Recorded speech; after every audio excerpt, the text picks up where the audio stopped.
and whose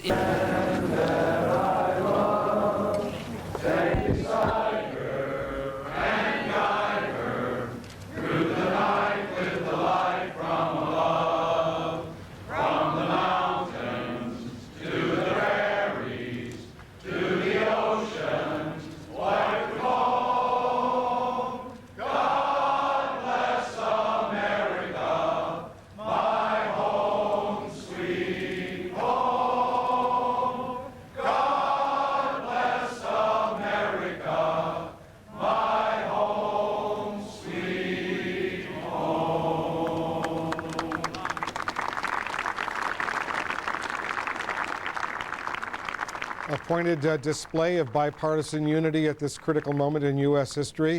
It seemed like a spontaneous singing of God Bless America by scores of members of the U.S. House of Representatives and the U.S. Senate, seriously trying to send a message of unity during this difficult moment. Let's go back to Paula Zahn in New York, where she's got more details on this tragic day in Manhattan. Paula? Thanks so much, Wolf. I think all day long you have seen the images replayed of exactly what happened here in New York City. The city a victim of multiple attacks by hijacked commercial airlines. Joining me right now is Matt Cornelius, who is in the unfortunate position of being mid-level in Tower 1, the North Tower of the World Trade Center. Matt, thanks for joining us tonight. What happened? Where were you? Well, I just arrived at work probably about 8:40 a.m. I put my lunch away, and I was getting ready to start the day when all of a sudden we heard this tremendous crash. It was a really loud sound, followed by a sharp jolt in the building, and then the floor kind of seemed to wave. We are looking at this incredibly dramatic shot of the impact of the American Airlines hitting the North Tower. You were not aware at all of what could have caused it. We had no idea. Obviously, we knew something had struck the building. Somebody screamed out, "An airplane's hit the building."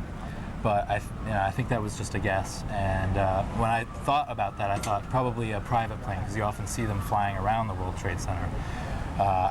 No one could have ever thought that it was a commercial jet plane of that size. And your immediate instinct, I suppose, was to get out of the building. Yeah, Describe the evacuation.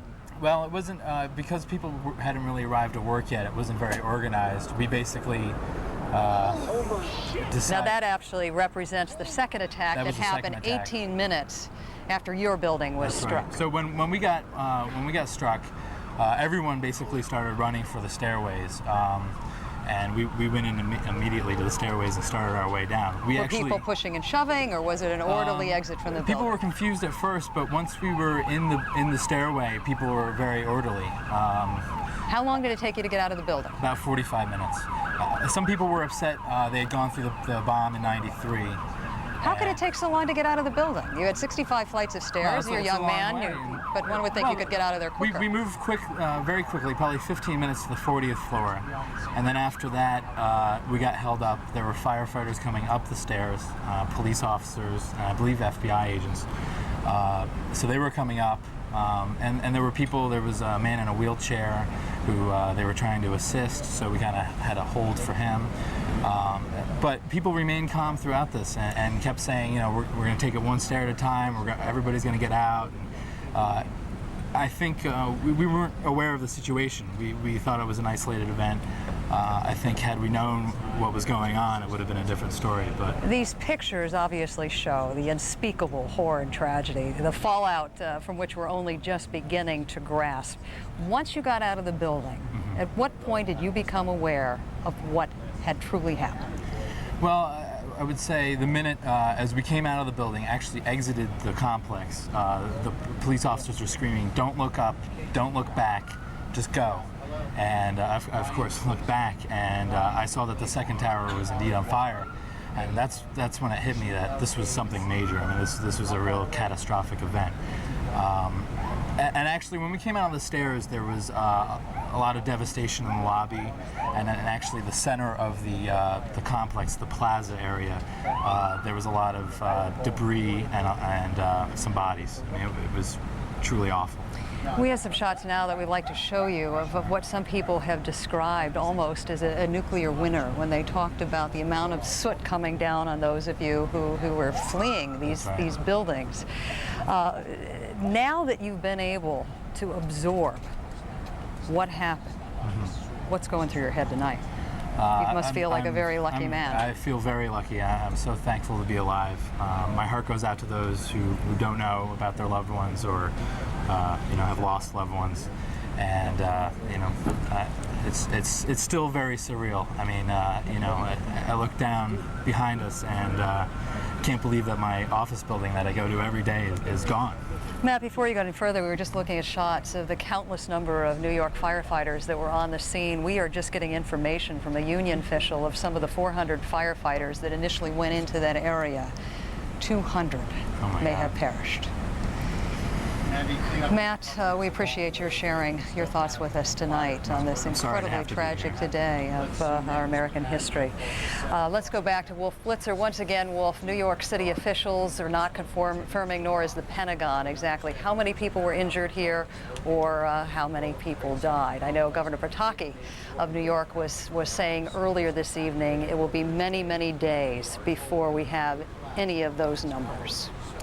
Those numbers are being collected, but I'm sure it's way too early, as you point out, Paula, to have even a rough guess how high that number will eventually go. Just to recap once again, President Bush preparing to address the nation in less than an hour or so, around 8:30 p.m. Eastern, an Oval Office address for President Bush from the White House. CNN senior White House correspondent John King is back on the North Lawn of the White House. John, you're back in the briefing room now. John, you were listening to that briefing when we went to the Capitol Hill congressional leadership statements that were being made. Was there any hard news that came out of that briefing? Indeed, there was, Wolf. Some details on the emergency responses taking place. The Department of Health and Human Services, the Federal Emergency Management Agency, other agencies taking steps to provide medical and other disaster relief personnel, but also from the Treasury Secretary, Norman Mineta, a glimpse of what will be the near future, at least, for Americans now traveling around the country. Mr. Mineta saying as a result of this, first and foremost, that he will make the decision tomorrow if and when U.S. commercial air traffic can resume, all planes grounded at least through noon, he said, and when Americans do go to an airport or a train station in the future, they are likely to see a much higher level of security. To increase traveler security. Travelers will indeed see increased security measures at our airports, train stations, and other key sites. There will be higher levels of surveillance, more stringent searches. Airport curbside luggage check-in will no longer be allowed. There will be more security officers and random identification checks. Travelers may experience some inconveniences, but we ask for your patience.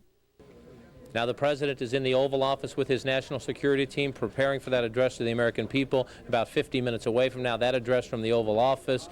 4 members of the President's cabinet briefing here. They refuse to take any questions. White House saying that these cabinet agencies want to gather more information. Attorney General John Ashcroft vowing, though, that the perpetrators of these terrorist attacks, he said, would be discovered and punished. And again, much of the information dealing with the relief effort underway over at the Pentagon and up in New York City. The Secretary of Health and Human Services, Tommy Thompson, urging Americans, no matter where they live, to donate blood. He said that is one urgent priority right now. Wolf. Okay, John King, we'll be back to you. But meanwhile, I want to bring in the former Secretary of State, Madeleine Albright, who joins us here in our Washington Bureau. Secretary Albright, do you have a sense, you studied this situation, 4 years at the United Nations, 4 years at the State Department, who was responsible for this attack? I think it's impossible to tell at this time, Wolf, and it's very important to get all the facts straight. But what is essential is that the countries of the world who believe in democracy and human rights stand together. And the statements that have come out, I think, from other world leaders are very important.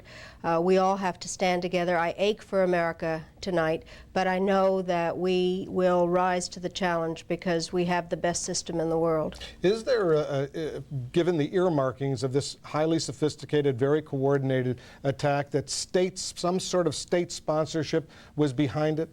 I think it's tempting to speculate, Wolf, but I think that it's probably wrong at this time to make statements that point the finger. We need to look at the facts very carefully and then respond at a time and place of our choosing. We have the best military in the world. I have the greatest confidence in our military, and I support President Bush. We are all waiting to hear what he has to say. I think the unity of this country is now essential. But even at a time of unity, we've heard from many members of Congress, Democrats and Republicans today, members of Congress lamenting what they say was an enormous intelligence and security failure.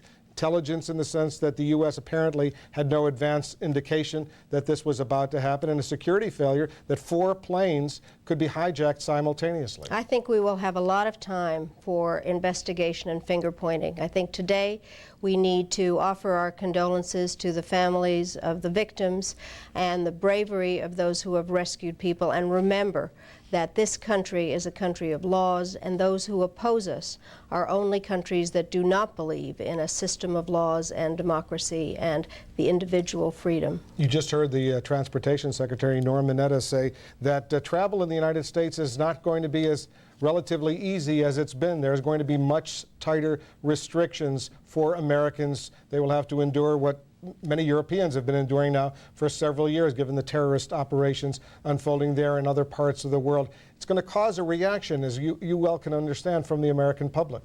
I think that's the least of our problems. I know when I fly, I actually welcome it when I'm asked questions, and I think it is up to all of us to cooperate.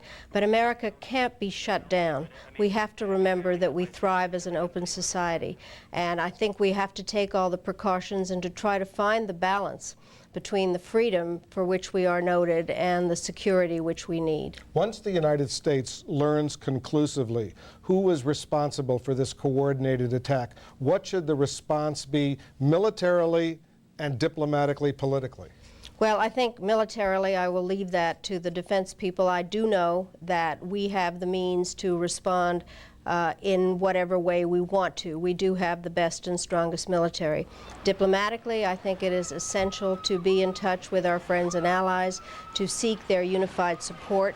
Terrorists know no boundaries, they know no limits, and this has been brought home to America this time, but other countries are being threatened, and we need to all stand together. Terrorism can only be dealt with internationally. You were the Secretary of State when the U.S. embassies in East Africa were bombed. Many Americans were killed, many other nationals were killed as well. The U.S., while you were Secretary of State, did bomb some bases in Afghanistan believed to have been associated with Osama bin Laden. A Sudanese factory was bombed. Clearly, if Osama bin Laden was responsible for this current attack, which has been widely speculated, of course, the U.S. retaliatory strike at that time didn't appear to slow him down at all. Well, there's no way to prove that, and the truth is that my worst day as Secretary of State was when those embassies were bombed and when I brought the bodies home and met with the Kenyans and Tanzanians who had been injured. The United States has to respond. We have to respond on the basis of the facts we have, not on the basis of speculation, and I think that the important part is for us to all stand together and be supportive of President Bush. We're going to be showing some pictures, Madam Secretary, of some U.S. warships. Recently, we're in Norfolk, moving out into the Atlantic Ocean, up the Atlantic coast to get out of port. We're taking a look at some destroyers and some frigates now. These are pictures of U.S. Navy vessels leaving the largest U.S. naval facility in Virginia, in Norfolk, clearly perhaps sending some sort of signal, some sort of sign to others who may be out there. What is that message? That America is strong and cannot be shut down, that we have the means to bring about some kind of a response to this, and that we have the strongest military in the world, and that we're proud of our military. General Colin Powell, your successor at the State Department, returning tonight from a visit to South America from Lima, Peru. What should he be doing right now? What do we assume he is doing to generate international diplomatic support for the United States position and for perhaps some retaliatory U.S. response? I can understand that he must be very frustrated not to be in Washington, because I was not in Washington when the embassy bombings happened. I was in Rome, and I came back right away, and what I'm sure he is doing is being in touch with his counterparts and mustering the kind of international support that is necessary, and I'm sure will be forthcoming from our friends and allies, because we're in all of this together. Madam Secretary, it was good for you to join us on this horrible day in American history. Thank you so much. Thank you, Wolf. Back to you in New York, Paula. Thanks so much, Wolf. We're going to try to give you a better perspective of the state of paralysis here in New York City tonight.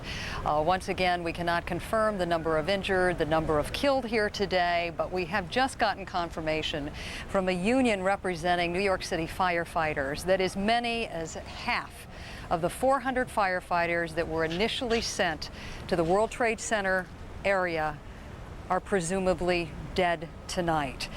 We have been told that victims have been transferred to some 70 area hospitals. There are pleas for donations of blood from New York City residents. I, in fact, tried to donate blood today, and there was as much as a 5-hour line of volunteers all trying to heed this plea. Right now, I'm going to check in with Greg Clarkin, who joins us from St. Vincent's Hospital, where more than several hundred of the injured were taken. Greg, what can you tell us tonight? Yeah, we're about a block away from St. Vincent's Hospital in Lower Manhattan. This is one of the locations that has been set up since for a triage unit, as a triage unit since early this morning. Really an incredible scene at the hospital. What you see is dozens and dozens of hospital workers outfitted in their scrubs, just basically awaiting victims to treat. At this point, what we're hearing is that the pace has slowed down considerably. We've just been briefed by the president of St. Vincent's, that is David Campbell. He says at the moment there are 319 patients at St. Vincent's. Of that, 50 to 55 are listed in critical condition. He also confirmed that there were 3 deaths at St. Vincent's. Also, New York Governor George Pataki stopped by. He spoke to the doctors as well as the victims. One of the doctors overseeing the operations in the emergency room today described some of the injuries that they saw early on. He said at the very early stages of this tragedy, what they saw were severe burns, a lot of trauma, and a lot of heart-related problems. Now, he said the heart attacks and cardiac arrest could be from pre-existing heart conditions or possibly induced by the trauma that the people saw at the World Trade Center today.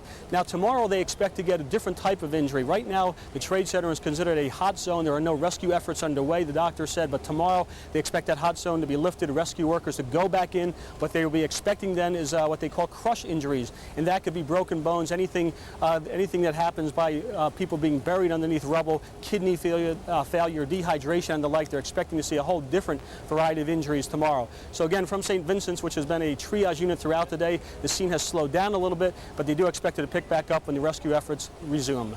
Paula, back to you. All right, thanks so much, Greg. And during your report, I just got more information that the New York Police Department now confirms that there are 78 police officers on its force that are missing tonight. Right now, I'm going to turn to Richard Holbrooke, former UN ambassador, to provide some sort of perspective for us this evening.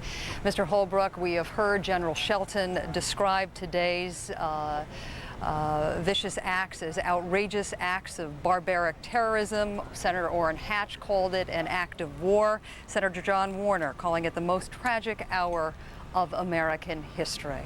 What is your perspective on this evening? Well, first of all, Paula, as a New Yorker and somebody who had the honor of being guarded by the New York City Police and working with the firemen, I am stricken beyond words at the information you've just mentioned about the death toll among the police and the firemen. I used to work in that building and was there next door during the previous attack, and as in the 1993 case, New York City citizens have responded in this extraordinary way. Your description of the attempt to give blood is so emblematic, those lines, and I'm just heartbroken about this.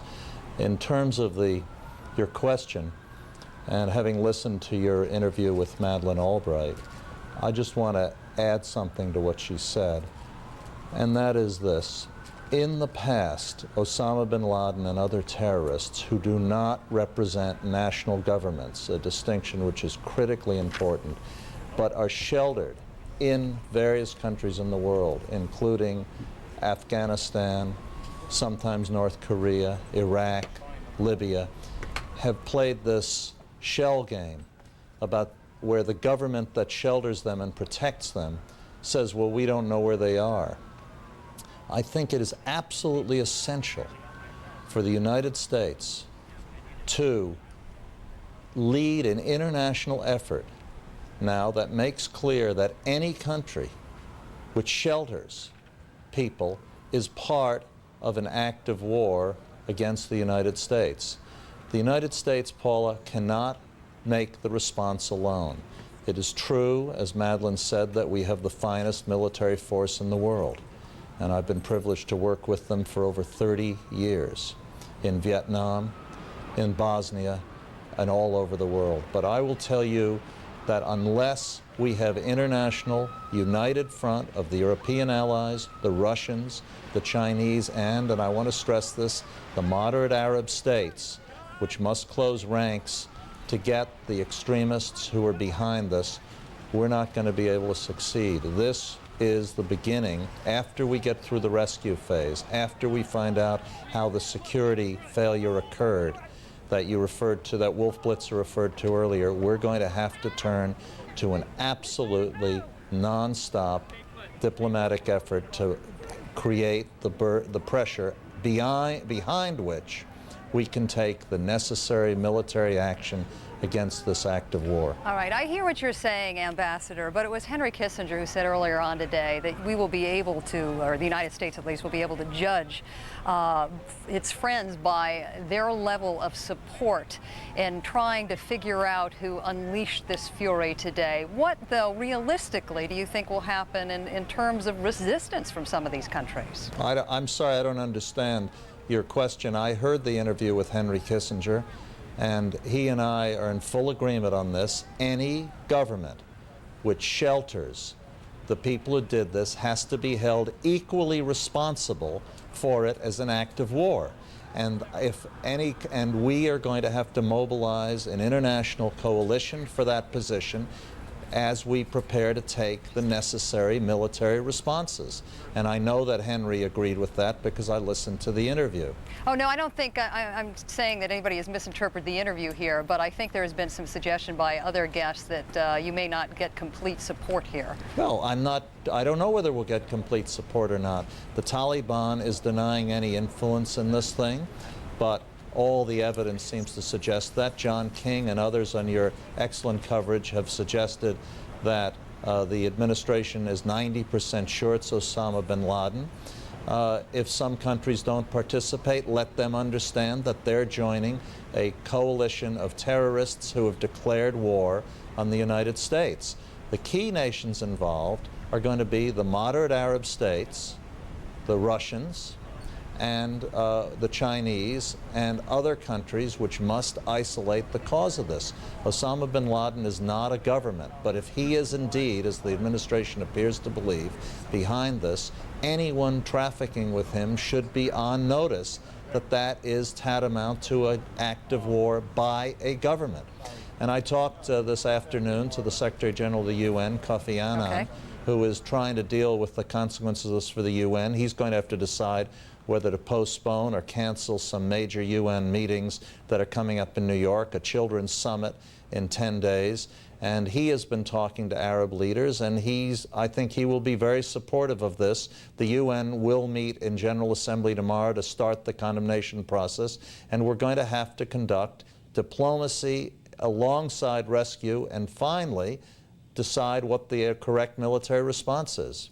Mr. Holbrook, we're going to have to leave it there this evening. Thank you very much for your insights and some of your poignant thoughts on what it was like to have once worked in one of those buildings that no longer exists. Joining me right now is Jeff Greenfield, who has some thoughts on the magnitude of what was witnessed here today. I know Senator Dodd earlier today compared this to the equivalent of the bombing of Pearl Harbor. Right, and you know, he said, I don't think that overstates it. We may find out it will understate it. When Franklin Roosevelt told us that many American lives were lost on that December 8th speech, he was talking about 2,400 American servicemen and women.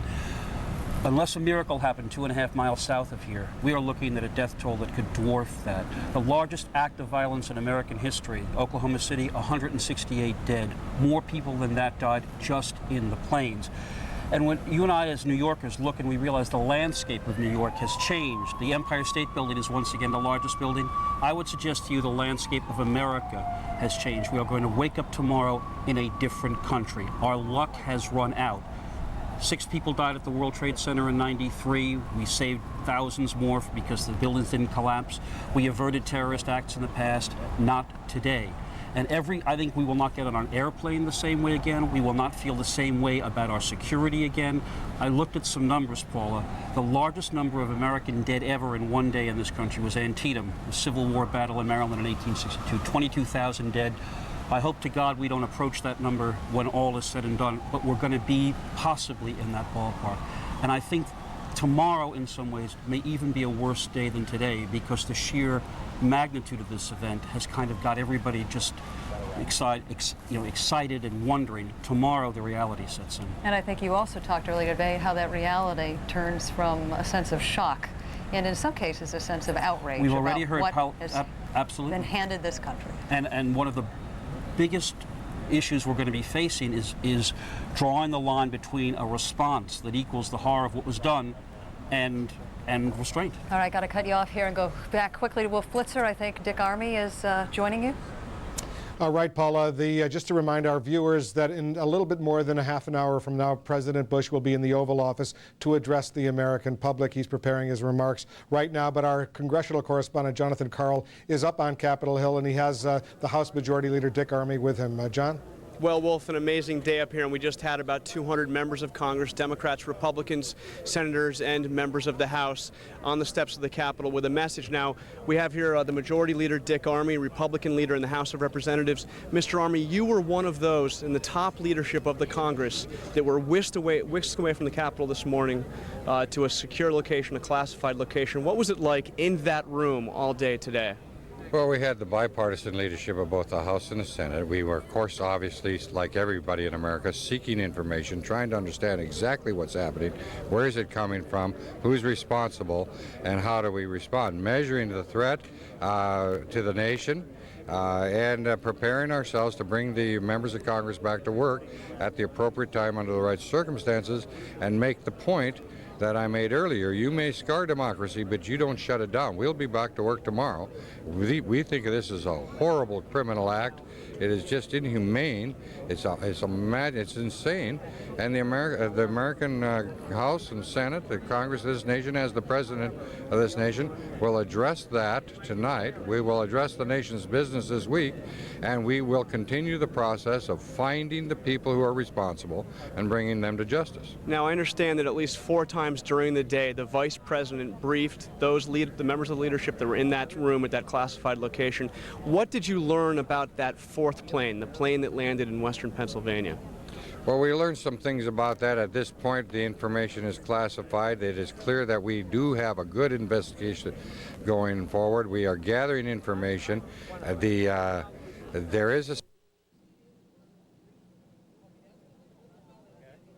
a confidentiality on what we know, but we do know that this is a serious premeditated crime, and that I can say without any doubt or hesitation it's an international crime, and we will be able to find the people responsible in America. I believe, with the cooperation of all civilized nations, will bring these people to justice. Now, over the Capitol Police radios this morning, there was a report that there was a plane headed for the Capitol building. What can you tell us about that? Was the Capitol in danger at any time during the day? I don't know. We've tried to distill exactly what that report might have been. It could have been somebody's interpretation of the heading of either the plane that went to the Pentagon or the plane that went down in Pennsylvania. But there was a concern about the Capitol that caused Capitol Police, I think correctly and prudently, to vacate the building. All right. Well, Mr. Leader, I thank you very much for joining us. And Wolf, tomorrow, both the House and the Senate will reconvene.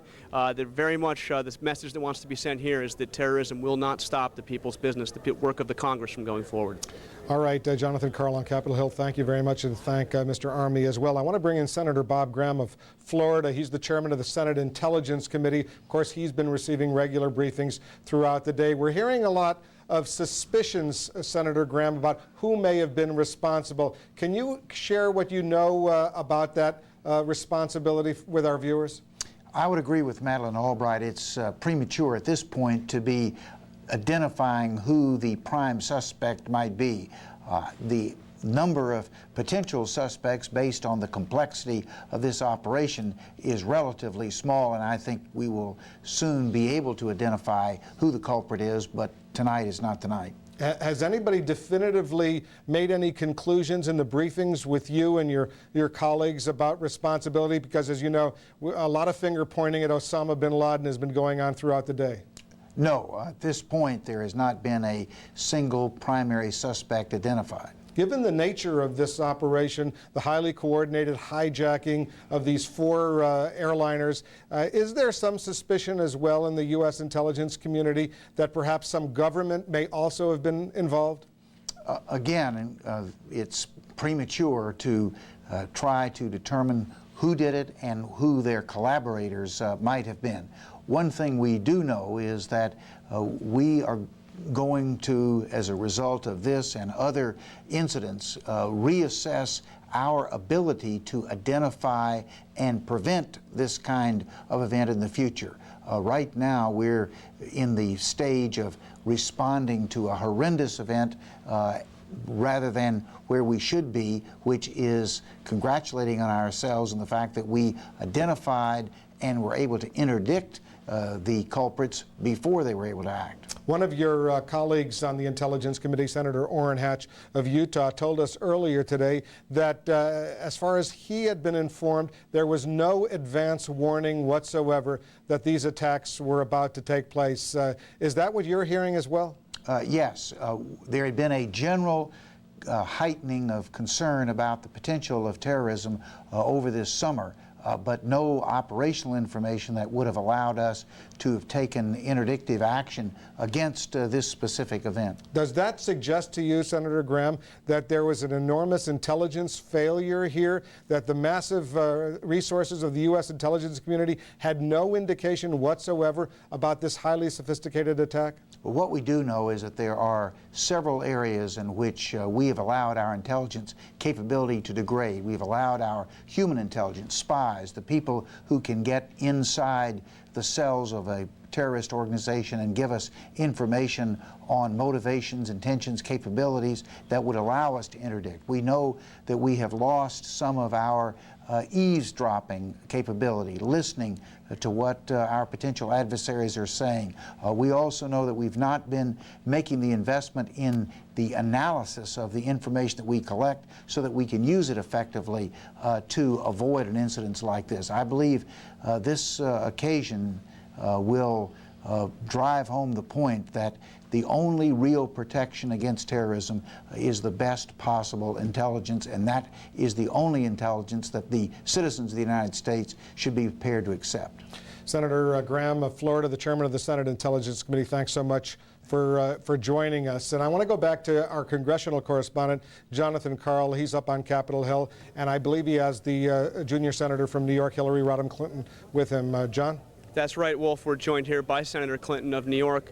Senator Clinton, you've been on the other side of Pennsylvania Avenue when something like this has happened, of course, when our embassies were bombed around the world. What do you think the president needs to come out and say when he comes out and addresses the nation shortly?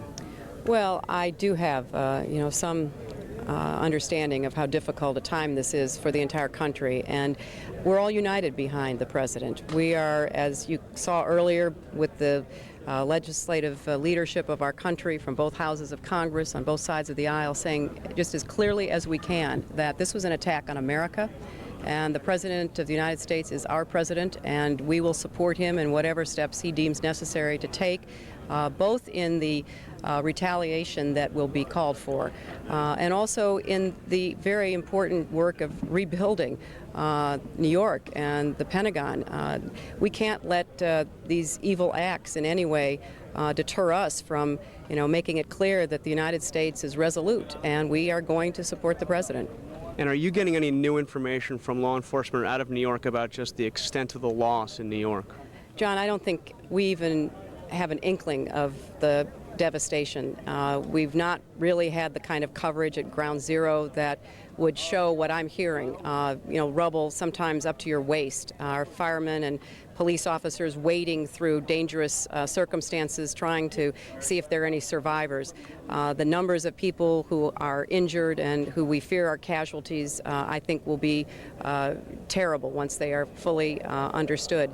I'm very proud of New York City. The mayor, the police, the fire, all the people working in the emergency front lines have done a superb job. But New York is the global city. It's the symbol of American leadership, and these terrorists made a direct hit on who we are as a people, and New York has responded, and the national government has to stand behind us.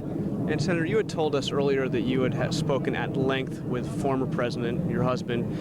What is Mr. Clinton saying? Well, he's outraged and, deeply angry, as I think all of us are, but is absolutely behind whatever this administration chooses to do, because he knows how important it is to speak with one voice on behalf of our country. This is something that he and I believe strongly, having been on the other end of Pennsylvania Avenue. And let me say, too, that our country not only has to retaliate directly against those who perpetrated this attack, but we have to make it very clear that we cannot permit any state, any government, any institution or individual to pursue terrorist aims that are directed at the United States or any country with impunity. So I'm hoping that this is the kind of dramatic, terrible catastrophe that unites the entire civilized world, so that it's not just an attack on the United States, it's an attack on everyone who cares about, freedom and dignity and justice and humanity. Now, we're told that the Congress has never been evacuated before, not during the War of 1812, not during the Civil War. This was an extraordinary day. Of course, you are coming back. We had the display of unity on the steps of the Capitol. But is any business really going to be able to be done here? I mean, we've entered a new phase here, haven't we? I don't think so, John. I think that clearly, because of the uncertainty that surrounded first the attacks in New York and then the attack on the Pentagon, it was prudent for these buildings to be evacuated, and I certainly went along with that, as did my staff. I think, though, tomorrow you'll see that the Senate and the House will be back in session. We will be debating a resolution that really expresses our very strong feelings of outrage about this. And then we're going to be getting down to the hard work of determining what we need to do. I've told my colleagues that this is the kind of devastating attack and loss of life that is almost beyond imagination. And, New York is going to need a lot of help. I was pleased that, we asked for an emergency declaration of disaster. I talked with the governor, and he's been extraordinarily involved in all of this. But we're going to need the federal government, the entire nation, to stand behind New York. Okay, well, Senator Clinton, we thank you very much for joining us. I know you've got a busy time ahead of you. Thank you. And Wolf, back to you. Thank you very much, John. Just to remind our viewers, we're standing by in about 24 minutes or so. President Bush is expected to be in the Oval Office to address the American public on this tragic day in U.S. history here in Washington at the Pentagon early this morning. An American Airlines Flight 777, a Boeing 757 en route from Washington Dulles Airport to Los Angeles was diverted after being hijacked and was slammed in, crashed in to the Pentagon earlier this morning. Paula, this has been a traumatic day in New York as well. Paula's on. Yeah, some of the images, Wolf, we're about to see again will be forever etched in our consciousness. The whole life of the city, as Jeff Greenfield said, changed forever at 8:45 in the morning. You're actually looking at the second attack on the South Tower of the World Trade Center there. The attacks were 18 minutes apart. We're going to show you images of thousands and thousands of people leaving these buildings that are on fire. Some 50,000 people work in this World Trade Center complex. Many of the roads and bridges were closed today by the city, causing people to have to find their way home on foot. Mayor Giuliani now has declared the lower part of Manhattan off limits to civilians at least until Thursday. All New York City public and parochial schools are closed tomorrow. All businesses below 14th Street in New York City will be closed tomorrow. Both the NASDAQ and the Dow Jones will be closed tomorrow. Airports throughout the country will be closed at least through noon, although there are some conflicting accounts of that. And Jeff, as I stand here on this balcony night and look back at the smoke continuing to billow from the wreckage of the towers, it is, the smoke is billowing. It makes you sick. The only sound of church bells ringing. There's not a single sound of a commercial airline in the skies, which usually fill the night sky, and the Empire State Building, which is usually lit up at night, is dark in morning.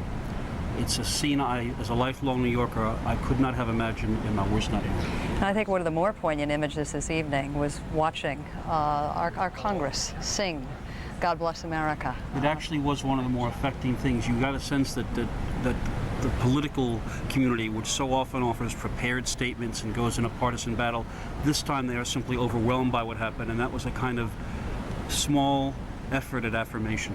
What happens tomorrow? I think the numbness is really going to start hitting, and so will the casualty lists. We have to confirm now that the New York Police Department is saying that at least 78 members of its department are missing tonight. A union representing firefighters here in New York City is saying of the 400 firefighters who were initially called to the scene, 200, Jeff, are presumed dead tonight. And that's only the people that have been counted by an official city agency. If 200 firefighters perished in the collapse of one of those towers. This is why I think tomorrow is going to be, as I said, a tougher day than today. We had earlier a gentleman on who was working on the 65th floor of the North Tower, the World Trade Center, and he said this is just becoming real to him for the first time. But I can imagine across the country, this sense of shock really will turn to outrage. And I think in terms of the impact of this, when people wake up tomorrow, when we begin getting the casualty lists, people are going to want to strike as hard as they can, and the question will be when and at whom. We're going to go back to Washington now, where Wolf Blitzer is standing by for another update. Wolf.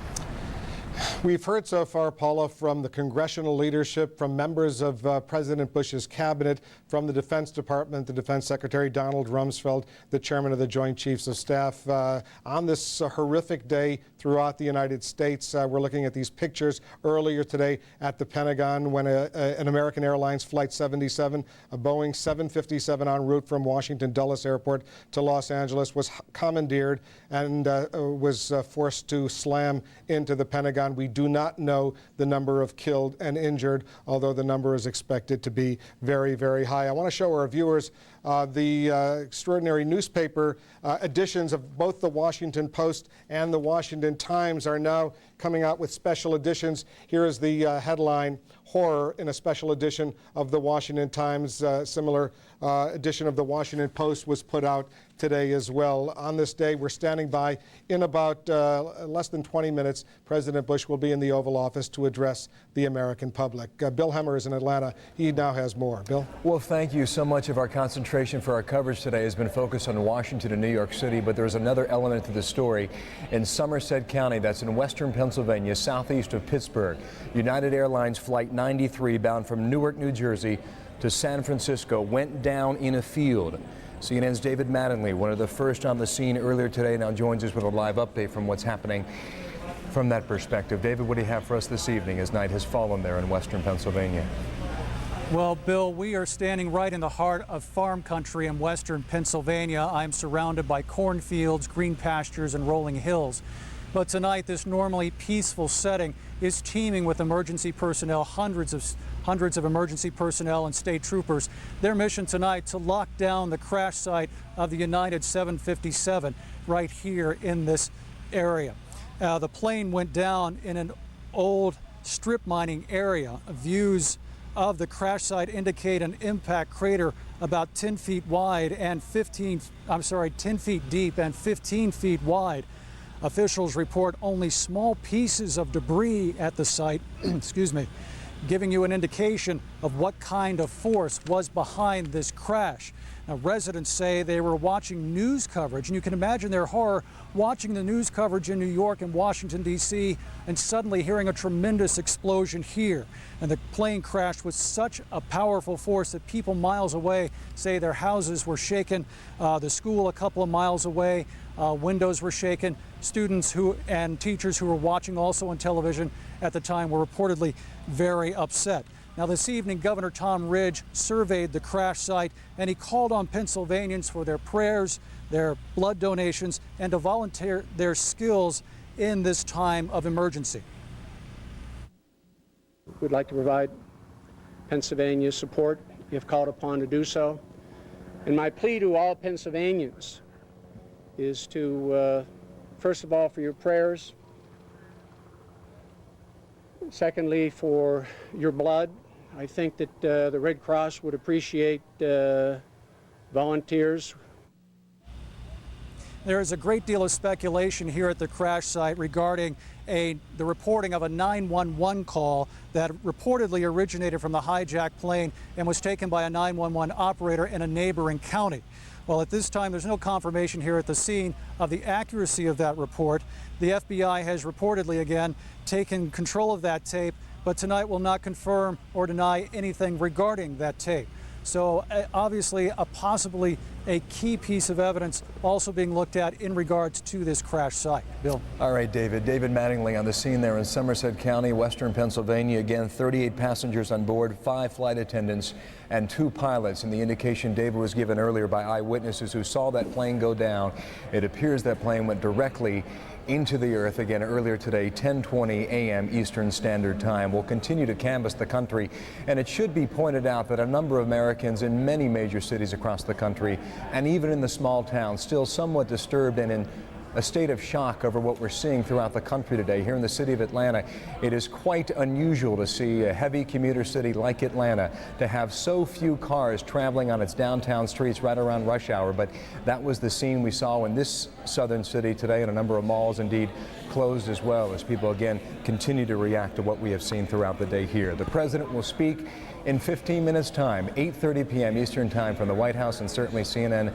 will have live coverage when that happens. Back to Wolf now in Washington. Wolf. Thank you, Bill. And this statement just released from the Office of Personnel Management, the federal government here in Washington. Federal agencies in Washington, D.C.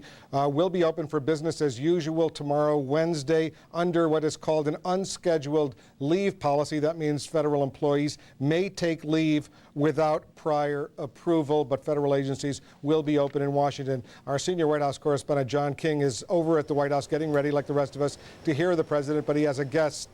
John? Wolf, among those here helping the president prepare and the White House respond to this tragedy, Joe Albaugh, a close personal friend of the president, who is the director of the Federal Emergency Management Agency. Tell us, sir, if you will, very difficult to get any numbers on those injured and killed, both at the Pentagon and up in New York. Do you have any preliminary estimates, and what can you tell us about the federal response to help with the rescue efforts? It's premature for any numbers, John. I can tell you, I can tell the country that we're doing what we need to do. Either our teams are already on the ground in New York and obviously here at the Pentagon, or they're on their way and will be there overnight. 4 aircraft, commercial aircraft hijacked in a single day. Right. The American people watching the horror of this have to ask their federal government how. Well, it is a stunning incident. It really is. The how and why will come later. Right now we're concerned with the recovery. Those folks that are missing, their loved ones tonight that won't be home, those are the folks we need to keep in our minds and in our hearts. We'll get to them as quickly as we can. As you and other members of the President's cabinet meet here at the White House, one announcement from Secretary Mineta, your colleague, the Transportation Secretary, look for no more curbside check-in, look for more security checks at airports and at train stations. Has the country, has our freedom to move about forever changed today? I'm not sure that it has. For the short term, it will, and I think most Americans will appreciate that. They will understand it. They will leave for their airports or railroads earlier. It's the right attitude to have at this time. I know your focus is on the emergency responses. Absolutely. Have you been in these briefings today? Any indications at all that the United States government has any firm evidence of who is responsible for this? That's not my department. I'm focused on the recovery right now. We have others that are focusing on that as we speak. And lastly, I know you need to get back inside the White House. What numbers are we talking about? How many people from the federal government and people that are at your disposal are responding to these various Well, we have over 5,000 people at FEMA, and I know everyone is deployed as we speak right now at some part of the country. All right, Joe Albaugh, We'll Director. do all we can. Thank you very much, sir. We know You you're bet, very John. busy tonight. Thanks for joining us. Please You keep bet. us posted. Wolf, back to you now. Thank you very much, John. And I want to bring back CNN's Nick Robertson. He's in Kabul, Afghanistan, where he's been reporting for us via video phone. Nick, tell us the latest. We heard those explosions earlier tonight. What is going on right now?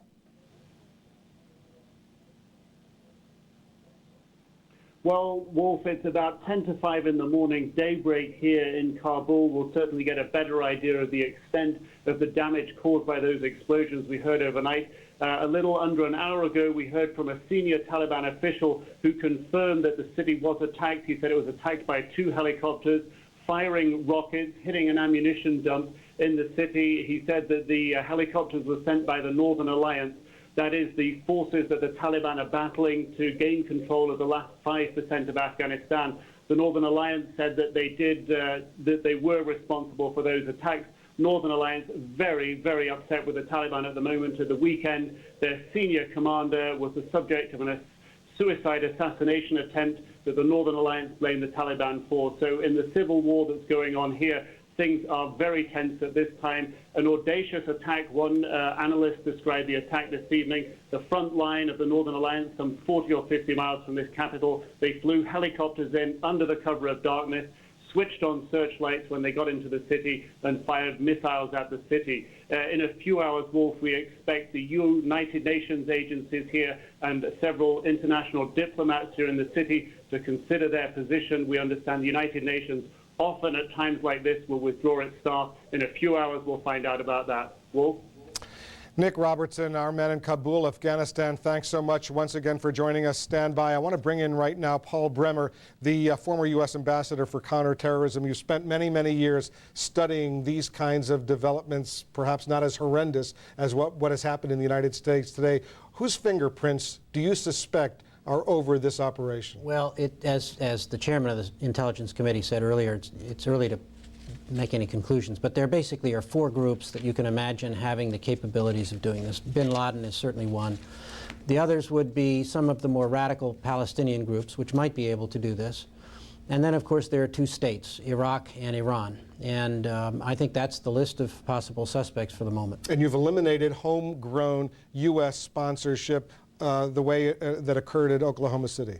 Yeah, I don't see that. That doesn't look to me to be the kind of operation those people have done. They are not suicide people. They like to get away. This is on a scale which goes way beyond anything, I think, that's domestic. Now, we spoke earlier in the day, and you, of course, chaired a commission on counterterrorism that released findings earlier in the year. A lot of speculation about an intelligence failure that could have been predicted. In fact, when I spoke to you earlier, and I've interviewed you earlier, there has been a lapse in intelligence gathering, the human intelligence gathering, in other words, running agents or spies within these terror cells. Right, and as the chairman of the Intelligence Committee said, I think it's the most important problem we need to address now. The objective of a counterterrorist policy is to prevent Americans getting killed. It's not the retaliation, it's to prevent the attacks. And if you're going to prevent the attacks, you have to know ahead of time about them. And the only way to do that is to have a spy among the terrorists who's willing to talk to you. Our commission looked at this rather carefully and concluded that we've got some guidelines, some rules that were established in the CIA in the mid-90s that have the effect of deterring case agents from basically trying to engage terrorist spies. And I think this kind of attack shows again the importance of intelligence, the importance of taking a very aggressive look at human intelligence. Well, explain to us why, theoretically, the CIA would put these kinds of rules in effect. Does it make any sense whatsoever not to try to penetrate these terrorist operations? My own view is that these rules do not make any sense, that in fact if you're going to get good intelligence on terrorists, you're going to have to deal with some very unsavory people. The rules were put into effect because there were concerns at the agency at the time that it was associating the United States with people who might violate human rights or be criminals. Well, I sort of say, yeah, of course, that's what terrorists are. And if you're going to get intelligence about terrorists, you're going to have to deal with terrorists. That's a fact of life. And if you're running these unsavory individuals in these terrorist cells, you're presumably paying them for their cooperation. And as a result, I take it what you're suggesting, the CIA doesn't want to be in the position of having to tell Congress that they're paying these unsavory terrorists? Well, I think that's probably what led to these guidelines being imposed in 1995. I think that in the wake of this kind of an attack, we're going to have to take a close look at that, and my guess is that those guidelines will be changed. But what we have to do now is find out who did it, and then we have to prepare a retaliation that would, I hope, be the most vigorous military retaliation we can against the people who did it and any governments that were in any way contacted with this, including, if it's in Afghanistan, the Taliban. And I think that the day of sort of talking about terrorism is over now. We've seen the catastrophe that unfortunately many of us have been worried about. It's happened. Tens of thousands of people have been injured and maybe killed, and now's the time for real action. If the retaliatory strike does take place, and everyone assumes eventually it will, won't that, as some critics will say, just simply lead to more terrorism, the cycle of violence, as the State Department, and you once worked there, likes to call it? Well, I think you have to be careful not to talk yourself into a Hamlet syndrome when fighting terrorism. You can always make an argument against military retaliation because it's going to lead to something else. You can always say that diplomacy won't really work because other countries won't support you. You can say that economic sanctions don't work because other countries will violate them. And you can go down the whole list of options that are there and persuade yourself that none of them make any sense, and at the end you do nothing. And effectively, if you do nothing, then this is the kind of thing that happens. And I think the American public will, when they take a deep breath, want and indeed deserve a very strong reaction to this. And I think it will be interesting to see how many of our allies who are today giving statements of full support, how many of them are really going to be with us when the time comes for retaliation. Then's when we'll know who our real friends are. All right, Ambassador Bremer, it was kind of you to join us. Thank you very much. Good to see you. Let's go back to New York, and CNN's Aaron Braun is standing by. Aaron? Well, thank you. We are waiting for the president whose day began in Sarasota, Florida, where he was going to make a speech on education. He then went to Shreveport, Louisiana, and then to Nebraska, to where the Strategic Air Command is based, and finally back to Washington. There are, it seems to us, moments in a president's term, the Challenger for President Reagan, the Gulf War for President Bush, Oklahoma City for President Clinton, now this, where the country looks to a president for information and reassurance. Our senior White House correspondent, John King, I expect we'll hear both today. Expect you will, Aaron, on a day that defies description. The president, we are told, wants to deliver a message of, quote, resolve and reassurance to the American people. Mr. Bush back at the White House now for a couple of hours. He has been briefed by the vice president and members of his national security team, the key members of the Bush cabinet here as well, trying to direct the federal government's response to this crisis. Mr. Bush will address the American people, as you mentioned, from the Oval Office here at the White House after a day that began in Florida, saw him go to a military installation in Louisiana, then a second military installation in Nebraska. All this as he tried to stay in touch with the national security team, and all this as the White House, the Secret Service, and the military decided whether or not it was safe to bring the president back to Washington. They very much wanted the political statement of the president returning to the White House to try to dispel any notion that this was a country under siege. Still, this is a key defining moment for this president, 8 months into office. We're just a few minutes away from hearing him on the state of tragedy in the United States address the American people from the Oval Office. And indeed, that political message that the government is functioning, that despite all that's happened, was repeated again and again by officials in Washington. Late today, I remember hearing Karen Hughes. It was almost the first thing she said. She was reassuring the American people that their government is running despite it all. This is the government continuation plan in the textbooks in Washington, D.C. This is a very young administration, and this is a major test, John. That's right, Aaron, and at times there is a conflict, if you will, between the security arrangements and the political calculations. The president being kept out of Washington, the key leaders in Congress being taken to a secure bunker outside of Washington, all that part of a protocol. Go ahead, Aaron. John, I'm sorry. I just want to tell our viewers that what they're looking at is a fire that continues to burn, and I assume this is a continuation until I'm told otherwise, at the Pentagon in Washington. These pictures that you're looking at now. John, I'm sorry to interrupt. Quite all right, Aaron. The picture's quite a devastating day, the scenes we are seeing today. What I was saying is there is at times a conflict between the security concerns and the political calculation. White House officials very much saying throughout the day they wanted to get the president back to Washington for the signal that's sent. At the same time, there are a series of protocols they follow when they reach a full high terrorism alert, as the government reached today, not only for the president's security, but for everybody. The First Lady was out in public. She was taken to a safe location, just brought back to the White House this evening. President Bush now, though, meeting with his national security team in the Oval Office for what has to be an amazingly anguishing moment for him, but we are told he will deliver a statement offering reassurance and resolve to the American people and promising once again, as he has twice already today, to dedicate all the resources of the United States government and to call on all our allies around the world to find out who is responsible for these attacks today, and the president will promise to bring them to justice. Aaron. John, you know, this day it has been very long for all of us here, and if we look back, you can still, I'm not sure you can see it on the TV, but we can still see the smoke coming off the Trade Center. 3 buildings have collapsed. These extraordinary pictures we've shown you of the planes as they literally hit that building is one of those images that none of us, and we suspect none of you, will ever forget. And Aaron, you know, given the horror and the scale of the tragedy that we've witnessed, I'm going to pose this question to Jeff. You wonder if anyone can deliver a speech that is as big as what has happened. That's exactly right, I think, Paula, that, you know, when President Reagan gave a speech after Challenger, that was an awful day. 6 people died. It was a terrible accident. Even Oklahoma City, horrible as that was the contained act of one madman. This attack on the United States, which is not an overstatement, in some way makes words almost, it's too much of a burden for almost any speech to bear. Yes, we want reassurance. Yes, we want resolve. Sure, we're going to get it. At the end of the day, you know, we still don't know how many people are dead because they can't even go into that rubble 2 miles from here. And, you know, Mayor Giuliani, Jeff, late today, talked in terms of a week, maybe a week, before we really know how many people have perished in that building. That is a long time to wait.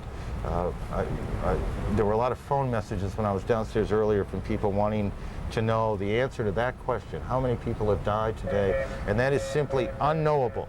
And you know what, Aaron, unknowable. That makes that so hard to answer is that city officials can't even get within that perimeter area.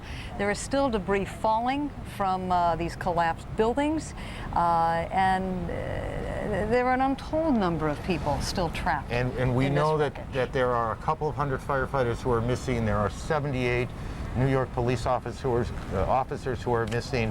And nobody down there, 30 or so blocks away from where we are, wants to see that number go up. So they will wait until the building is as safe as it might get. It will never be safe to go in there. There will always be risk, but the risk will mitigate a bit over time, and then they will slowly start to go into the building, start to search for who may still be there.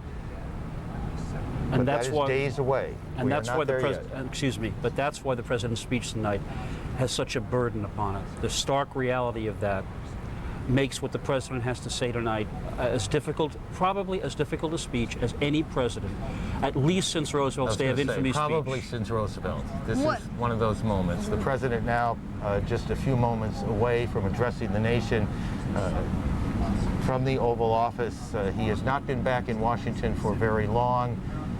But now, from the Oval Office, the president to talk about the extraordinarily horrible events of September 11th. Good evening. Today, our fellow citizens, our way of life, our very freedom came under attack in a series of deliberate and deadly terrorist acts. The victims were in airplanes or in their offices, secretaries, businessmen and women, military and federal workers, moms and dads, friends and neighbors. Thousands of lives were suddenly ended by evil, despicable acts of terror. The pictures of airplanes flying into buildings, fires burning, huge structures collapsing, have filled us with disbelief, terrible sadness, and a quiet, unyielding anger. These acts of mass murder were intended to frighten our nation into chaos and retreat. But they have failed. Our country is strong. A great people has been moved to defend a great nation.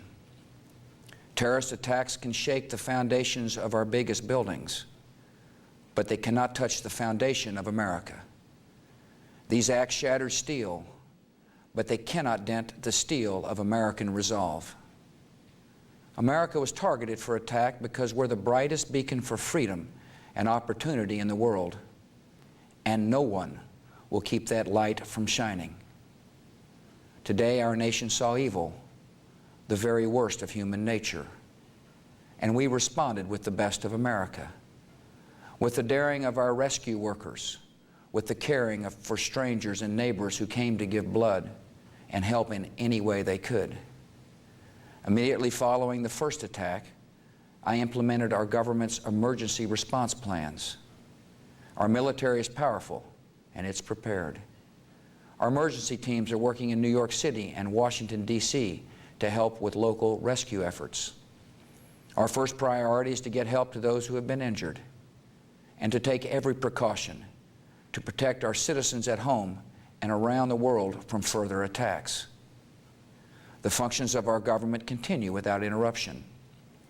Federal agencies in Washington, which had to be evacuated today, are reopening for essential personnel tonight and will be open for business tomorrow. Our financial institutions remain strong, and the American economy will be open for business as well. The search is underway for those who are behind these evil acts. I've directed the full resources of our intelligence and law enforcement communities to find those responsible and to bring them to justice. We will make no distinction between the terrorists who committed these acts and those who harbor them. I appreciate so very much the members of Congress who have joined me in strongly condemning these attacks. And on behalf of the American people, I thank the many world leaders who have called to offer their condolences and assistance. America and our friends and allies join with all those who want peace and security in the world, and we stand together to win the war against terrorism. Tonight I ask for your prayers for all those who grieve, for the children whose worlds have been shattered, for all whose sense of safety and security has been threatened. And I pray they will be comforted by a power greater than any of us, spoken through the ages in Psalm 23. Even though I walk through the valley of the shadow of death, I fear no evil, for you are with me. This is a day when all Americans from every walk of life unite in our resolve for justice and peace. America has stood down enemies before, and we will do so this time. None of us will ever forget this day, yet we go forward to defend freedom and all that is good and just in our world. Thank you. Good night, and God bless America. President George W. Bush from the Oval Office tonight, almost, not quite, but almost 12 hours since the attack on the World Trade Center, the first plane hitting the Trade Center just a little bit past 8:45 this morning. The president said there is a quiet, unyielding anger in the country. We were attacked, the United States, he said, because the country is a beacon of freedom. And in talking about the efforts to find the people responsible, he said we, the country, will not only go after those who did it, but those who harbor them. Our senior White House correspondent, John King, joins us. John. Aaron, the president also calling this a mass murder and we've been unable to get any estimates on those killed and injured, the president using the term thousands when discussing those killed today in the attack. That last point you were just making could prove critical. The president saying the United States government will make no distinction between the terrorists who carried out this attack and those who harbor them. Just before the president was speaking, I checked in with a couple of congressional sources who are telling CNN that in private briefings today, key members of Congress were told by senior administration officials that the administration is, quote, confident, based on the early evidence in this investigation, quote, confident that Osama bin Laden is responsible for this attack. Now, in those briefings, we're told the administration did not say that with a certainty, but did say it was confident, that it had hard evidence in hand, that the investigation was continuing. That could be a significant thing to follow up in the days ahead based on the remarks of the president from the Oval Office to the American people tonight. Aaron. Mr. bin Laden has been an elusive character out there for a long time now. I guess he is on notice today. I think the president pretty clearly made that known. But he has not been easy to find, Mr. bin Laden, has he? He has not been easy to find, and there has been a great deal of criticism, some from the Congress, some from members of this president's cabinet now during the prior administration, that the United States government was not doing enough on the second point, not only to try to go after Mr. bin Laden, but to take action against those governments that provided him sanction. That a key distinction the president making tonight, obviously, as we learn more about the investigation in the days ahead and the outreach from this government to allied governments around the world and perhaps to other governments suspected of giving aid and comfort to Mr. bin Laden in the next few days as we assess the grim death toll and those injured in the days ahead. That's something else to keep an eye on as well. Aaron. John, thank you. John King, our senior White House correspondent. Paula? And earlier on, Aaron, we were talking with Jeff Greenfield about the challenge of the president delivering a speech where the toll has been so enormous. Jeff, your reaction to the president's words tonight? They are the words that he had to speak. But again, the question is, when the president says, it may have shaken the foundations of a building, but it did not shake our foundations in ourselves. That's what a president must tell us, and it's what we want to believe. But I venture to say in the country today, there are a lot of shaken people, not just in this city. And I think the key is not so much the words that were said tonight, but what happens in the days and weeks ahead. How different a country are we going to find? How much are our movements going to be restricted by the need for more security? The only other point I want to underscore John King's point, Richard Holbrooke on our air said, if the Taliban in Afghanistan is shielding bin Laden and he is the one responsible, they must feel the full force of our response. When the president said we will make no distinction between the terrorists and those who harbor him, I think that's very much the point he was making. There was a report in an Arab newspaper that is actually based in London, where the editor actually indicated that Osama bin Laden had telegraphed this attack as long as 3 weeks ago. If that is true, one could expect there to be some political fallout from this. Peter Bergen, who interviewed bin Laden 3 or 4 years ago, who was on our air earlier, made the point that every time bin Laden has been involved in an attack on American interests or personnel, he has in fact telegraphed, as he did presumably with the USS Cole and other events. And he said bin Laden, who once targeted American soldiers, has now changed his view. Any American civilian, by virtue of being a taxpayer, bin Laden thinks, is complicit in what he regards as America's misdeeds. So, you know, that's why the speech tonight is just the first of a very long chain of events whose end we can't possibly predict. Meanwhile, as we all know, New Yorkers wake up to a completely different landscape here tomorrow. Public schools closed, the stock market closed, all flights in this country, domestic, international, postponed at least until noon tomorrow, maybe even longer than that. Let's check back in with Wolf Blitzer, who also has some more insights right now. Paula, I'm sitting in the Washington Bureau, as is Cardinal Roger Mahony, the Archbishop of Los Angeles. He joins us now. Cardinal Mahony, explain to our viewers what has happened today. Well, I think the very soul of our country has been severely tested. There has obviously been a great wound inflicted upon us. And there's great uncertainty in people's minds. There's great anguish. There's great outcry. But there's a numbness and an emptiness. And I think when the president called upon us to reach into the inner depths of our being and find that source of light, I think he has given us the insight we need. We in this country are people who, by and large, believe in God. We are people who believe in prayer. And I think this is the time, this is the moment when we need to rally our sense of belief, our unity as a people who believes in trust in God. And as we speak, Cardinal Mahoney, we're taking a look at some videotape of the devastation at the Pentagon, not very far from where we're sitting right now. When parents will try to explain this evil that occurred today, how should they explain that to their children? Well, I think this is a precious moment for parents and families this evening, because I think children will be particularly terrified as they see all of these horrible things unfold on television. I think parents need to gather their children. I think they need to gather the family.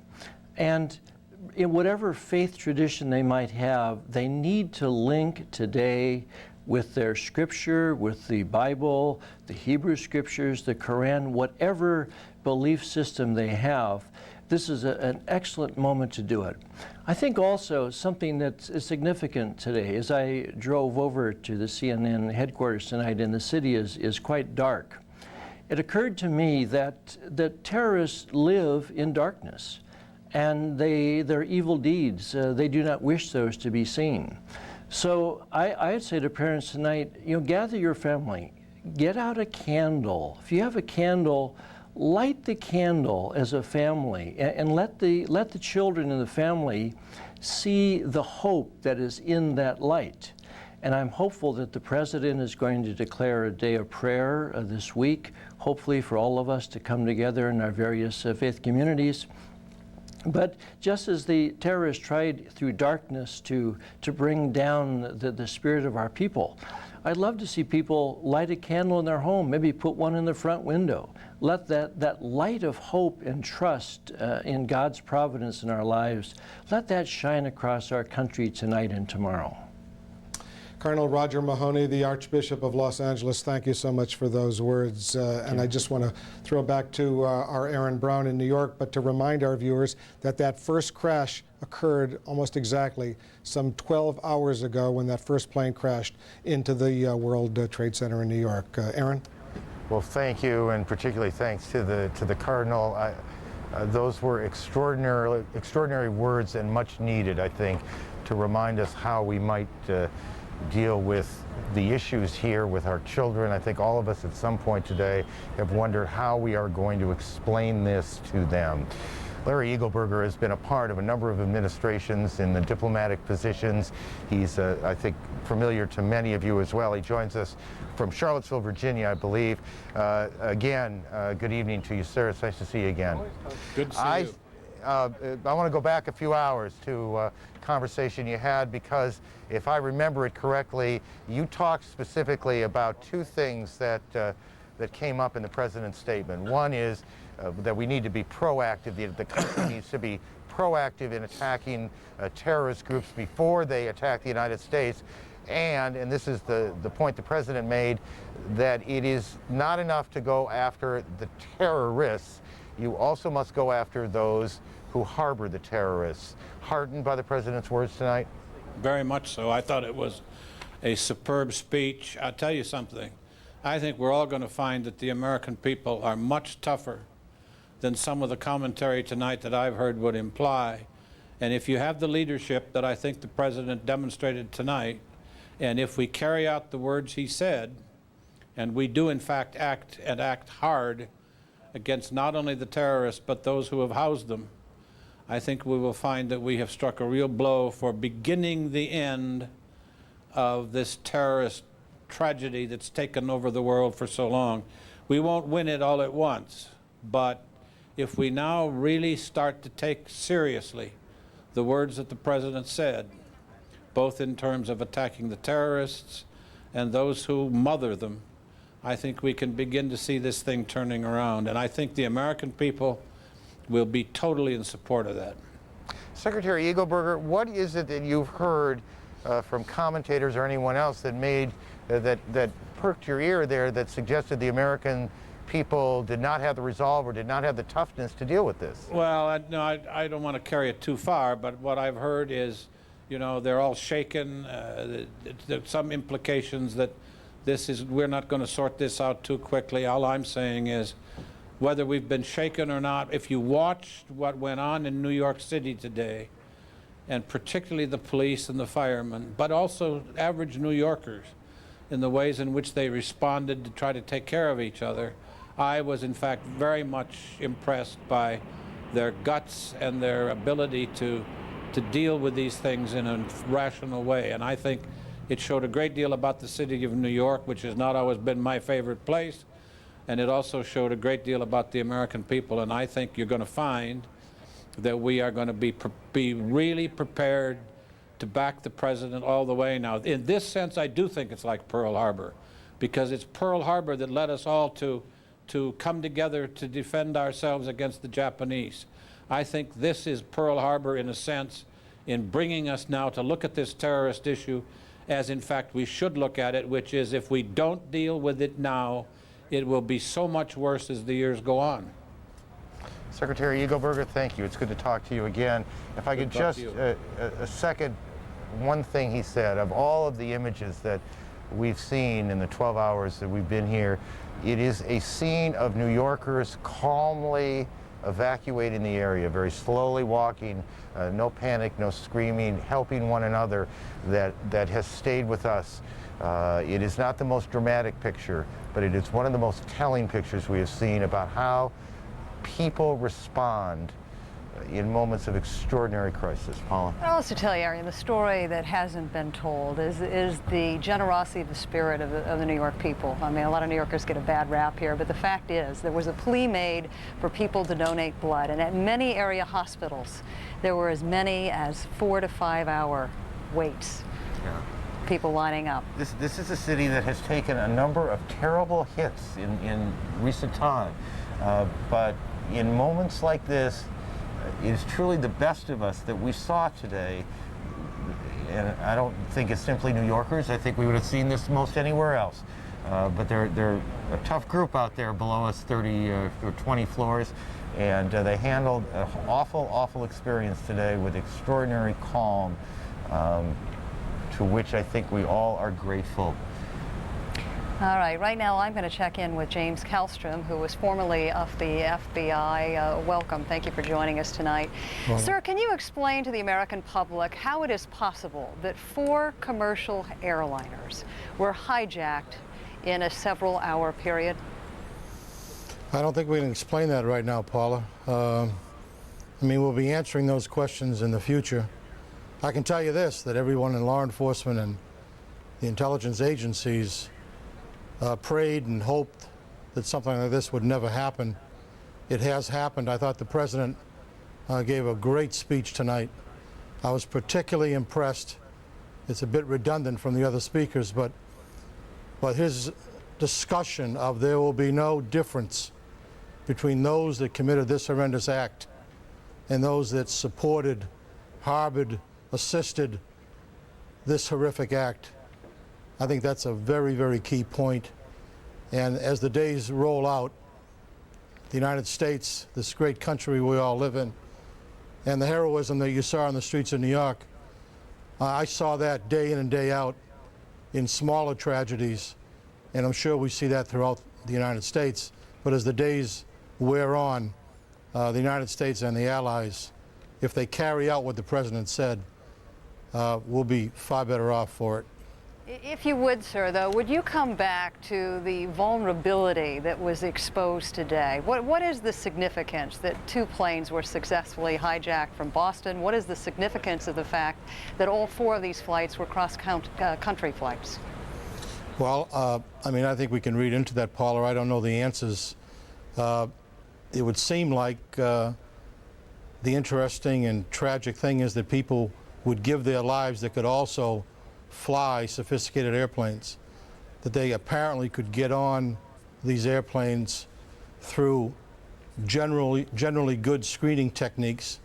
I heard one report that they were carrying knives or box cutters, and that could be.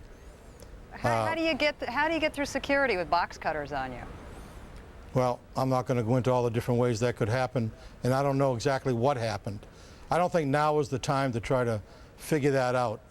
Obviously, people want to know that answer, but I think now Let's concentrate on the dead, the families, those that are still alive in the rubble in New York, in the Pentagon, out in Pennsylvania. Let's work like crazy to find out who did this. That's what's going on right now. And let's bring those folks to justice. And let's do what the president said. Let's see no difference between those that did it and those that helped it, harbored it, assisted it. Let's do that. If you would walk us through the process that begins tomorrow. Rescue workers still are not able to penetrate that perimeter area surrounding the World Trade Center because of falling debris, because of smoke. Walk us through what we can expect tomorrow. More of the same. I mean, I think everybody is 24 hours a day now. I mean, I saw reports just a while back that close to 200 New York City firemen are missing. 40 or 50 New York City police officers are missing. And certainly all the people that are in the World Trade Center are missing. So there's been a valiant attempt already to save lives, and that'll continue. All right, Mr. Kallstrom, thank you so much for your time this evening. Right now, Aaron and I are going to hand this back to Wolf, who continues to stand by in Washington. Thank you very much, Paula. And I want to report what a senior administration official is telling CNN, that the President's National Security Council will be convening once again shortly to review what has happened and presumably to discuss some various options about what is happening. President Bush, of course, will be participating together with his National Security Advisor, Condoleezza Rice, Secretary of State Colin Powell, the Defense Secretary Donald Rumsfeld, and the Vice President Dick Cheney. When we get some information on that, of course, we'll report that as well. But I want to bring in CNN's Greta Van Susteren. You were at National Airport early this morning when that American Airlines Flight 77 slammed into the Pentagon. What did you see, Greta? Well, let me tell you, first of all, I was on a flight on a runway to go to New York. It was canceled because they said 2 planes had run into the building in New York, so they canceled our flight. I got off the plane. I headed back to my car to come back to work. I was on the rooftop of National Airport's parking lot, which is about 2 blocks from the Pentagon, and I heard something funny. Well, no, first my husband said to me, "We better get out of here," and I thought it was a little bit strange. My husband's acting a little bit like an alarmist. I turned back to look at him. I heard something funny. I looked over his shoulder. I saw something. I'm not sure quite what it was, but low level. Then all of a sudden there was silence. Then there was a kaboom, and then smoke came billowing out, and I knew that it was the Pentagon. The Pentagon's about 2 blocks, of course, from National Airport, hidden behind some buildings. And there was just smoke and debris flying all over, coming up in the air. Obviously a very terrible sight. And we're taking a look at some live pictures right now. You can see the fires still continuing at the Pentagon now, some 12 hours later. What was your first thought, though, when you heard that kaboom? Did you have any sense what was really going on? At that point, I knew there was a big problem. I knew it was the Pentagon, and I knew that something horrible had happened, and I could see the magnitude of it. And it was really one of terror, because we had no idea, was there more coming? Was National Airport next? It was only 2 blocks away. Cell phones went down. I tried 2 cell phones, was having difficulty getting through. I finally did get through to CNN, but the traffic was tied up. You heard plenty of sirens and almost no information till I got in the car and did find out what happened. You know, and always, you know, in addition to having to witness this, several hours later, of course, I learned that someone who I know quite well, Barbara Olson, who's appeared on this network a number of times and whose husband is the Solicitor General of the United States, was one of the fatalities on the airplane. So obviously, and many other people, of course, are suffering tonight, but that, of course, you know, is even more dismay. And all of us, of course, who've worked at CNN knew Barbara Olson very, very well, and our hearts and our condolences go out to her family and Ted Olson, the Solicitor General. A very, very sad day for the Olsons, of course, for the entire country. Greta, put on your legal hat now. What is going to happen legally right now? Walk us through what we can expect. Well, first, I mean, obviously, I mean, I can't tell you what the President of the United States is going to do, but there seems to be at least something the country is going to do. The President obviously has indicated the country is going to do something. But assuming that that action is done, something is done, the President, there's also the possibility of some sort of legal remedy. It's not much of a remedy, but you can always, it has happened in the past, is that we've gone over and nabbed terrorists, brought them back to this country, and tried them for terrorist acts here on American soil, or for acts that they've committed against American buildings overseas. And of course, they can get the death penalty if proven guilty. What's interesting about this, and what people should know, is that oftentimes it's done in a conspiracy charge, and if you have any involvement in a conspiracy, for instance, you just stick your toe in the water of a conspiracy, you're in for the whole thing. So a lot of people can be brought into a conspiracy for almost just a minor act aiding the conspiracy. Not just the ones who are responsible for planning and causing the deaths, but if you in any way just assisted a little bit, you're in for the conspiracy and you could face the death penalty. All right, Greta Van Susteren, thank you very much. Stand by. I want to go back to New York. Aaron, Paula, and Jeff are standing by. Guys, take it over. Well, thank you. It is another day in Asia already. The Nikkei is open, the Japanese stock market. It is already down 5.5% to a 17-year low. This is not unexpected. It is the kind of thing that happens when there is instability in the world, and there is instability in the world today, certainly in our world today. Jeff, it seems like days ago that we began this. Tell me where you are right now. I was thinking about waking up this morning in a city that was going to have a primary election for mayor and other city offices, in a country that was worried about an economy that might or might not be flattening, kids back at school for the first month, at a time when the big issues, when big events, when horrible events seemed behind us. That was the political climate we've all thought we'd been in. And we're going to wake up tomorrow in just a completely different city and a completely different country emotionally. We wake up to a city tomorrow where the majority of the businesses below 14th Street, down towards the World Trade Center, are shut. Public schools closed, parochial schools closed, all private schools closed. No flights coming in or out of this country. Stock market closed. It's a new reality. And as Jeff expressed earlier on, I think you said it pretty pointedly, our luck ran out. It is, when I walked off here for a short break around 6:30 or so, I thought about my daughter, who's 12 and a half, and I wondered if she, in her school, was taken into the gymnasium, as I was in November of 1963, when President Kennedy was assassinated. I remember everything about that moment, and I wondered if she will remember every bit of that moment as well. I wondered. December 7th, 1941, yeah. September 11th, 2001. I think this date may well have been in trade. Larry King Live is coming up in just a moment. Before we go to Larry, we want to take you back to one of those moments today. It happened at the Capitol. Democrats, Republicans, senators, representatives gathered on the steps of the Capitol to show that the government was running, that they were there, and the country was strong. Tonight with the light from above, from the mountains to the prairies, to the oceans, white with home. God bless America, my home, sweet home. God bless America, my home, sweet home.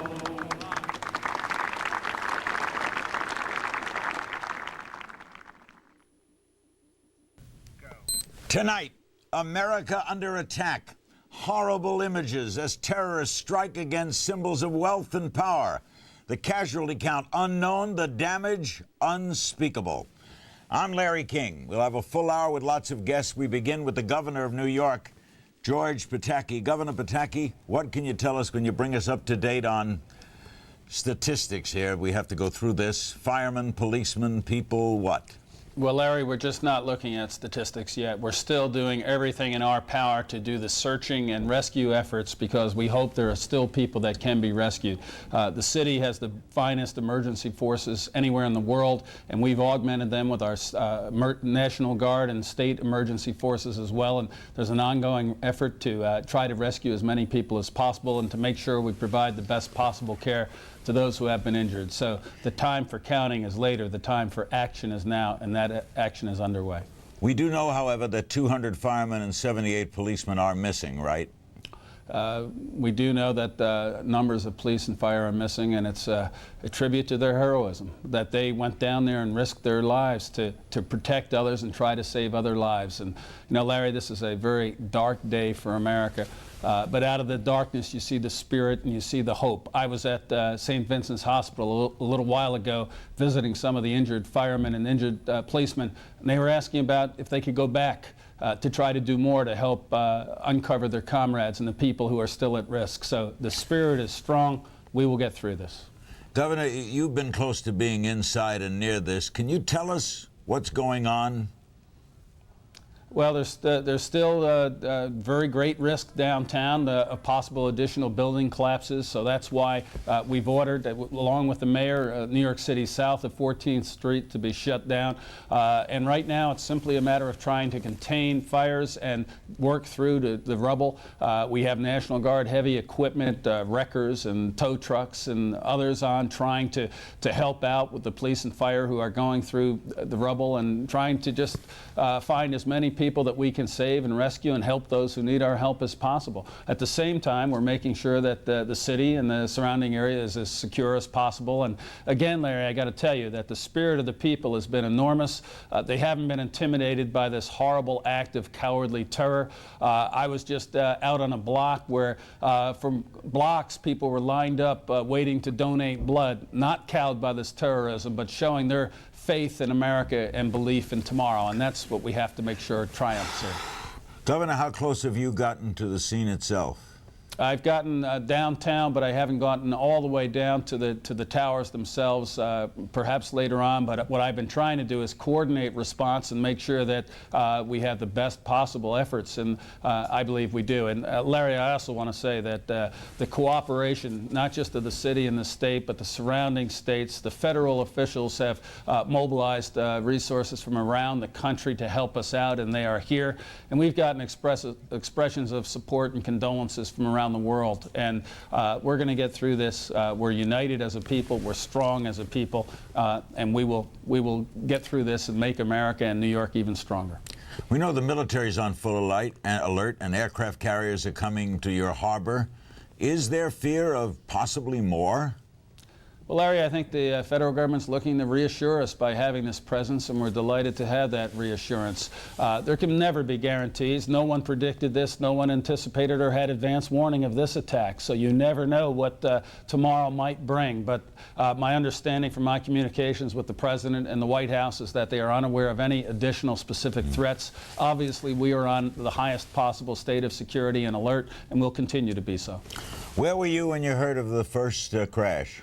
I was in the city, and I got a call to turn on the television. There was a plane hit the World Trade Center, and then I saw the second one and immediately called the White House and spoke with the President in a very short period of time and urged him to shut down the airspace around New York, and they immediately shut down the airspace around the country. And who knows what else may have happened if the President hadn't taken that step. He was in Florida, so he patched you right through. Right. What was his response when you got him on the phone? He was very supportive, offering to do anything the federal government could do, told us that they had gone to the highest possible alert and were undertaking all the security steps that could possibly be taken. And then immediately after that, he shut down the airspace around the country, to his credit, and I'm pleased that that step was taken. Will New York airports open tomorrow? We're not predicting at this point. We'll stay in close touch with the federal emergency officials. They are calling the shots. They're the ones who are in charge of the security analysis, and they'll make the determination when the New York City airports should reopen. Thank you, Governor Pataki. Thanks for giving us the time. Thank you, Larry. Next, we go to Washington, D.C., where James Baker, the former Secretary of State, is standing by. Is this, Mr. Secretary, a failure on the part of American policy? I don't think it's a failure on the part of American policy, Larry. I think that there probably were perhaps some lapses in security. It would be well, I think, for us to consider beefing up some of our intelligence capabilities, particularly our ability in the areas of human intelligence, which we have been sort of de-emphasizing since the mid-70s. But I don't think it's a policy failure. And if by that you mean that it's linked somehow to what may or may not be happening in the Middle East peace process, I would be very leery of making too direct a connection there. You know, my favorite suspect here, and I have no inside information with respect to this, is Osama bin Laden. He seems to be the favorite suspect of a lot of people. And this guy has done some things in the past that didn't depend on whether or not we were making progress toward peace in the Middle East or not. I mean, if you remember the bombings of the embassy in Kenya and Tanzania, the Khobar Towers bombing in Saudi Arabia. So I wouldn't make too direct a connection to the Middle East peace process. The president said we will take action and see no difference between those who committed the crime and those who harbored them. That's a direct threat against anybody around this. Do you expect to see retaliatory action soon? Well, I don't know how soon you will see it. I would expect to see it. We have contingency plans. We had them way back when I was dealing with these issues for the United States. And I remember well, as a matter of fact, Larry, when I was meeting with the foreign minister of Iraq in the lead up to the Gulf War in 1991, and I warned him against using weapons of mass destruction against American forces. I said the American people will demand retribution, and we have the means to exact it.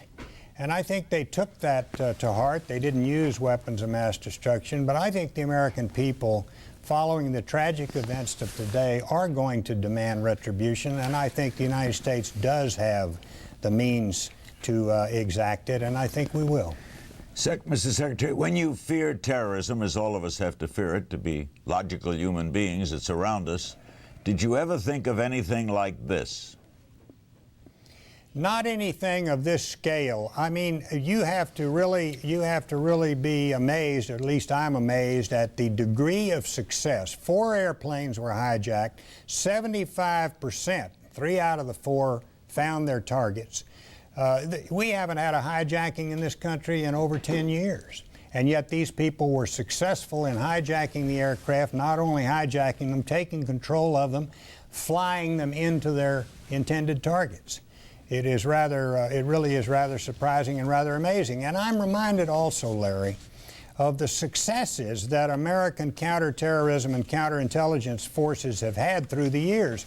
I remember during the time that I served, any number of instances where we would have a threat and we would catch it in time and we would roll it up. We would prevent it from happening. That happened over and over and over again. It didn't happen today, quite tragically. We didn't catch this one.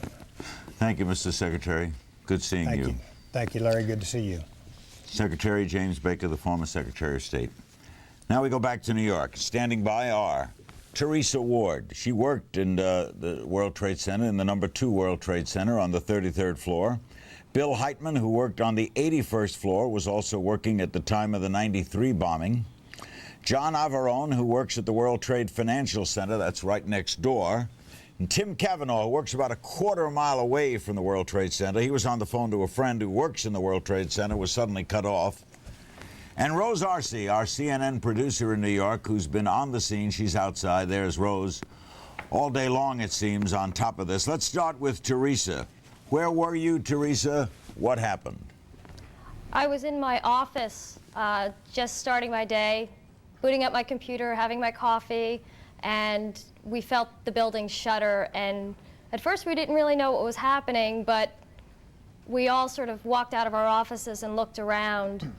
And as we looked out the window towards the West Side Highway, we saw nothing but paper and debris floating from the sky. It was, overwhelming. Did you panic? Actually, we didn't. There were a lot of people in my office that were in the '93 bombing, so everyone just sort of decided to leave, and everybody left in an orderly fashion via the stairs.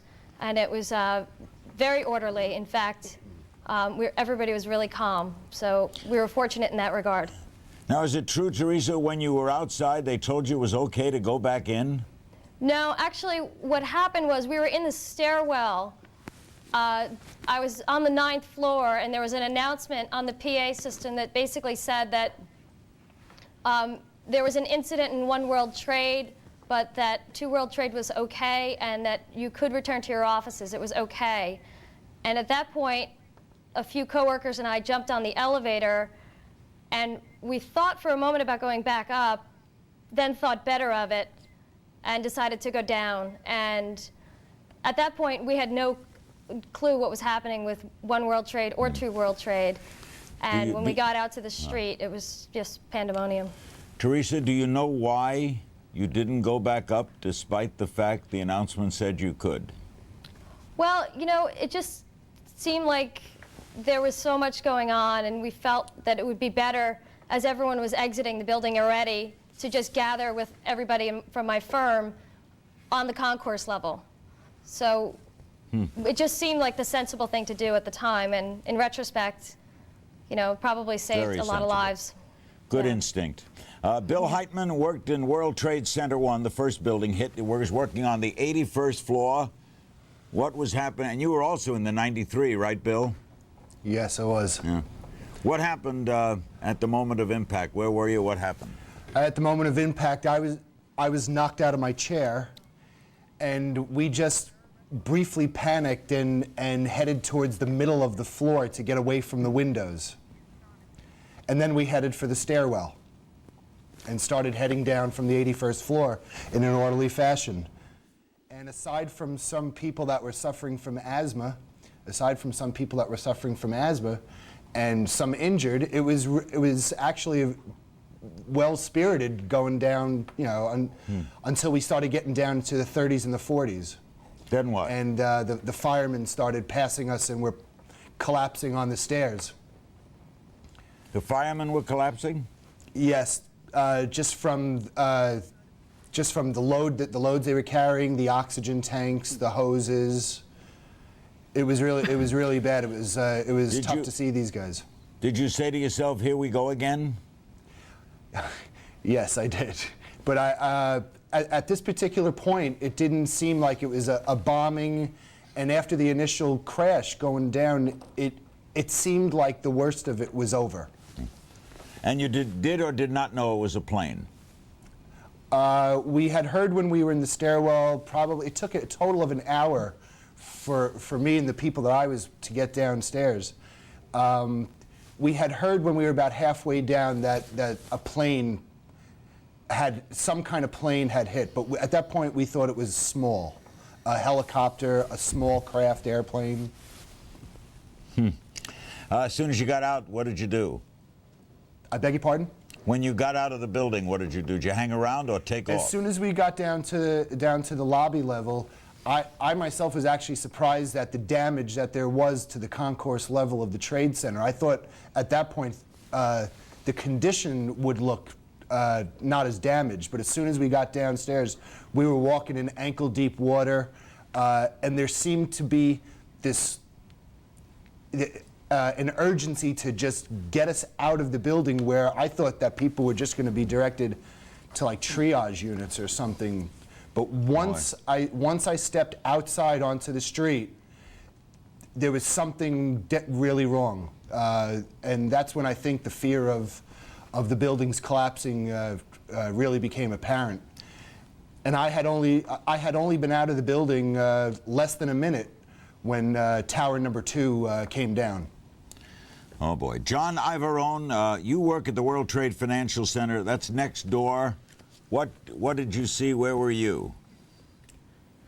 I was coming back from a coffee break, walked onto our trading desk and saw, you know, everyone watching the TV monitors, which was, you know, I didn't know what the heck was going on. I thought the market was going to go crazy or something. Leaders of Congress and with world leaders to assure them that we will do whatever is necessary to protect America and Americans.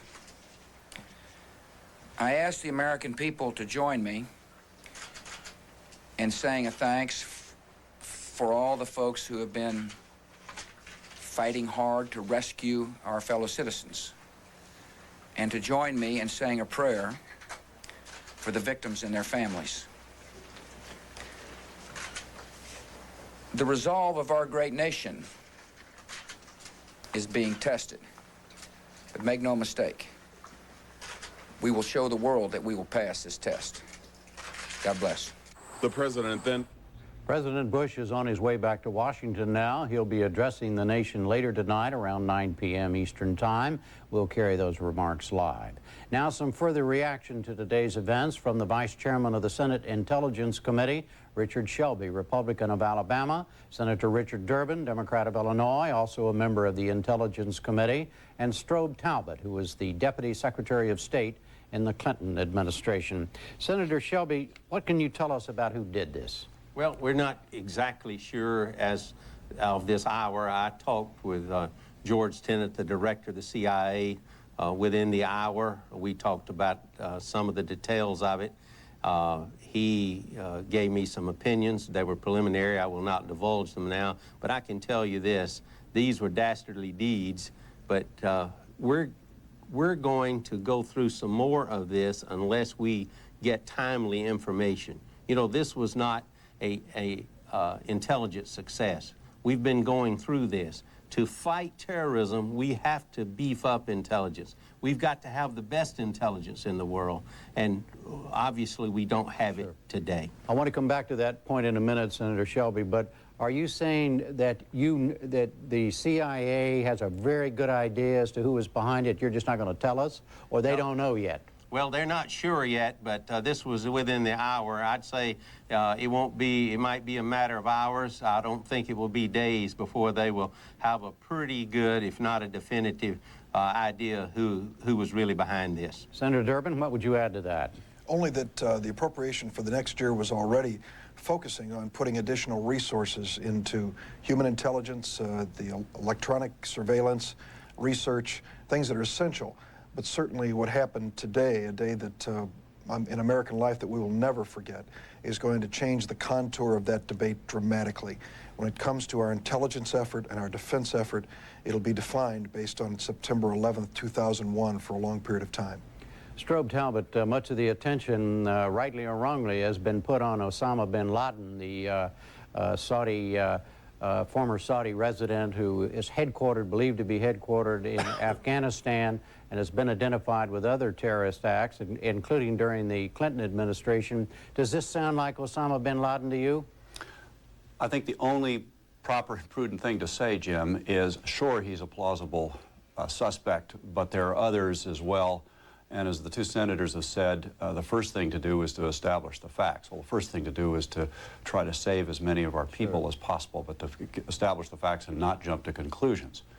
But based on this was incredibly well coordinated. Well, Jim, what I was going to say in that regard is that the magnitude of the disaster that has befallen our country and the world, and I want to stress that it's befallen the world as well, seems to derive from the extraordinary sophistication that the perpetrators of this brought off.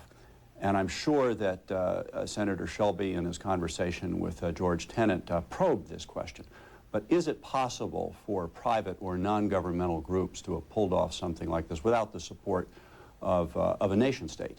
And that is part of the investigation that Senator Shelby, his colleagues in the intelligence community will be pursuing. It sounds to me like you're suggesting that maybe it wouldn't be possible for some private group of people to do this. Well, I think even the most knowledgeable officials who have had the benefit of all of the briefings available to them during the course of the day are as stunned as we are out here watching it from around the country. That something with this degree of synchronization could be pulled off. So one of the questions is to try to extrapolate from what we've seen today, who could possibly have the resources to do this, and that raises the question not just of individual terrorist organizations and individual terrorists, but also that we'll have to follow the trail of evidence into capitals as well. You agree with that, Senator Durbin? I certainly do. And I think that the investigation which is underway is an important one to find the source of this terrorism. And I think that the basic advice being given by all the leaders in Washington is don't point a finger at any specific source until we are certain. We've learned in the past that many times we were wrong in our speculation. We want to be certain as we can be, of the source of this terrorism and make certain that we have the appropriate response. Senator Shelby, whoever did it, should this be considered by the United States an act of war? I really believe it's an act of war. It's a different type of war. It's a war without borders. It's a war without defined enemies. But nevertheless, Jim, it is a war. And I believe that we've got to do better.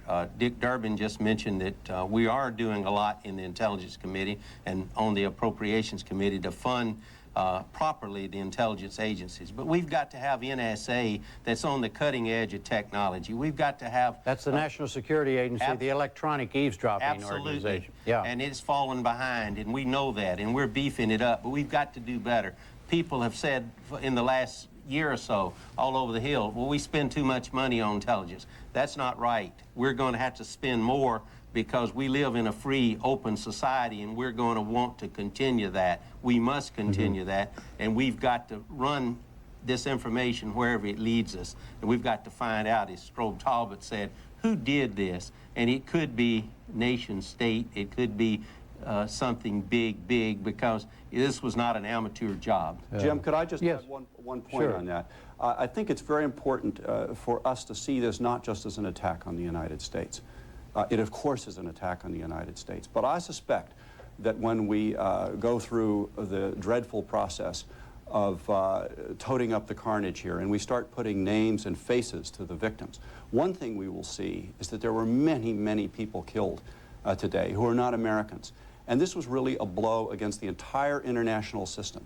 All the world suffered from this, and the response has to be equally international. We were able in the past, a lot of references to Pearl Harbor today, to assemble great alliances that were able to defeat great villains. And a new alliance is necessary to defeat this villain. It has to be an international response, just as the target was international. Senator Durbin, is that right? Should we see this as Pearl Harbor and that an international effort must be mounted as there was during World War II? Absolutely. I think what happened today was just as heinous as Pearl Harbor. The casualties will, unfortunately, I'm afraid, be much larger. And it certainly is a momobilizing moment for the United States. In other words, more people were probably killed once the death toll mounts. More people were killed today than were killed at Pearl Harbor. Is that what you're saying? It appears that that will be the case. And I think what it says, and I agree with Strobe Talbot, we would come together with our NATO allies, for example. An attack against one nation is an attack against all, and invite them and others who are not formal members of that alliance to join us in a common defense against terrorism, to say to those rogue nations that want to harbor terrorists or to entertain their activities that that's unacceptable conduct and that they are going to pay a price for doing so. That's the only way we can bring this under control. Strobe Talbot, back to you for a moment. You just left the executive branch of government. You were one of the so-called consumers of intelligence within the government of the United States. The average person, average American today is wondering, a highly sophisticated attack like this that clearly involved many, many people and many, many resources. How in the world did our intelligence apparatus miss something like this? Well, Jim, just as earlier, I think we all agreed we shouldn't jump to conclusions about who perpetrated this. We certainly shouldn't jump to conclusions about this being an intelligence failure. My 8 years in government left me with the highest respect for the intelligence professionals. They're up against a very tough problem here. I mean, essentially, we have an enemy here that's exploiting what makes our society as strong and as effective as it is, which is its freedom, its openness, and its mobility. Anybody who wants to take advantage of that is going to have some clean shots along the way. The extraordinary thing about this one is that they were able to take a number simultaneously. Now, that said, I think both in our approach to intelligence and in our approach to defense, what happened today, even though it's not the first terrorist attack, the sheer magnitude of it is going to bring about a revolution in the way we set priorities for what we're looking for and how we deal with it. Senator Shelby, in your conversation with CIA Director Tenet, did you ask him directly, hey, George, how did you miss this one? I didn't say that, but I did say, George, to the effect that this was certainly not an intelligence success, and if it's not a success, it's a failure. What intelligence is about is timely information. If we don't have timely information in a democracy like we have, in an open society like we have, we're going to have these kind of situations, disasters. And if we don't continue to improve our situation with intelligence gathering and preventing terrorist attacks. We're waiting for the next attack. We can do better. We must do better. Well, let me ask you, let me put the question to you in a more difficult fashion. Based on you've been on the Intelligence Committee now for how long? 7 years. All right. Chaired it nearly 5. Right, and you were the chairman for 5, right. Based on your knowledge of the intelligence community, did it surprise you that we didn't know about this? It surprised me. It didn't shock me because we've had a number of intelligence failures. Look at Khobar Towers. Look at the Trade Towers 1, as we would call it. Look at today. Look at the USS Cole. Look at the strategic intelligence failures. Some of us called it dealing with the lack of information on the Indian nuclear testing. We can go on and on. We can do better. We must do better. Senator Durbin, what's wrong with our intelligence? Well, frankly, we need to not only invest the appropriate resources in it, we need to hold those who are responsible for it to a standard that really reflects the danger in the world today. And that, of course, is going to be a tough thing to do, to ask for that kind of assessment. But I think that after this tragedy, that Congress will demand it of all of the leaders in the Pentagon as well as those in our intelligence agencies. We understand that we live in a dangerous world. We're warned all the time about the possibility of terrorism. Who could possibly imagine that 2 major aircraft would crash into the World Trade Center towers within 18 minutes of one another, coming from separate airports? This was a highly sophisticated and coordinated attack on America, and I think that's going to teach us that we have to be that much more vigilant in the future. Strobe Talbott, beginning with you and then going back to the 2 senators after you, what about the fear and the uncertainty that this unleashes among the average American as a result of this? We thought we were safe, and now we're not. How does the leadership of this country deal with this, and what should they do about it? I think not just the leadership, but the American people as well need to be beware of a danger, which is that the fear that you're talking about, so justified after today, will push us in the wrong direction. Colin Powell, in his opening statement that you showed at the top of the show, said that this was an attack on the spirit of democracy. We've got to be very careful that we preserve that spirit in the way we deal with the problem, and that means civil liberties. It means making sure that we remain an open society, because if we don't, then the terrorists who struck today will have won. Senator Shelby? Well, I believe that he's right. Strobe's right on his remarks there. But if we don't improve our intelligence gathering, I know I'm harping on this, but it's so important, our information gathering, we're just going to continue to be vulnerable to the next attack, because there will be other attacks, and it could be sooner than later. And we have so much to gain here. If we are aggressive and we're prepared, we can do better. We can penetrate a lot of these rings. We've done a lot of these cells, but we can do better. We have to do better for the American people. Senator Durbin? Well, I might say that the intelligence community doesn't receive a lot of plaudits when they avert disasters, and they have helped us avert many, and that should be remembered during the course of this debate. But it also means that we need to change the way we do business in some ways in America. Members of Congress are the biggest frequent flyer club in our nation. We understand what we go through in airports with metal detectors and searches and questions being asked, and the procedures on airplanes. It's not enough. We have to do more. It means more inconvenience and some sacrifice on each of our parts, but that may be the small price that we're going to pay to avert this kind of disaster from reoccurring. All right. Gentlemen, all 3, thank you very much. Thank you. Thank you. Now a more detailed look at the still developing personal and practical aftermaths of what happened today. First reaction from New York's Governor George Pataki and Mayor Rudolph Giuliani of New York City. They held a press conference at 2:30 this afternoon. We have 1,500 people at Liberty State Park who were evacuated, described as walking wounded. They were evacuated by ferry and other means. There are about 600, as of about 15 minutes ago, in local hospitals that we account for, 600 people that are being treated in local hospitals. And there are 150 in particular that were critical, that were moved by EMS. New York City has 170 hospitals. So we have a lot of hospitals, and we're utilizing all of them.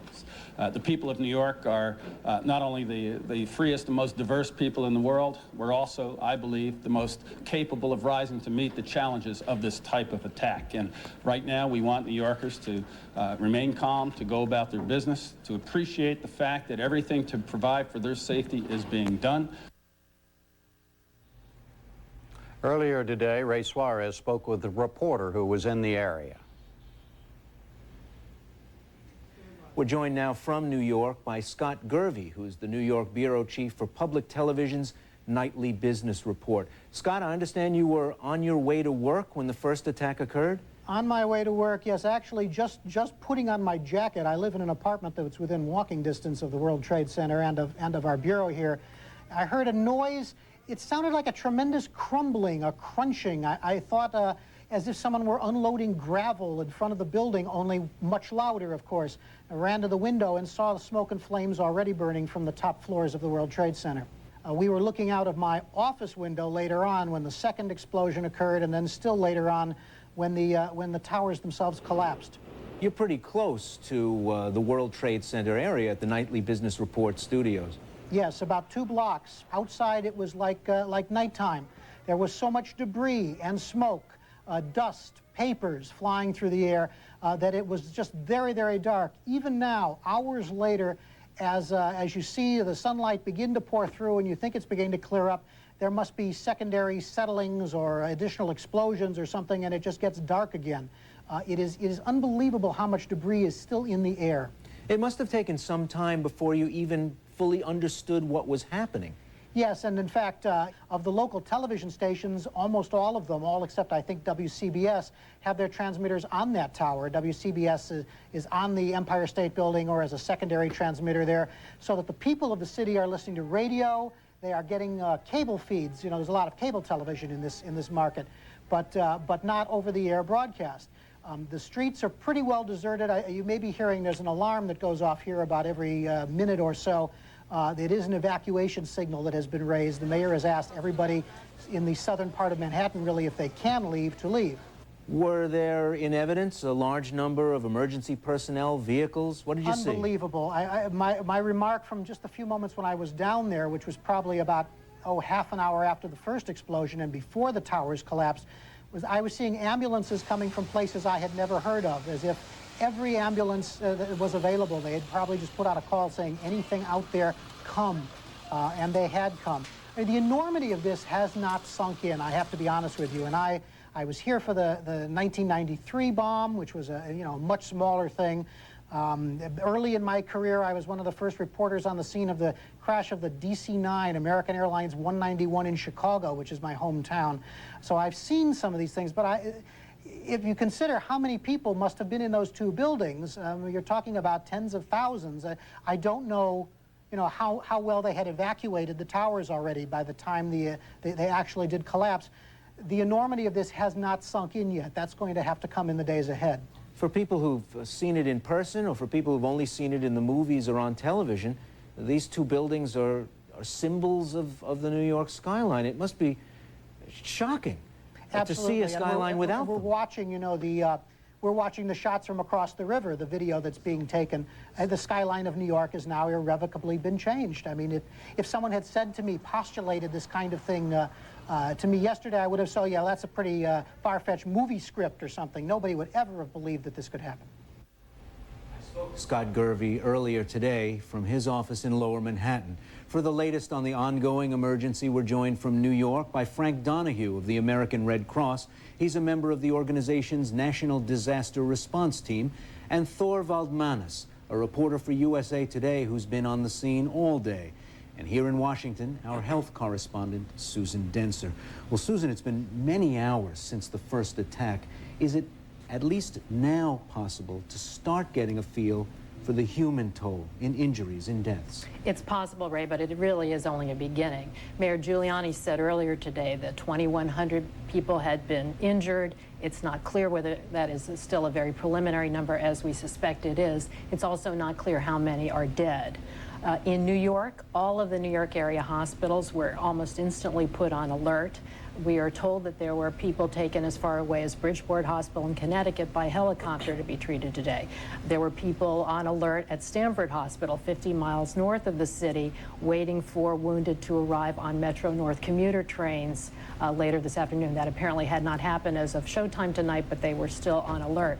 And then, of course, much closer to the World Financial Center, to the World Trade Center, St. Vincent's Hospital, for example, in Greenwich Village, about 10 minutes north of the World Trade Center, was the site where many of the injured were taken, more than 200 as of late this afternoon. Several had died as they were arriving at the hospital and after the hospital. Down here in Washington, as a consequence of the attack at the Pentagon, also roughly 40 people at least were injured and taken to area hospitals. I spent much of the day over at Virginia Hospital Center, Arlington, which is the official hospital of the Pentagon. That's where people who fall very seriously ill at the Pentagon are taken to be treated. Roughly 31 people were taken over there, some of them quite seriously injured as a consequence of smoke inhalation. Some were intubated, some were in intensive care. Others were treated and released. We were not able to speak to them. They were asked if they were willing to speak to the press. They were obviously too shell-shocked to do so, so we don't know much of what happened. Any number yet of dead coming from the Pentagon attack? We do not know. We do not know. We suspect that there had to have been a number of fatalities. You saw the pictures earlier of what had happened at the Pentagon. We did speak with one Pentagon employee who did not want to be identified. She happened to be in the news bureau at the Pentagon. They were watching the World Trade Center attack on television as suddenly the attack occurred at the Pentagon. She was the Pentagon is in 5 concentric rings, A through E. She was in the B ring, one of the more innermost rings. They were immediately, many of the people were immediately evacuated into the courtyard in the interior. She was then helping, she described people coming out of the building. She said, injuries I don't even want to describe. Some very horrific burns, some very horrific injuries. She was one of a number of Pentagon employees who attempted to accompany people who were injured to area hospitals. She said she was in a car. Actually, people were being taken in regular passenger cars. There were not even sufficient emergency vehicles at that point to take people. She was in a car with a very seriously injured person and a doctor trying to navigate through horrendous traffic back to about 20 minutes away to Virginia Hospital, beating on car windows to try to get people to move aside, and doctors saying, floor it, this person is very seriously injured. So there were some serious injuries. Again, to put it in context, though, as yet we have reports of only about 40 of seriously injured people going to area hospitals in Washington. Thorvald Manis, when I heard the mayor of New York talk about injured being put on ferry boats and taken to New Jersey and to Staten Island, I was figuring it must have been pretty hard to move around the island of Manhattan in the middle of the day today. It was absolutely impossible. Everything was, all transportation systems were basically stopped. I arrived on the scene shortly after the second tower had collapsed. And thanks to a helpful police officer, I was brought in to about a block from the World Trade Center. And the only way to describe what I saw was an absolute war zone. There were body bags strewn all over the place, burning buildings, blown out buildings, cars that were burning, some of them upside down, a lot of wounded being escorted onto stretchers. A lot of heroism. The ambulances were streaming in, and they would just pick up whoever they saw immediately and try to help them. But it was absolute carnage, just total devastation. Now, with the television towers on top, the World Trade Center buildings are about 1/4 of a mile tall, and when 2 of them come down onto the streets, I mean, the streets must be covered with the leavings of this building. What's it like there, right at ground zero? That's a good question. I mean, a number of survivors described the scene as when the trade centers came down, it was just basically a avalanche of darkness, and they couldn't run past it. It just consumed everybody, and there were a number of horrifying stories, but one woman told me how she saw a woman pushing her baby in a stroller when the second tower came down, and all of a sudden she just disappeared in a cloud of smoke. It was really, really horrendous. And I was down by the World Trade Center for, I guess, the better part of 4 hours and watching the whole complex was on fire. There was nothing left except maybe 4 or 5 stories of just burning red-hot flame. And the firefighters, who were incredibly brave, just sort of watching, you know, a real icon, financial icon, just being destroyed. But if the debris is continuing to burn, does that mean it's impossible for rescue workers to get anywhere near the scene to see if there's anybody in the rubble? Well, they are trying, but they also have to worry about, there's a lot of concern that the surrounding buildings have been so damaged that they're unstable as well. So whatever they do, they've got to do it very carefully. But as one firefighter said to me, there's nobody left, anybody that was in the World Trade Center complex is dead now. So it's unbelievable. I'll never forget it. There was actually a piece of the World Trade Center that fell. It's probably about 20 to 30 stories long, just lying on one of the side streets. Frank Donahue, with a disaster of this magnitude, what does the Red Cross do first? There's so many needs that have to be met. Absolutely. I think most important is that we coordinate with the emergency response folks here in New York and have a long history working in greater New York. We were there with the first bombing of the World Trade Center and work closely with emergency management, with the mayor and other emergency response folks. We have disaster vehicles out throughout the neighborhood. I've been there since about noon today. We have disaster response vehicles in the area providing water, providing support to the emergency firefighters and the ambulance drivers, etc. We have facilities at all the major transportation centers, the Port Authority, Grand Central Station, and throughout New York, so that people have a place to go, providing primarily mental health. We have mental health volunteers that are responding, providing people whatever we can. I had a gentleman come up to me that needed his heart medicine. We connected him with the right disaster volunteers that could provide him medicine that he had left in his apartment. Standing on the street today, handing out water, just talking to folks who had left their pets or wanted to make sure someone that they knew was okay in one of those buildings. And it's that kind of contacting people, emergency needs that Red Cross workers are providing tonight, as well as obviously shelter for thousands and thousands of New Yorkers. When the World Trade Center was first built, they weren't there, but today there are 2 big neighborhoods right by there. Have they been evacuated, and where are those people going? Battery Park, that whole neighborhood, the apartments in that region. I just came before tonight, the show, Stuyvesant High School, which is right next to those new apartment buildings in Battery Park. At Stuyvesant High School, there happens to be an incredible emergency hospital set up. Red Cross is there with mental health workers, but most of that neighborhood has been completely evacuated. And those folks tonight will be finding shelter. Red Cross will be setting up shelter. It's going to be announced later this evening where all the shelters are in Manhattan that folks can go to, that Red Cross will be providing. Do you have all the help and the blood that you need? Well, clearly people have been so responsive. Coming tonight, I was saying that every time I stopped at a light between coming from the financial district up to Midtown tonight for this show, people would stop me at every corner and ask, could they volunteer? Could they give blood? What could they do to help? The people of New York have been incredibly responsive. The Blood Center of New York, people have been standing in lines. I just left there, standing in lines waiting to give blood at hospitals. Volunteers, we need mental health workers, certified mental health workers that can provide assistance to these folks. So we always need trained volunteers to help us, and we always need blood. We have 50,000 units of blood on standby, but I think a disaster like this is a great reminder to Americans that we should never let our blood supply go down, and everyone should be calling 1-800-GIVE-LIFE, and this is a great opportunity to be reminded of that. Frank Donahue, Thor Valdmanis, Susan Dentzer, thank you all. Thank you. The wire services are moving stories now of explosions north of Kabul, Afghanistan, near the airport there in the capital city.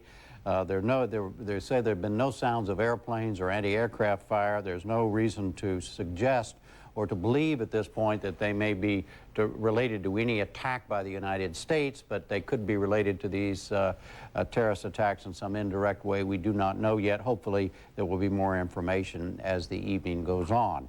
Finally, in this hour of our special report, a look at how in this age of tight security at U.S. airports, 4 large airliners could have been hijacked. And once again to Kwame. As the day progressed, details emerged about the planes involved in the attacks. The two planes that crashed into the World Trade Center towers were American Airlines Flight 11, a Boeing 767. It carried 81 passengers, 9 flight attendants, and 2 pilots.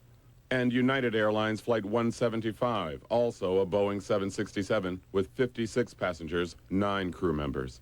In the Pentagon crash, American Airlines Flight 77, a Boeing 757, with 58 passengers, 6 crew. And the plane that went down in western Pennsylvania was United Flight 93, a Boeing 757 with 38 passengers, 7 crew. And to Gwen Eiffel. And joining me to discuss airline and other security issues are James Kallstrom, former Assistant Director of the FBI and head of the Bureau's New York division. He led the FBI investigation into TWA Flight 800 explosion. And Daryl Jenkins, head of the Aviation Institute at George Washington University. Mr. Kallstrom, I guess the question everybody's asking themselves today is how could this happen and how did it?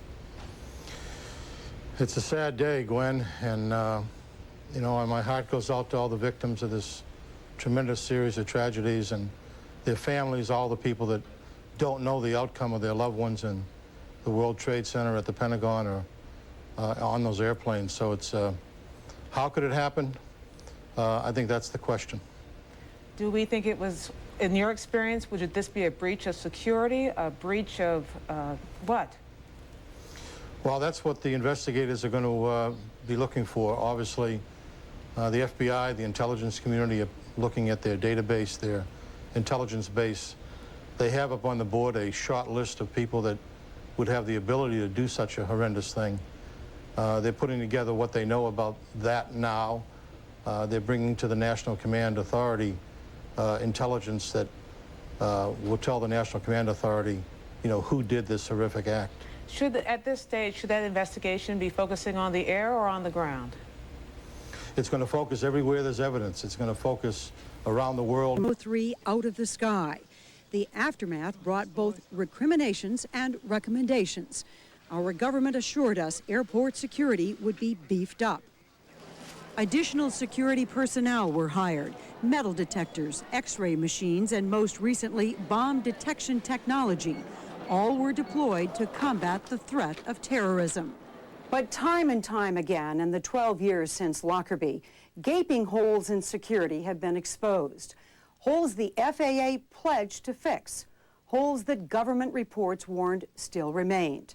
Holes that were likely exploited by these terrorists today. There appears to have been a total breakdown at least 3 airports in this country. Give us the scenario of what might have happened. Well, there are 2 plausible scenarios. Either someone was able to get through the security site at those airports, or maybe even more likely, people working on the ground crews had been compromised. How easy is it, and tell us the plain truth, to get a gun or a bomb on an airplane? There are always some airports that fail when we try to get a gun or a knife on an aircraft. How easy is it to get a job as a security screener? It is as easy as falling off the proverbial turnip truck to get a job as a security screener. We have people that would be flipping hamburgers if they weren't working in the security function. They're not very well skilled, there's very high turnover, and I'm not sure that they're up to the job. But inadequate screening of passengers and baggage is not the only threat to security. We don't screen the people who work at airports properly. At tests that have been done at airports around the United States, we found a large percentage of, or certainly a large number of illegal immigrants, people whose background that we really couldn't check out. In fact, as Dateline reported in 1996, our producers applied for and were given jobs at 2 of the biggest airports in the country. At Newark Airport in New Jersey, where one of the hijacked planes departed this morning, our undercover producer was hired on the spot, no questions asked, and no job references checked to drive this electric car. But within 2 days, he was working security, checking carry-on bags. He was given no training. And watch how our undercover producer wanders along tarmacs and throughout airplanes without the ID to be there. And he passes some 10 other airport employees without being stopped. At Hartsfield Airport in Atlanta, our producer was hired as a baggage handler without the required background check. Again, he was free to roam on airliners like this one. After Dateline's broadcast, the FAA did change policy to try to prevent these types of security breaches, but recent government reports indicate problems persist. This year, the General Accounting Office warned security screeners at U.S. airports continue to miss as many as 20% of weapons smuggled in carry-on luggage during FAA-sponsored tests, and that FAA plans to improve hiring, training, and supervision of security screeners, including the companies that provide them, are woefully behind, in some cases up to 2 years. It's too early to say whether the terrorists gained access to the planes today because of poor security checks or someone working on the inside. But this much is clear. The hijackings were well planned and the terrorists highly trained. Once on board, they knew exactly what to do. Experts say once airborne, there was little the crew could have done to fend off the attackers. Once on board the aircraft, it would not at all be difficult to gain access to the cockpit. Cockpit door is not like the vault door in a bank, for example. They're rather fragile. You can kick them in if you had to. Barry Schiff is a retired commercial pilot for a major airline who flew both Boeing 757s and Boeing 767s, the same kinds of jets involved in today's attack. Pilots go in and out of the cockpit as they need to go to the restrooms. Coffee is brought to them, so the door is opening every once in a while anyway. And even if the cockpit door were locked and nobody were going in or out, it would not be difficult to threaten a flight attendant such that she would get the pilots to open the door because of fear for her life. Though pilots are trained to handle hijackings, Schiff says historically they don't usually result in fatalities, much less the downing of an airliner. In most cases, a hijacking is not a dangerous situation. Most hijackings are easily resolved. There's very little a pilot can do if an armed hijacker comes into the cockpit. In most cases, he'll believe that a hijacking is going to end peacefully. In most cases, they normally do.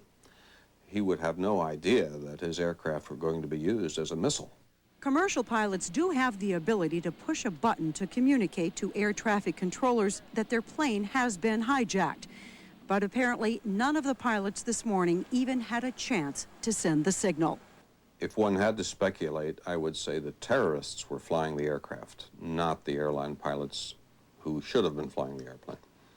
Mainly because I don't believe any airline pilot would intentionally fly into the World Trade Center, even with a gun at his head. We may never know exactly what happened in the cockpits, but both the FAA and the airlines had to have known that something was terribly amiss, as each of the planes veered inexplicably off their flight paths. What you are looking at is the actual radar tracking of the two flights that left Boston's Logan Airport this morning. American flight number 11, shown here is the blue plane, takes off first. United Flight 175 takes off next. Both proceed west towards Los Angeles. They are fully fueled for a transcontinental trip. Then, somewhere near New York State, the planes abruptly change direction, now flying southeast to Ground Zero, the tip of Manhattan. American Flight 11 finds its target first, Tower number 1. 21 minutes later, American Flight 175, in red, flies south of Manhattan, then makes a sharp turn to the north, where its final chilling moments aloft were captured on videotape. Meanwhile, United Airlines Flight 93 leaves Newark Airport in New Jersey for San Francisco. The radar shows that somewhere near Cleveland, the plane makes a sudden U-turn, then disappears. It crashed in this field near Pittsburgh. Its final destination unknown, but experts suspect that it was likely headed to a target in Washington, D.C. Since the airplane crashed in a rural area, that there might have been a struggle on board that aircraft between the crew and the hijackers, and that the crew somehow managed to thwart the hijackers' intent of crashing that airplane into something else. If that's true, the crew probably saved hundreds, maybe thousands of lives on the ground. Unfortunately, even their heroics will not be enough to save the aviation system upon which America relies so heavily. A linchpin of our economy is our air transportation system. We can't do without it. It's not an accessory. As of today, that linchpin has been shut down. In the coming months, what we're going to find is an air transportation system that's totally different than we've known. It's going to be one where airports are going to be basically armed camps. Providing safe and secure passage for the 640 million passengers passing through 1,000 screening checkpoints, traveling with more than 2.5 billion pieces of carry-on and checked luggage, flying on 97 air carriers is a monumental task that will likely take years to manage. That's Dateline's Lee Thompson tonight on the state of airport security in this country and airline security. Some very sharp critics in there. It will get much tougher in the days immediately following this terrorist attack and for months and probably for years to come as well. The mayor of New York City, Rudy Giuliani, has appeared to give us an update on the toll of casualties in the World Trade Center attack and the collapse of those 110-story skyscrapers and also 7 World Trade Center, the 40-story building that came down later. Here is some of what he had to say this evening. At the scene, it's a horrific sight, but there are thousands and thousands of emergency workers down there. We've gotten a tremendous amount of help and assistance. In fact, we actually probably have more equipment than we need at this point. We're very grateful for it, and it'll be stored in areas, and probably over the next 2 or 3 days we will need it. And we'll do everything we can to support the efforts of the people who are trying to recover people from the debris and the horror that's taken place down there. The number to call if you have questions. I'm not sure we can answer all of your questions, but at least we can try to answer it, is 1-212-560-2730. That's 1-212-560-2730. If you have questions throughout the night and tomorrow, that's the number to call rather than 911, which you should just call if there is an emergency. We had over 1,100 emergency room visits today that we know of. So far, we have 6 fatalities that we know of, 5 at St. Vincent's. Obviously and tragically, there are going to be a lot more than that, but that's what we know of at this point. We had over 300 patients that were treated at St. Vincent's, over 160 at Bellevue, 250 at Beekman Downtown Hospital. And the hospital, these hospitals were probably the ones under the most stress, but they were able to get through. I want to thank all the people that helped St. Vincent's getting the water that they needed and the support that they needed. Also, I'd like to say to people that might consider doing this that services should be made available in New York City tomorrow on a fair and equitable basis. Anybody that thinks that they're going to gouge consumers or ask for extra amounts of money for food or anything else, we're going to have the police and Consumer Affairs Department out there. So just be careful. This is a time in which we all have to cooperate and help each other. Alternate side street parking is suspended. Sanitation services will take place in most of the city, except obviously in the lower part of Manhattan, where the sanitation department will be working to remove debris, which has already started. And the schools, again, will be closed tomorrow. And hopefully we'll get them open as soon as possible. Tomorrow, the effort will be at trying to recover as many people as possible and trying to clean up the horrible mess that was created by all of this. And I would ask people to cooperate as much as possible in that effort. If you have to come into Manhattan because your business is essential, then obviously do it. The upper part of Manhattan will be open. But if tomorrow is a day in which you want to stay home and stay with your family and give comfort and support maybe to other people that have been affected by this, it would be a good day to do that. Mayor Rudy Giuliani. Ironically, this was to be the day in which there was going to be a mayoral. Hello, everyone. I'm Laurel Porter. And I'm Joe Donlin. You've been watching NBC's continuing coverage of the attack on America. At the top of every hour, we'll bring you updates on what's going on in our area. Hundreds of people here are responding to this by lining up to give blood at the Red Cross. In fact, so many people today are ready to roll up their sleeves. The headquarters in Northeast Portland is staying open late tonight. They'll be open for another hour until 8 o'clock. The wait was a long one for much of the day, 3 hours. So the Red Cross says it will extend its hours for the rest of the week, opening at 7 in the morning tomorrow, Thursday, and also on Friday, and staying open until 8 o'clock. And here's how you can help out. You can call this number, 1-800-GIVE-LIFE, for more information. Make an appointment.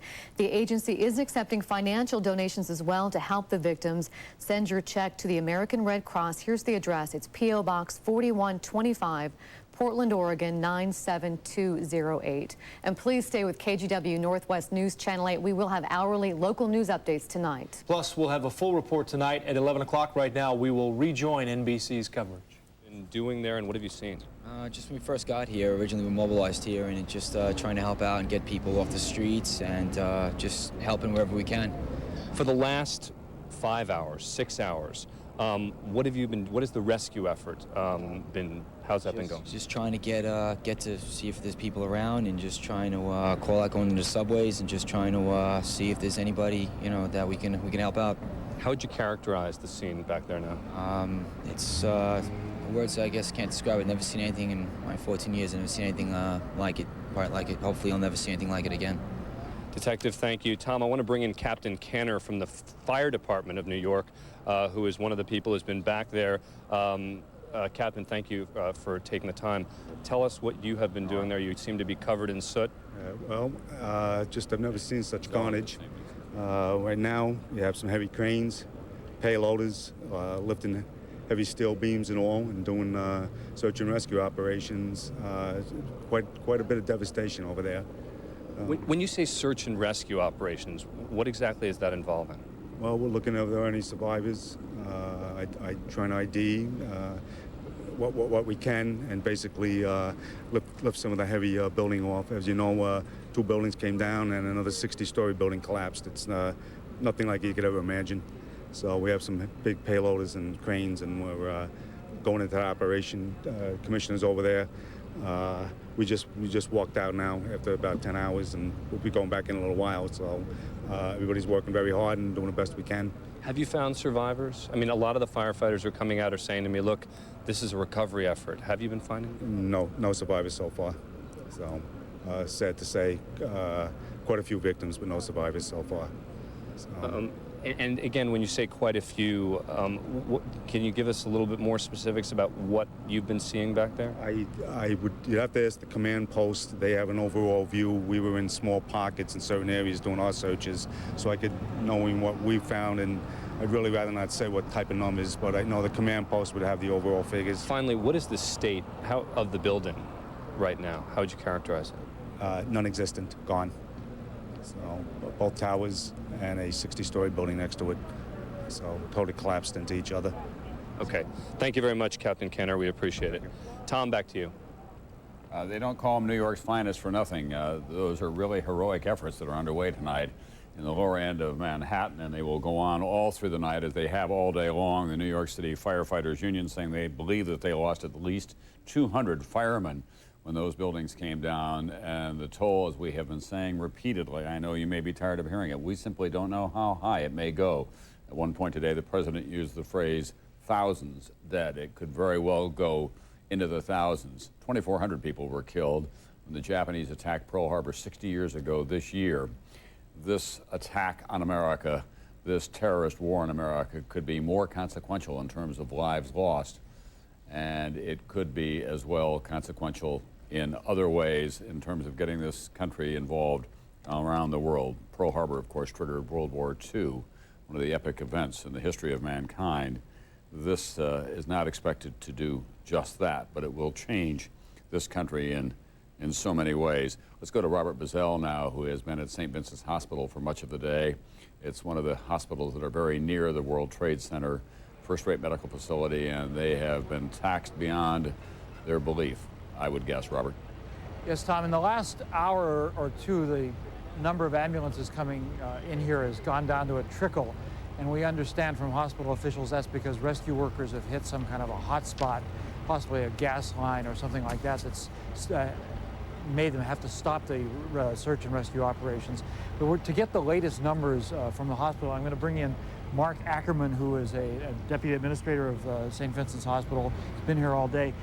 Mr. Ackerman, you had an emergency plan here in place. You were the lead hospital for the 1993 World Trade explosion. How well were your people prepared today? Bob, I think we're very well prepared. Unfortunately, St. Vincent's has been in the epicenter of a number of these types of incidents, and we have preparedness drills throughout the year, so we were quite ready. What are the latest numbers of casualties that you have here now? St. Vincent's here in Manhattan has received 327 patients thus far. 62 of them are in critical condition. How are we doing with 55 of those individuals are firefighters or police officers, and 3 of our patients have passed away. Now, that's a lot of casualties, but it's nothing compared to what we thought we would see when we got here this morning. It's really very upsetting to our entire staff. We really, in the beginning, had been told to expect up to 1,000 patients, and I think the realization is coming to all of our physicians and nurses that we were the hospital that received the most patients, and that really only means that there are still many, many people down under that rubble. Now, you have some personal tragedies here as well as the people that are coming in. You had a nurse who was communicating with her husband. Tell me that story. Yeah, one of our nurses in our comprehensive cancer center, husband was up on a very upper floor. She heard about the airplane. She emailed her husband. They were talking back and forth, and then the email stopped, and she found out that the building had collapsed and realized that her husband had gone down with it. So it's a real tragedy from that perspective. A number of our nurses are married to firefighters and police officers, and they've been working hard all day, knowing in the back of their minds that their loved ones may be among the casualties. There's some terrible stories here, Tom, and I think that we're going to find out that this is going to continue on in the next few days, although certainly not at the rate that we saw it today. And I think from talking to the Dan Abrams, talking to the firefighter officials, we were talking about the magnitude of the rescue efforts, huge steel beams. It is the bodies and the victims, the injured, will continue to come in, but at a much lower rate. Tom? Ask Mr. Ackerman for us quickly, if you could, Robert, whether they have enough medical personnel, doctors and trained nurses and so on. Mr. Ackerman, are there enough doctors? Do you have the staff you need to deal with whatever contingencies come up? We do. We had over 500 physicians and nurses on duty, or people that came in from their days off. There was a convention of physicians in town here. As a matter of fact, we had people from Europe come and offer their assistance.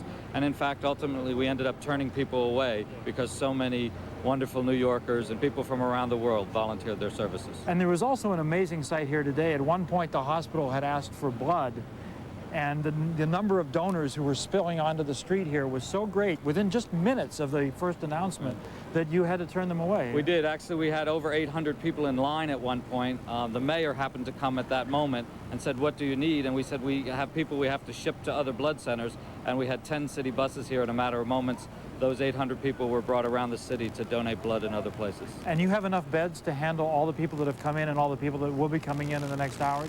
We do. We have 2,600 beds in the St. Vincent's Catholic Medical Center system, 800 beds here in Manhattan. We were able to send many of our patients to our other hospitals, and they will be ready now with beds here in Manhattan in the event we get many more patients overnight. Thank you very much, and great job here by many, many doctors and nurses, Tom. All right, thanks very much, Bob Bazell at St. Vincent's, one of New York's premier hospitals in Lower Manhattan, not too far from the World Trade Center, or what used to be the World Trade Center. You can only imagine what it was like in the nation's capital today. First, the news that the World Trade Center had been hit by a plane, then a second plane had hit the other tower. That, of course, conjured up immediate visions of that this was some kind of a terrorist attack. Then the Pentagon was hit by a hijacked airliner. Donald Rumsfeld, the Secretary of Defense, was in his office at the time. It penetrated 2 of the rings of that fortress-like building. The fires continue to burn there tonight. There was a code red on Capitol Hill. That meant that House Speaker Dennis Hastert, who was third in line of succession, had to be taken to a secure location. Condoleezza Rice, the national security advisor to the president, was on the phone to him. He was at a literacy event in Florida, and she told his staff that they then suspected terrorism as a result of the second attack. She went to the operations room in the White House with Vice President Dick Cheney. Colin Powell turned around on a trip to Lima and started back for the United States. What kind of a day was it for the rest of the day in the nation's capital? Here's NBC's Nora O'Donnell with a report on this day that will be remembered for so long, for so many terrible reasons.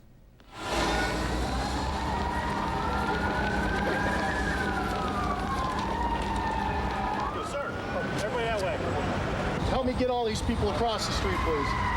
Moments after the attack on New York, the chaos spread to the nation's capital. So what looked to be maybe a 20-passenger corporate jet, no markings on the side, coming in at a shallow angle like it was landing right into the side of the Pentagon. And then a huge fireball, perhaps 5 times the height of the Pentagon.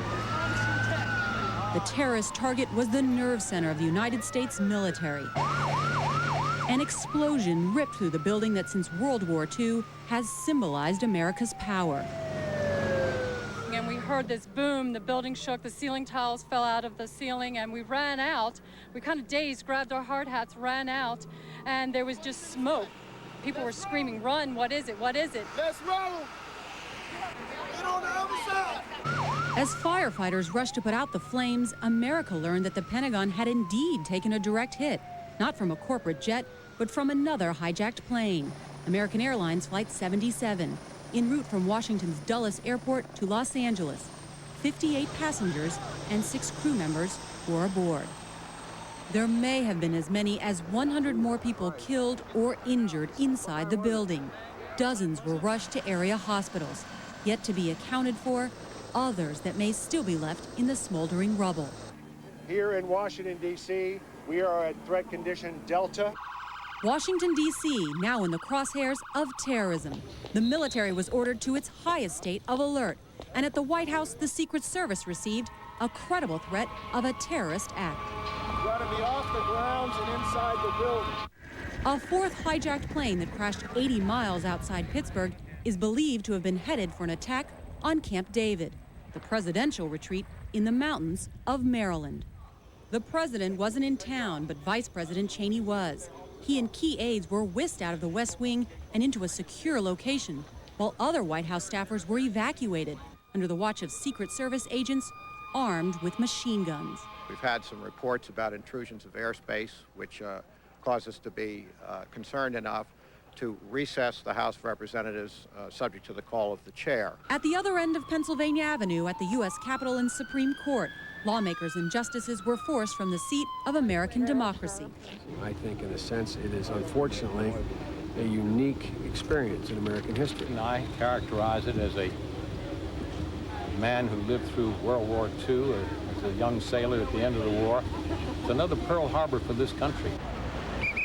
By 10 a.m., all federal offices were closed, sending the government's entire workforce into the clogged streets to try to make their way home. For tourists, museums and monuments were shut down as well. Washington was in a frenzy. Hospitals in emergency mode, roads shut down, bridges closed, fighter jets patrolling the skies. The mayor declared a state of emergency. That all of our emergency agencies are fully deployed to meet any emergencies that might arise. The Pentagon's functioning. It'll be in business tomorrow. Later, Donald Rumsfeld, the Secretary of Defense, stepped up to the Pentagon podium to state the horrible truth everyone already knew. There is no question but that the attack against the United States of America today was a vicious, well-coordinated, massive attack against the United States of America. What kind of world do we live in? This is terrible. It's just awful. Tonight, Washington is a ghost town. This is the Memorial Bridge, normally crowded with traffic. Yet the attack has succeeded in shutting down the capital of the United States and left Americans wondering, how could it have happened in this of all cities? The White House, the Capitol, and the Pentagon are symbols of America. Counterterrorism forecaster Marvin Citron authored a report in 1994 for the Department of Defense, warning of Washington's vulnerability to terrorist attack. We predicted a plane could have crashed into the Pentagon. That's about as specific as you can be. If you made a right turn at the Washington Monument, you could hit the Pentagon. A left turn, you could hit the White House. He advised back in 1994 that air traffic be controlled over and around all federal buildings, but he says this recommendation was not implemented. People are wondering today how the Pentagon, which is the symbol of America's military power, could be hit by a plane. How could that happen? Because we're a free society. The balance you've got in the United States is access and freedom to complete security. Despite heightened security after the Oklahoma City bombing and barriers at the White House, Citron says Washington became complacent about protecting itself. We've let down. We strengthened ourselves during Oklahoma because the crisis was there. We were in a crisis mode. Once we get rid of that mode, we go back to laissez-faire. But is it even possible to protect Washington, a symbol of democracy, but also the nucleus of the country's power? You cannot defend against this kind of an attack. The Pentagon is just one more Washington office building. That's all it is. It's not a fortress. Noel Cook is a former Pentagon counterterrorism chief. Just this June, he authored a report warning that an attack of this kind was imminent. Now he says the nation has to face the reality of terrorism in our own backyard. What's emotionally gripping is the feeling that this thing has come home to roost in a major way. We are vulnerable in ways that we never were prepared to admit to ourselves, and we're going to have to cope with that. Marvin Citron concurs. He predicts a city under siege. I think people are going to be more looking around. It'll look more like Israel, where the people there are accustomed to attacks from terrorists, and they're prepared, and they look for things. We'll do more of the same thing. The first step for now, a show of determination by President Bush, who returned to the White House at the end of a tragic day, hoping to allay the fears of a stunned and terrified nation. That's Nora O'Donnell, who covers Congress for NBC News and Washington in general. The D.C. Police Chief Charles Ramsey said tonight, nothing in Washington, D.C., your nation's capital, is likely to be the same again. That's the police chief of that city. But as far as security is concerned, there is no longer any such thing, he said, as business as usual. Already, Pennsylvania Avenue in front of the White House had been closed down. There had been some talk about reopening that. That talk will disappear in a heartbeat as a result of this attack on the Pentagon today and the terrorist attack up here in New York City. What goes on in a cockpit when there's the kind of chaos that we witnessed here today? Well, someone who knows a lot about cockpit chaos in a flight that is in a distressed mode is Al Haynes. He was the man who was at the controls of that United Airlines flight in July 1989 and made that heroic, controlled crash landing in Sioux City, Iowa, and saved so many lives with his heroic action.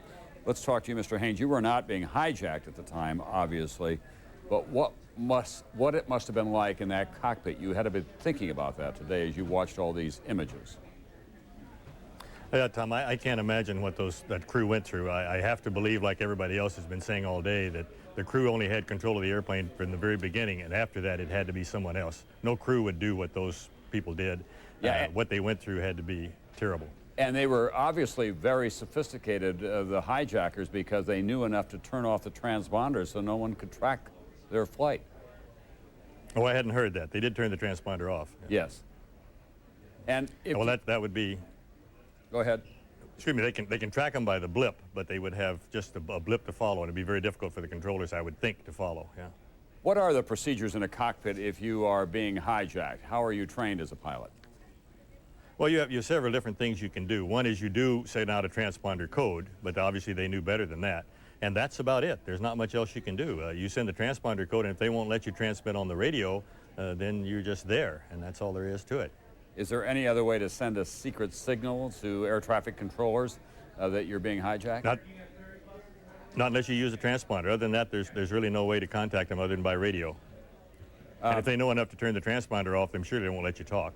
Once you get airborne in a 757 or whatever these planes were today, how difficult would it be for someone to remove the pilot from the chair and take the controls and fly it as precisely as they did into the Pentagon and into the World Trade Center?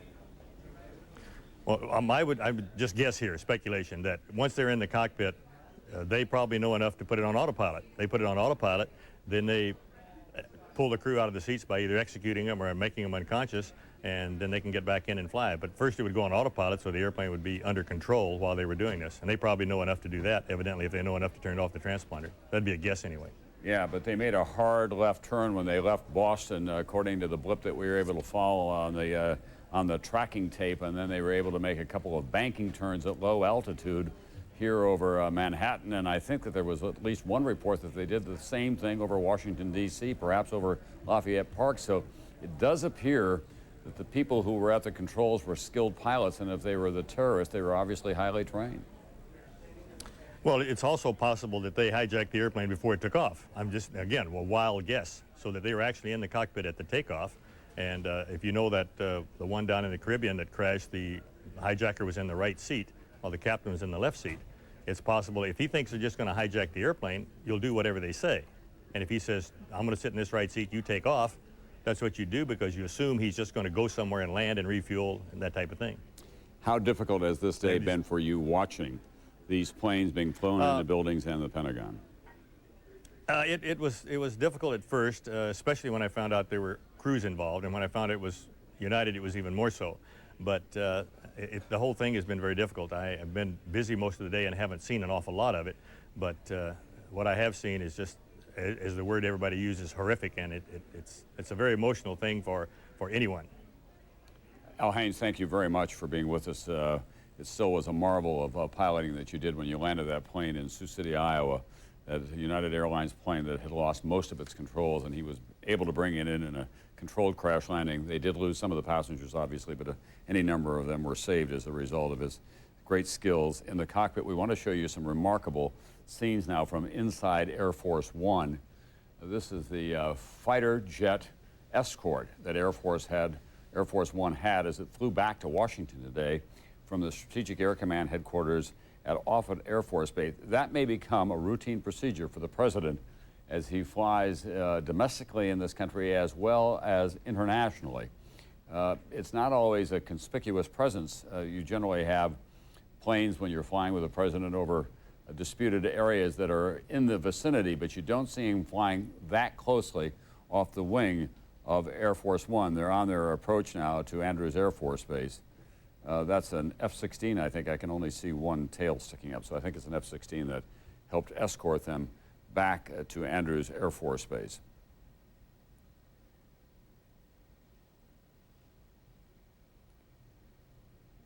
Let's go to Dateline's Keith Morrison, as he has been taking the pulse of this country. America, in all of its complexity and all of its parts, becomes a family on a day like today. Here's Dateline's Keith Morrison. In a moment, everyone knew things can't be the same anymore.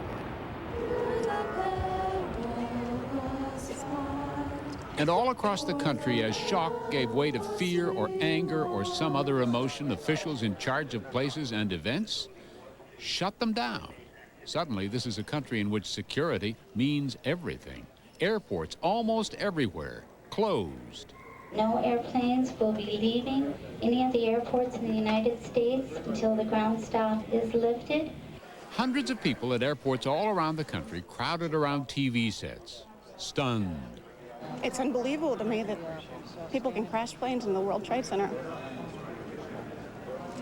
and collapse on thousands of people.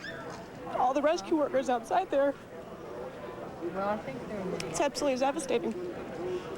I don't think anybody in this nation is going to be able to sit down at dinner this evening or any evening from now on and consider ourselves to be completely safe. It's crazy. The order to close for the first time the entire national air traffic system came early from the Federal Aviation Administration. Many of those airports were evacuated. For how long? Who knows? At least until tomorrow afternoon, perhaps longer. No one's ever done such a thing before, ever. I think our security is going to be so tight tomorrow that you're not going to believe it. It's going to take a long time to get everybody cleared. I mean, they're going to be doing hand searches. They're going to be doing all kinds of stuff. It's going to be the top level of security that we have tomorrow. Markets, of course, just stopped. How could they operate here? Already, the financial loss has been in the billions. And, said UCLA finance professor Bradford Cornell, it will hurt for some time. Investors are likely to get frightened. That will lead to a dramatic drop in stock prices. And now, says Cornell, now that many institutions and companies will try to be more careful about security, we'll keep paying. That throws sand into the gears on which our economy runs. It's going to make the cost of doing business greater, corporate profits lower, and that will depress stock prices and economic activity, even in the long run. But that's for some other day. Today, nationwide, flags were lowered to half-staff. Many states closed their public buildings, courthouses shuttered, trials postponed, popular landmarks locked up. Seattle's Space Needle, the Disney parks on both coasts, even the U.S. Mint shut down. The national pastime went the way of the national mood. Baseball commissioners announced that the schedule is off indefinitely. And for the Emmys, postponed indefinitely. Who felt like celebrating? This weekend is not the weekend to put on this telecast. In Texas, thousands of people flocked to a prayer vigil at Southern Methodist University. Help us to make sense of senseless acts. Psychiatrist Dr. Stephen Kingsbury said he expects a lot of people will want to be overcautious for a while. Our sense that we live in a safe society where we have good protections against external threats has been taken from us. And a terrorism expert, Peter Chalk, who spoke to us over the phone because security kept him out of downtown Washington, told us overreacting towards safety might be a good idea for a while. That symbolic message that's been transmitted across the world will have profoundly affected the image of the United States abroad, of invulnerability, and that the U.S. can be brought in to the very front line of this sort of attack. And what wasn't shut down today, we are much more careful about guarding. The border with Mexico and with Canada closed for a while. Security around military installations like this one is at extraordinary levels, of course, also at atomic plants and the other sensitive places in the American infrastructure, which in the past had seemed impervious. No longer. The terrorism expert worries that in their fear and anger, Americans may decide it's time to end this country's famous openness. That would be a mistake, he says. Without a doubt, I mean, one of the prices you pay for being in a democratic society is that you have to live with a certain risk threshold. The only way you could realistically counter a lot of these dangers is to have a closed society, but that's not what we're about. America may be a little different after today, a little more conscious of external threat. As the psychiatrist said, we may have some new routines now. Does that mean that there'll never be another hijacking or terrorist attack? Probably not. Does it mean the vast majority of us will feel safer? Definitely, eventually. But not today.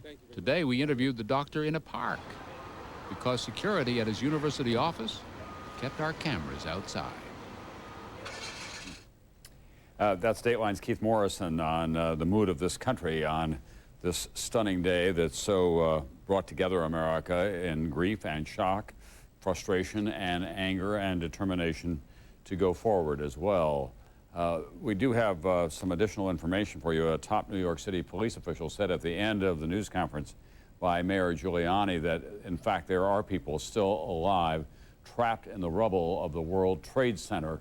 He wouldn't say how many, but they're bringing in heavy construction equipment to move a lot of the big blocks of concrete that have come down and the steel beams as well. And he says that they have recovered some victims who were still alive when they found them this evening. So that's the most heartening news that we've had from the site of this carnage in Lower Manhattan so far tonight. The work will go on through the night and for several more days.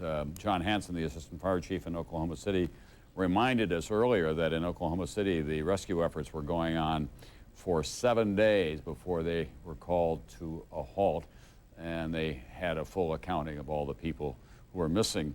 And as horrendous as Oklahoma City was, it will pale in comparison probably in terms of the number of people who were in the World Trade Center when those two buildings came down, say nothing of that 40-story building that came down later, although that area had been evacuated by that time. NBC's Maria Shriver is in our Burbank bureau tonight, and she has been looking at the people who were on those flights that were destined, most of them for Los Angeles, although one flight was headed for San Francisco. Maria, what can you tell us? Well, Tom, as you have been reporting, as you just mentioned, all 4 of the hijacked planes were headed here to California, 1 to San Francisco, 3 here to Los Angeles. And the news that came here to California when people heard that those flights were coming here brought this city almost 3,000 miles away from the New York World Trade Center to almost a complete standstill. Los Angeles was one of the first airports in the country to get the early morning call to close down. Los Angeles International is one of the airports that we've asked to be evacuated early on. That unprecedented move spread fear throughout the city that terrorism might be heading west. The city went into high alert. Federal buildings, City Hall, and the courts were all evacuated, and that was just the beginning. The chief of police attended an emergency council meeting and went on television to try and calm people's fears. We certainly want to, again, reassure the public that all is safe in the city of LA. We certainly have no guarantees, but we're certainly looking at all of the precautionary measures to ensure that the community is as safe as possible. And while there were no terrorist incidents, nonetheless, businesses came to a standstill. Disneyland closed its doors not just in California, but throughout the world. Virtually all studios closed down, including Jay Leno, who suspended production for the rest of the week. Tonight's Latin Grammys were also canceled, so was Madonna's concert and sporting events for the near future. Even the Emmys canceled Sunday's award ceremony. A celebration and a comedy show would just not be something that would be appropriate for this country this weekend. By mid-afternoon, the state's governor felt it necessary to go on television and reassure all Californians that their state was indeed secure.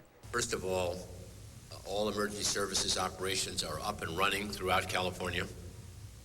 Secondly, all law enforcement and firefighting personnel at the state level are fully deployed. But despite the pronouncements from elected officials, this was a state in fear and shock. It's like a movie. I can't believe that it could happen in this country. And while thousands of Los Angelinos were stranded and frightened, the real concern here was for New Yorkers and for the families here in Los Angeles who had loved ones on those planes. American and United Airlines asked the Salvation Army and the Red Cross to be available today to offer pastoral and ministerial services to the families of victims. It's just to be there and to say to them, we are here and we'll do whatever we can do to help you through this trauma and this pain. Tom, it's important to note that neither American Airlines or United Airlines have officially released the names of the passengers on those 4 flights. But however, some family members have released some names, most notably David Angel and his wife Lynn were on the flight from Boston here to Los Angeles. Angel is well known as the producer, one of the producers of the hit television show Frasier. His colleagues released a statement this afternoon calling him an incredibly talented, kind, and gentle man, a man of incredible personal faith as well. He perished on that flight. Also, as we've been reporting, I know you have also Barbara Olson. She was the wife of Solicitor General Ted Olson. She was on the flight from Washington to Los Angeles. She was one of the few passengers on several of these flights who managed to make a cell phone call to her husband where she told him that they were being hijacked. Moments later, her plane crashed into the Pentagon. Several other names have trickled out, but we don't know whether their kin have been notified, so we don't want to go out and actually tell you who they are. American Airlines and United have both asked us to publicize 800 numbers that they have put together. This is for family and friends who have questions, who want information about whether loved ones actually did get on those flights. The United hotline is 1-800-932-6555, and the American Airlines hotline is 1-800-245-0999. And they're quick to point out that people who are just who have no real personal connection should not tie up these lines. These are phone numbers for families, for concerned members of families who might have loved ones on those flights. But people here, if you flew over this city today, you wouldn't even recognize it because these normally clogged freeways were virtually empty. Many people kept their children at home from school, although the school system did go on as usual, and people have been asking the city to return to normal. But very much, this was a city very much in shock this morning. Throughout the day, people thought this terrorism might be headed this way. So we'll continue to keep you up to date on the California situation. Tom? Thanks very much, NBC's Maria Shriver. I suspect that was the case across the country as well, even for cities and small towns that were not the destination of these airplanes, that things did come to a stop today because it was one of those events in which America coalesces around its sense of national identity and shares the television set as well, trying to keep abreast of what has been going on. We're joined now by New York Governor Pataki, who has been down at the scene of this carnage all day long. Governor, tonight we heard a top New York City police official say that there are still people alive, that they do expect to recover some people from that wreckage throughout the night tonight. Is that your understanding as well? Well, we certainly hope so. The rescue efforts are ongoing, and they have the highest priority. We have the city of New York has the finest police and fire rescue teams in the world. They've been augmented by our state, National Guard, and federal help, and everything that can be done is being done, and we're just praying that we can recover some people who might be in the rubble right now. The New York City Firemen's Union reported earlier that it had lost 200 of its members when the buildings came down. Is there any confirmation of that you have independently? We don't have any confirmation of particular numbers, but we know this is one of the darkest days in American history, and our prayers are with those who have lost their lives, with the brave families of the firefighters and the police who risked their lives to save others and were victimized by this terrorist attack. And our prayers are with those who are afraid their parents might not come home tonight. But we're going to continue to have hope. We're going to continue to work to get through this and to make sure that everything is done to try to recover anyone who might still be alive downtown. That is the highest priority, obviously, and to treat those who have been injured and to recover those who have been killed. You have any sense at all as to when that financial district can return to some semblance of normality? Tom, as you know, we've closed New York City south of 14th Street for tomorrow. The point right now is to make sure the entire focus is on the rescue and the search efforts, and that the emergency crews can get in and out as easily and as readily as possible. And we'll make a determination tomorrow, probably at the end of the day, what additional parts of the city may be open tomorrow afternoon. But right now, the entire focus has to be on the rescue and search efforts. You used to have an office in the World Trade Center, didn't you? I had my office in the World Trade Center, and the state today has had many, many offices and many employees in the World Trade Center, and I had friends there this morning. And do you know what happened? We don't know. We don't know. We're praying, and we're doing everything we can to try to rescue them. Is there anything that the citizens of New York or surrounding areas should know in terms of what this city or what this state needs that they can do? Tom, the citizens have been great. I was down at Cabrini Hospital a couple of hours ago, and we had lines around the blocks of people in line to donate blood. They're not letting terrorists drive them from the streets, and in fact, they're coming together. We are going to, as this process moves forward, need EMTs, nurses, additional support as the frontline forces downtown now go through this and need relief. And we set up state hotlines for nurses, doctors, EMTs, and others. And we're also organizing additional fire and police support so that we can rotate services in and out. But the spirit has been enormous. This is a very dark day, but out of this death and destruction, you can see hope. And we're not going to let these terrorist barbarians take away our freedom and take away our hope. Finally, tough question, Governor Pataki, but what are your officials telling you about the population in those buildings when they came down? We just don't know. We know that a number of people did get out and were evacuated before the buildings came down. At this point, we just don't know how many were not able to get out. There is an unconfirmed report tonight from a New York radio station governor that 2 men with a truckload of explosives were arrested at or near the George Washington Bridge. Do you know anything about that? We've had all sorts of reports and rumors, and we've been in constant touch with federal officials, with the FBI and the national security officials, and we have no confirmed report of any such activity at this point. I also spoke with the president and the vice president earlier today, and they have no information that additional terrorist threats have been targeted at New York or anywhere else at this point. Obviously, no one knew or anticipated the attacks this morning, so we can never be 100% sure. But at this point, I'm unaware of any direct security threats that the federal government is aware of. Governor George Pataki, the governor of the state of New York, it's been a long and difficult day for you. It will not end at midnight tonight, obviously. We wish you the very best. Thank you very much, Tom. All right, Governor Pataki of New York. Barbara Olson, we have a picture of her, I think. She was the well-known CNN conservative commentator. Her husband is Theodore Olson, who is the Solicitor General of the United States, successfully argued on behalf of President George W. Bush before the U.S. Supreme Court in that contested presidential election growing out of Florida.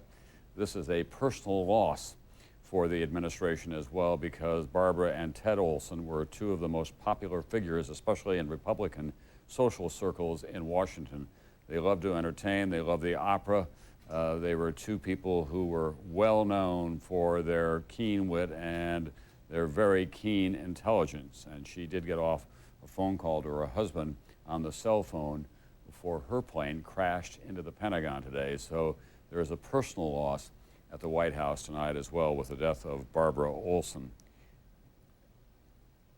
We're going to go now to Ashley Banfield, who is in downtown New York, not too far from the World Trade Center, where she has been throughout the day and had a very perilous experience herself. At one point, Ashley had to break some windows to get in the building to get away from the dust and smoke cloud. Tom, when the second tower came down, unfortunately, my producer and I found ourselves in a far too close a situation, and we were finding ourselves running from the cloud that consumed us, and we had to break into a nearby building just to breathe, and we were followed by a New York police officer and also a security guard from the World Trade Center. We couldn't recognize either of them because we were all covered in so much white dust at the time. It was barely recognizable except for his badge. I just want to get you up to speed on what's happening now. We've been watching a number of different emergency vehicles filing into this area, but we're also watching as a number of semi-trucks roll in as well. We've been told that about 24 semi-trucks as well as 60 different dump trucks have been lined up and ready to go in to move away some of the large debris. As you're about to hear in a moment, there's a reason why they're having to remove that large debris before they can actually continue this search, because most of the searching on the surface of these 2 stumps of what were the World Trade Center towers didn't really provide much to anybody. There wasn't much to be found at all, certainly no one alive. And what's strange is very few cadavers as well. I'm joined by one of the firefighters who was one of the first on the scene. Lieutenant Pat Clancy has just come out from 12 hours in sort of the ground zero area, and I just want you to describe for me what happened when you first arrived, Pat, on the scene and you ended up going up onto the rubble heaps.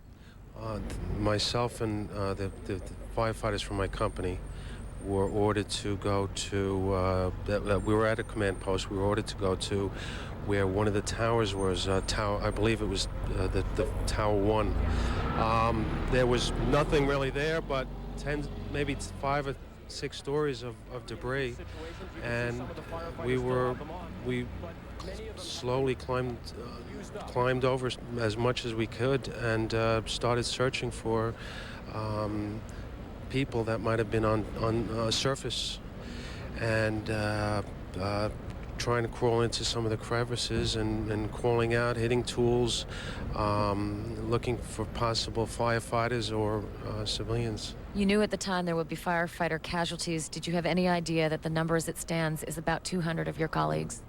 We were assuming it would be a large amount, but firefighters, civilians, police officers, emergency workers, they even a block away there are fire trucks and police cruisers that are ambulances that are flipped over, burned out, block away. Just quickly, you were able to call your wife via our cell phones when you got out of your 12-hour shift. She had no idea you were alive. What was her response to you? She was hysterical, but I would imagine hundreds of firefighters are the same way, their wives. Lieutenant Pat Clancy, thank you for talking to us, and good luck. Stay safe. I know you're going back in tomorrow, so be careful. Thank you. Tom, that's been the story from a number of the firefighters and emergency workers who've emerged from this, many of them covered in the white dust that you've seen probably throughout all of the pictures today. It's been just a tragic story all around, many of them knowing full well that they've lost a lot of friends, colleagues, and loved ones in that rubble as well. Actually, because you have been isolated down there in a way you may not have heard, a top New York City official is now saying tonight that, in fact, there are some people who are alive in the rubble, and they do hope to get them out before the end of the night. He also said that they had recovered some people who were still alive when they got them out of the rubble, so there is some faint hope, at least, for people who have been trapped in there. We don't know the number by any means or how severely they are trapped at this time, but thank you very much. It's been a long and difficult and dangerous day for you, and we do appreciate your reporting. Let's go to NBC's Robert Hager now, who has some additional information for us on that United Airlines flight that left Newark bound for San Francisco and then was headed back toward the East Coast when it went down outside of Pittsburgh. Robert? A couple of pieces of key information. It comes from a briefing that Attorney General John Ashcroft has just completed for members of Congress at the Capitol Police Headquarters down near the Capitol.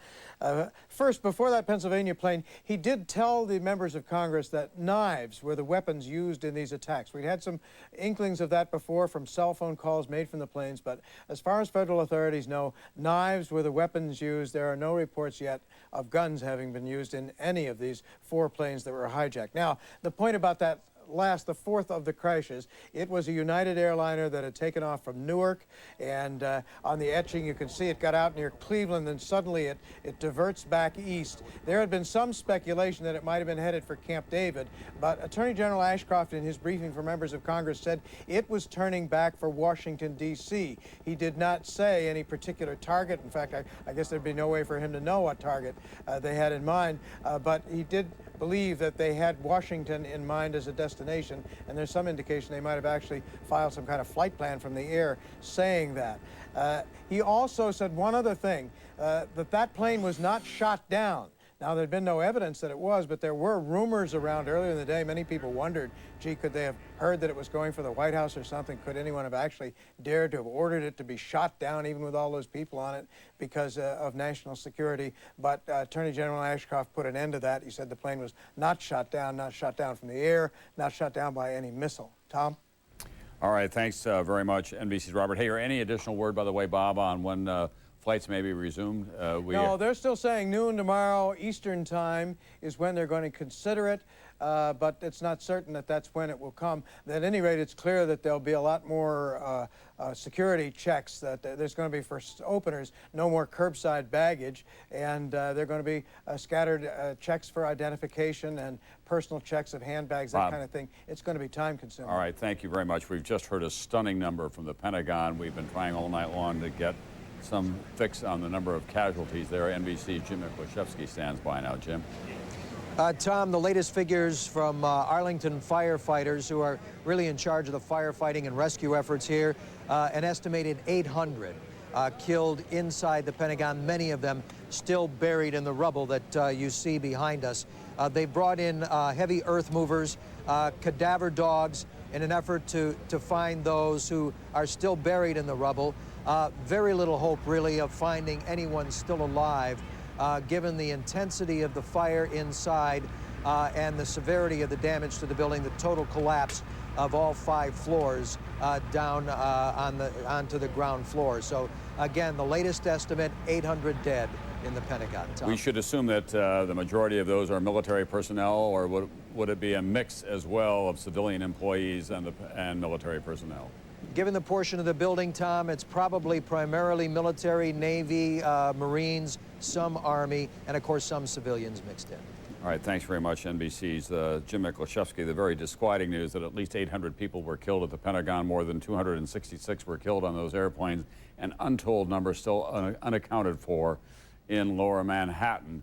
This has been, as we have been saying all day long, a day quite unlike any other in American history. There's never been an attack of this severity or this magnitude within the continental United States. People are comparing it to Pearl Harbor, but at that time we did know who the enemy was. It did get the United States involved in World War II. This, of course, a shadowy terrorist attack using civilians against civilians, hijacked airliners as guided missiles. We want to share with you now just some of the first-person accounts of the people who have gone through this long, unending, and difficult day. On any given day, New York is a city with its own sounds, with its own rhythm. Today, you could feel a collective shudder as it all came crashing down, and the voices of those at Ground Zero are still shaking. Fathers. All of a sudden, we felt the second one go. Mothers. We all heard this just really loud explosion. Daughters. A huge explosion and a shudder. And our own colleagues at NBC. I never thought that it would happen here. Tom Lochtefeld, at work at a trading firm on the 80th floor of World Trade Tower 2 when the first plane hit. All you could see were papers and smoke just flying through and around the plaza. And we looked up about maybe 10 or 15 floors up, and the whole wall was blown out, and it was filled with flames. And everybody was just like in awe. We had no idea what it could be. And suddenly our two managers in the office, they came screaming in with an urgency that I've never, ever heard before in anybody's voice, saying, "Get out, get out, get out, get out."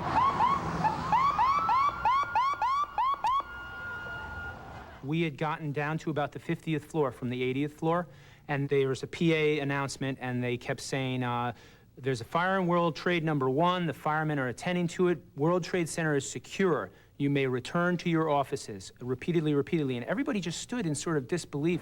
Tom didn't go back. It was far from secure. Just minutes later, the second crash right into his office. If I went back up, I would have been dead. And if I didn't leave the minute that I left, I would be dead. And God bless the people who were on the 110th floor, because if I was down at the 50th, they were down at the 80th.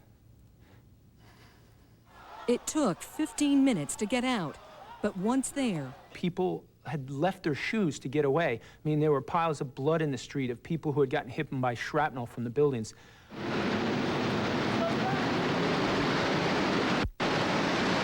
Your wife, you know, she said to me that she thought she was a widow. I bet. Kim White was stuck on the 74th floor of Tower 1. The doors were locked. Why? I have no clue.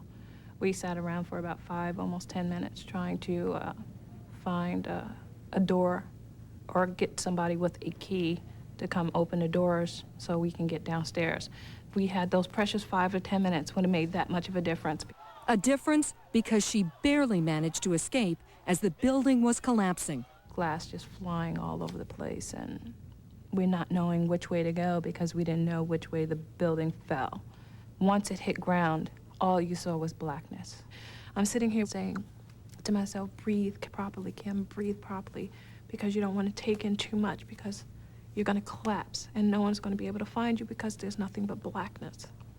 And breathing wasn't easy, not just because of the debris. To make things worse, Kim suffers from asthma and suffered an attack. Was there a time today when you thought you were going to die? Oh, definitely. On at least 3 or 4 occasions.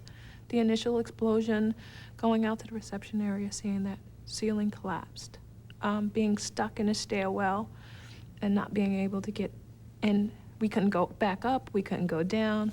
My life didn't flash before my eyes. I was just trying to get down far enough where, you know, I would be safe. And to the safest place and person. I just want to see my mother, that's all. I'm probably 32 years old, sleep with my mom tonight. Someone else's mother, Maggie Cusack, was also battling her way down from the 82nd floor of Tower 1. The building just shook, and you could see the stuff kind of flying down. You know, it was big. I mean, you could tell it was a large event. I believe all of my coworkers got at least out into the stairwells. I guess it was about the 27th floor. The firemen started coming up into the building. And I just felt that they were very brave, and you know, we were kind of clapping for them and wishing them luck on their way in. Are you thinking of the firemen because you fear that they were perhaps trapped in the building when it collapsed? I think they probably were. I think there were a lot of them that did get trapped in there, and I think that's very sad. They were all nice, young, healthy, good-looking guys, and I'm just really grateful that I got out before the buildings collapsed. A few moments ago, NBC's Dawn Fratangelo with some of the people who went through the most terrifying day of their lives, their relief that they survived, their gratitude for the people who tried to save them, and their grief as well for their loss. Let's go to NBC's Rahema Ellis now. There is some, I'm told, exceptional videotape at Ground Zero. Rahema? Tom, indeed, I have just come back from Ground Zero. It's like going inside a disaster. We have some pictures we want you to take a look at. There is an eerie light that's cast over the entire area. Fire crews are hosing down the smoldering remains. There are firefighters everywhere. They are literally sifting through the rubble, trying to see what there is, who they might be able to find. I asked one firefighter, it is hard to imagine that anyone could survive this kind of devastation.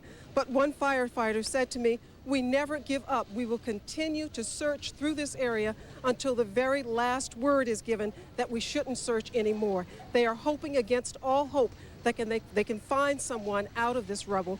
Tom, it is almost unbelievable. It takes your breath away to stand in what was the center of America's financial area, and now it doesn't exist anymore. There is still dust, choking dust. The air is so thick, it's very hard to breathe. It's very difficult to see. The firefighters, however, as I say, they refuse to give up. We went 1 block away from Ground Zero. It is the staging area where all the firefighters are. We talked with one of the chiefs who told us that he felt that they were able to bring someone out alive.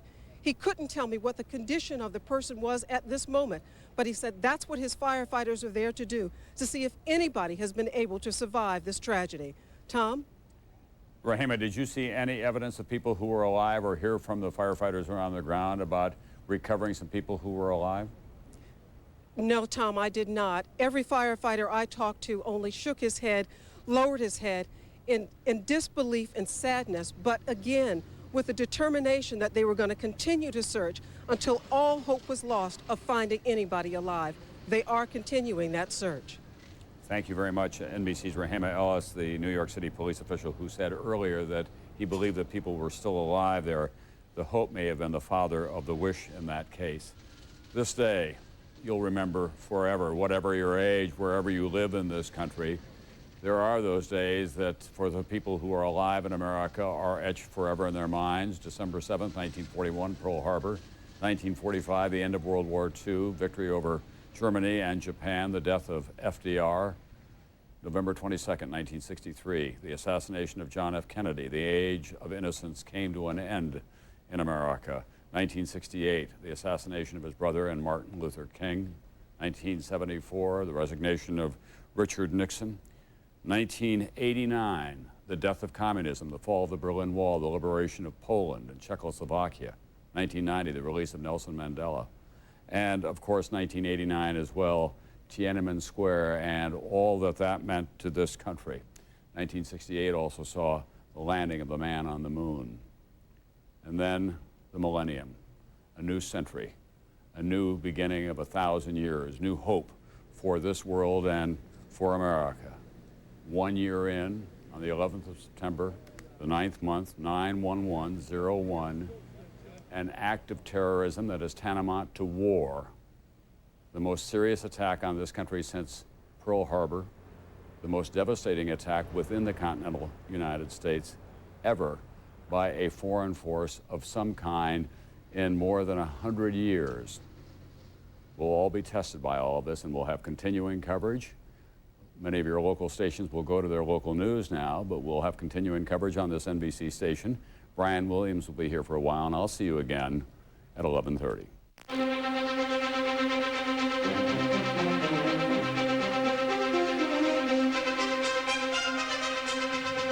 This is an NBC News special report. Here is Brian Williams. Good evening, and we welcome many of you joining us on the NBC television network to our ongoing, uninterrupted NBC News coverage of the attack and destruction today of the World Trade Center and the attack on the Pentagon in Washington, a structure that remains standing tonight with a collapsed side. This is the scene live in Lower Manhattan. The light you see, the searchlights assisting in the search and recovery effort on the ground. The smoke and dust still rising in a column over Lower Manhattan. And this is the news as we come on the air at this hour, 11 o'clock in the East. Thousands of people are feared dead, and among that number, firefighters in the city of New York, 200 of whom might have died today doing their jobs. The Pentagon casualties, dead and wounded, may number combined up to or over 800. And just tonight, the FBI en route to a report of a truck filled with explosives on the George Washington Bridge, the stately span between New York and New Jersey. This following a day that has shaken the confidence of millions of Americans in their nation, the safety of air travel, and the safety of society and big cities in general. NBC News correspondent Rahima Ellis has been on a tour of the... Hello, we'll get back to NBC's continuing coverage of the attack on America in just a minute. First, though, we want to take a look at how this unprecedented attack is affecting us here at home in our area tonight. And in droves, people are heading to church. We have some pictures from tonight's Mass at St. Mary's Cathedral in Northwest Portland. As you can see, it was an overflow crowd, 900 plus. And after the service, we talked with a few people about why they came. I think all we can do is pray. I think the important thing is to have a communion of people who say we are going to combat this with prayer and love and faith and community, and hopefully through that strength it will put an end to this type of violence. I think it's a necessary part of grieving. This was by far not the only religious service in our area tonight. People looking for comfort in this time of devastating loss.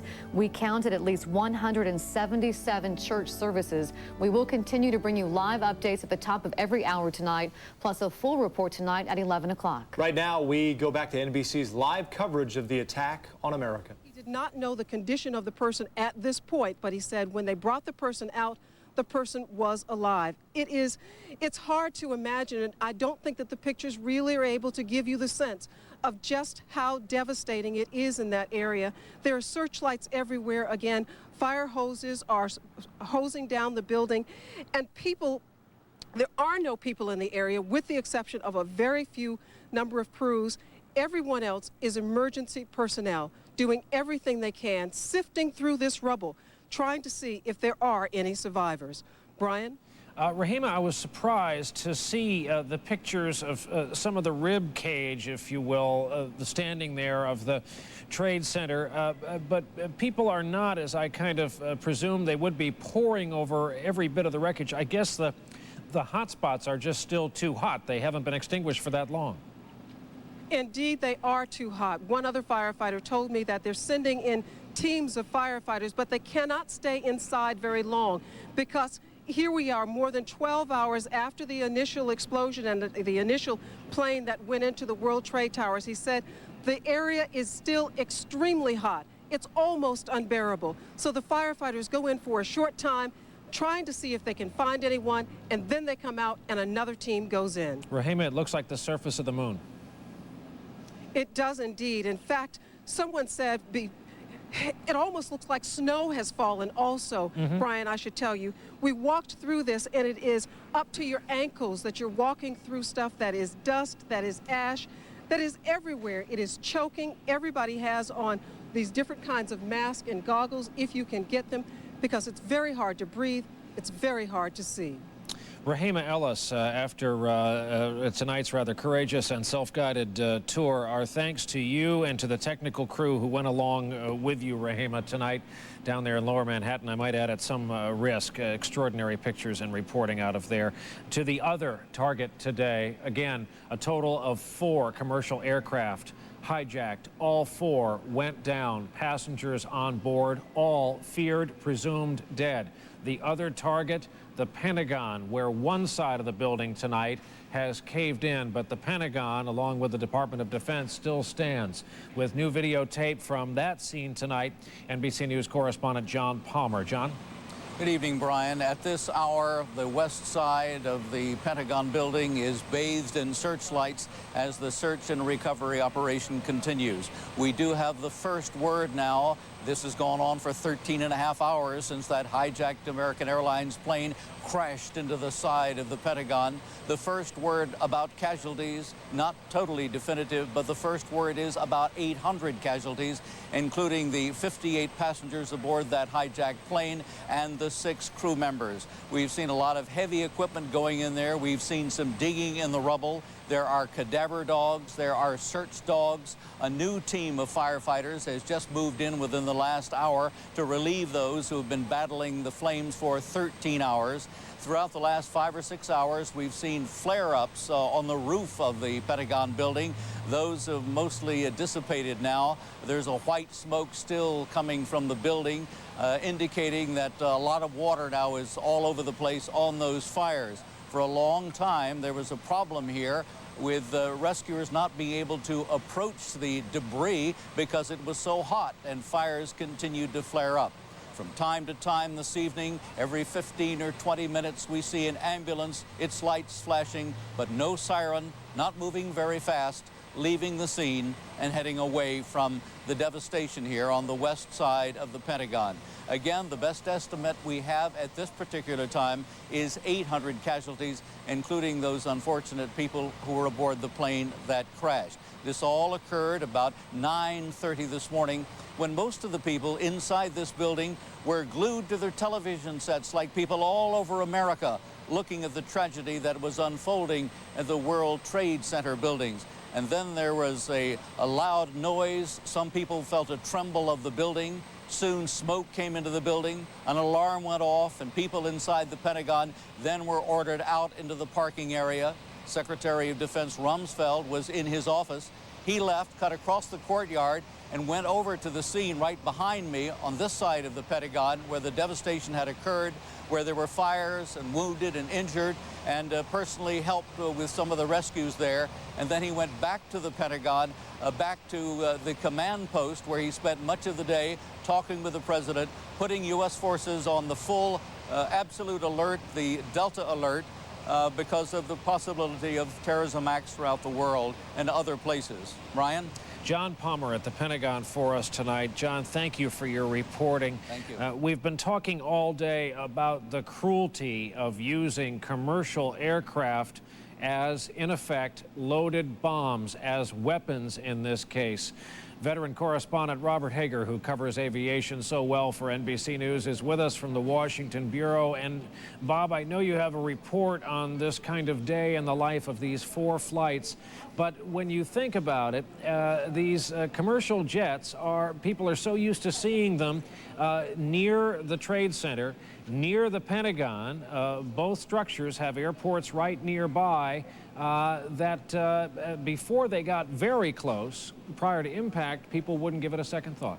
They wouldn't. The planes often make that turn over Lower Manhattan on the way into LaGuardia, and although much of Washington, being the official federal city, is considered out of bounds for commercial aircraft, that corridor right down the Potomac River is open because that's the approach into National, and the Pentagon lies right along that corridor. Well, tonight, civil aviation around the country is at a standstill. All flights are grounded at least until noon tomorrow. When and if flights resume, it's going to be vastly increased security. But first this day, what's known about these terrible events? The string of events that results in these 4 horrific crashes begins at Boston's Logan Airport, 7:45 a.m. American Flight 11, 767, with 92 on board, supposed to fly Boston to Los Angeles, but over New York State, it's diverted, forced to fly south, directly into the North Tower of the World Trade Center. A long day of carnage is underway. Back in Boston, United Flight 175, another 767 with 65 aboard, is already in the air, also bound for Los Angeles, 15 minutes behind the first flight, when it too is hijacked. This, the actual plane, as it hits the South Tower of the World Trade Center. 8:10 a.m., American Flight 77, a 757 with 64 aboard, has taken off from Washington's Dulles Airport, also bound for Los Angeles. It too taken over and loops back into the Pentagon. It slices in at an angle, leaving a deadly and ugly gash in the nation's military nerve center. And finally, 8 a.m. out of Newark Airport, United's Flight 93, a 757 with 45 aboard, bound Newark to San Francisco, hijacked as well, but crashes short of whatever its intended target is, comes down in rural western Pennsylvania. Eyewitnesses there. And I heard a loud noise, and I happened to look up, and it was a plane. It was real low to me. It sounded like it was running fine to me. I just kept watching. I watched it go nosedive straight into the ground. You could see where the plane had made the initial impact in the ground, and it was still on fire. It made a crater probably 30 feet by 30 feet, and it's probably 15 or 20 feet deep, and there's just debris scattered within probably a half-a-mile radius. There are only two ways terrorists can sneak themselves or their weapons aboard planes, either through passenger screening or by going unscreened through locked doors into off-limits areas or onto the tarmac. Periodic FAA tests have found plenty of flaws. Found when government agents tried to sneak into secure areas, they were successful more than 2/3 of the time. Found testers also often able to sneak fake guns and explosives by X-ray screening. Once aboard, many speculate the hijackers must have disabled crews and taken over the plane's controls. More likely that than forcing a pilot with a gun at his head to fly right into the World Trade Center, for instance. Former American Airlines pilot Jim Tillman. It is inconceivable to me that any airline pilot would allow anyone to force him to fly into an inhabited building. I cannot imagine how any pilot could be conscious or capable of doing anything to control that airplane at the time that it was directed at one of these buildings. Terrorism specialist Neil Livingstone. I suspect that what we're going to find is that the pilots were overwhelmed, perhaps dead already, and that trained pilots from the hijacker camp were in charge of those aircraft and were willing to die for their beliefs. If there was time, if there was, the crews may have been able to press a button in the cockpit and send out a coded warning to controllers that there was a hijack in progress. Controllers may then have radioed back inquiries. But if the crews were disabled, the controllers would have been left in the dark for real information. Whatever else, controllers must have been surprised, in disbelief. There hadn't been a commercial plane hijacked in the U.S. for 10 years, since 1991. And now this. And tonight we're getting some new detail, a briefing from Attorney General John Ashcroft for members of Congress, and some of those members are telling us the substance of it. Ashcroft has told them that there were about 3 to 5 terrorists per plane, that knives were the weapons used, so there are no reports of guns having been used in any of these attacks, but knives were the weapons that were used. And from other accounts, cell phone calls out of those planes before they went down, we had descriptions of pilots being killed, of passengers being herded together at the backs of these planes, flight attendants being stabbed, and then passengers who on the cell phones passed on word to relatives that they were going down. One other fact from that Ashcroft briefing, the 4th flight, the one that was from Newark Airport and turned around and then crashed in Pennsylvania, some had thought that might be headed for Camp David. Ashcroft told congressmen and congresspeople that it was intended for Washington, D.C. It was heading for Washington, D.C., not Camp David. We don't know what the intended target was, of course. And he also put one other rumor to bed, and that is that that plane might have been intentionally shot down by missiles or by some other aircraft by the U.S. to avoid an attack. He said that's just not so. Brian? Robert Hager, thank you for that. A long day covering this story, and another one no doubt headed for us tomorrow. Thanks, Bob. Cell phones in the news in more than one instance. The people who use cell phones to call loved ones on the ground in just about each of these 4 flights, and we'll find out much more tomorrow, to say we were being hijacked. Television legal commentator Barbara Olson is said to have placed 2 calls to her husband just before impact in Washington, saying that same thing. thing, Olson, on that plane that crashed at the Pentagon and presumed dead, sadly. Also, the Associated Press is reporting tonight that the injured are using cell phones within the rubble tonight in Lower Manhattan to try to call rescuers and get help. Again, survivors who are trapped in the tons of building materials after, 4 different major building collapses there, are using cell phones tonight after this happened today. Also, we have this note. These stories continue to come into us.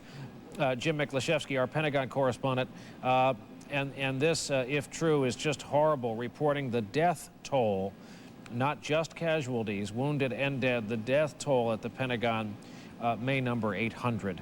And if so, that is an absolute disaster in the community that is the Pentagon. This evening saw an address to the nation from the Oval Office by President George W. Bush, who spent a good part of this day in locations that were not publicized because of the risks and threats to his security back in Washington. NBC News correspondent Bob Kerr has more on the President's Day and evening. Bob, good evening again. Brian, good evening to you. An incredibly, obviously sad day for the country, a surreal day here at the White House, and it continues tonight in this regard. For example, every now and then one can still hear overhead the sound, a very distinct sound of a fighter jet of one kind or another overflying the mall here in Washington, overflying the White House. Those flights were visible during the day today, even as all other flights had been wiped out of the sky, prevented from flying. So that is one thing we keep hearing here this evening. As you say, the President did make a speech tonight, but he arrived back here at the White House at around 7 o'clock tonight. He came in by helicopter from Andrews Air Force Base. The interesting thing to see, though, is that as the President flew around today, and I think we have some pictures to show you of this, from Air Force One, you could see clearly the Air Force One plane was covered, if you will, tracked, if you will, by fighter jets, one on each wing and others unseen in the air. So there was a heavy, unusually heavy security presence guarding the President of the United States today as he traveled first from Florida, where he was making some routine appearances, and then was flown for his protection to an Air Force facility in Louisiana, and then on to another military facility in Nebraska. It was there that the President first had a meeting with his national security advisors via telephone, and then here at the White House tonight, even just a short time ago, a meeting with his national security team and other cabinet officials ended. Of course, they did discuss the issue of options, but they don't want to say too much about that tonight. They wanted to talk much more about the victims. However, there was a hint in some of the remarks the President made tonight. In one of the statements he made in his televised speech, the President said, "We will make no distinction between terrorists and those who harbor them." That's about all we heard in the way of possible options for retaliation from this White House tonight. At another point, Ari Fleischer, the President's spokesperson, was asked, well, what about the President? Isn't he angry? Isn't he as angry as a lot of the American public about all this? Ari Fleischer's response, he has a steely demeanor. He's been showing a steely demeanor, a steely resolve all day. His only angry words, tough words they're described, were saved in private for those who committed these acts of terrorism today. Here's a little bit more of what the President said earlier this evening. Today our nation saw evil, the very worst of human nature, and we responded with the best of America, with the daring of our rescue workers, with the caring for strangers and neighbors who came to give blood and help in any way they could. In his speech, the President said that the attackers today attacked a way of life in America, freedom in this country, and he said those acts will not be allowed to stand. Of course, the difficulty will be finding precisely who was involved and then targeting them. It is definitely on the minds of people here in this administration this evening. And Brian, if I may, I was here this morning when this all began, and another interesting aspect of things, you see where we stand right here in this narrow patch right off the driveway driveway leading to the West Wing. What happened at first when we were out here giving reports as the first plane and then even the second plane hit the World Trade Towers, we were still out here. We were told we might have to evacuate, but then they kept changing their minds and there was confusion. All of a sudden, as soon as word filtered out that a plane had hit the Pentagon, you actually saw people running, staffers running, chefs in full dress, if you will, in their uniforms, cooks, by the 50s, by the hundreds, running out these doors, running down the driveway out toward Lafayette Park. This place was cleared. All of a sudden, the uniformed and non-uniformed protective services were out with their guns up out of their holsters. We were then pushed into Lafayette Park across the street. A short time later, a block away from there, and then eventually 2 blocks away. And now there's a perimeter 3 blocks around the White House, and security is that tight at this place at this time. A very tense day at the White House. Correspondent Bob Kerr, thank you for that. Again, a day of rumors, but then again, the news that turned out to be true was so stunning and shocking and surprising to most Americans. Few people discounted the rumors when they heard them at first. Tonight, it was a report of a truck full of explosives at the GW Bridge. We are still trying to chase down just how big a vehicle that is. This evening, the world's tallest buildings have been evacuated in Kuala Lumpur. The Petronas Towers, a pair of buildings, have been cleared of all people because of a threat. And we have a report tonight on reaction to what happened in the United States today overseas, specifically in the Middle East. Here with that, NBC News correspondent Martin Fletcher. These Palestinians in East Jerusalem today delighted at the bombings and American loss of life, offering cakes and sweets, calling out, "God is great." Thousands more celebrate in other West Bank towns until Palestinian police disperse them. The Palestinian leader, however, stunned and sympathetic. We are completely shocked, unbelievable. But the voice of the street reflects anger at America's role, especially in Israel and Iraq. We should show America that they should learn and they should know what is to attack somebody like Iraq. It should be more.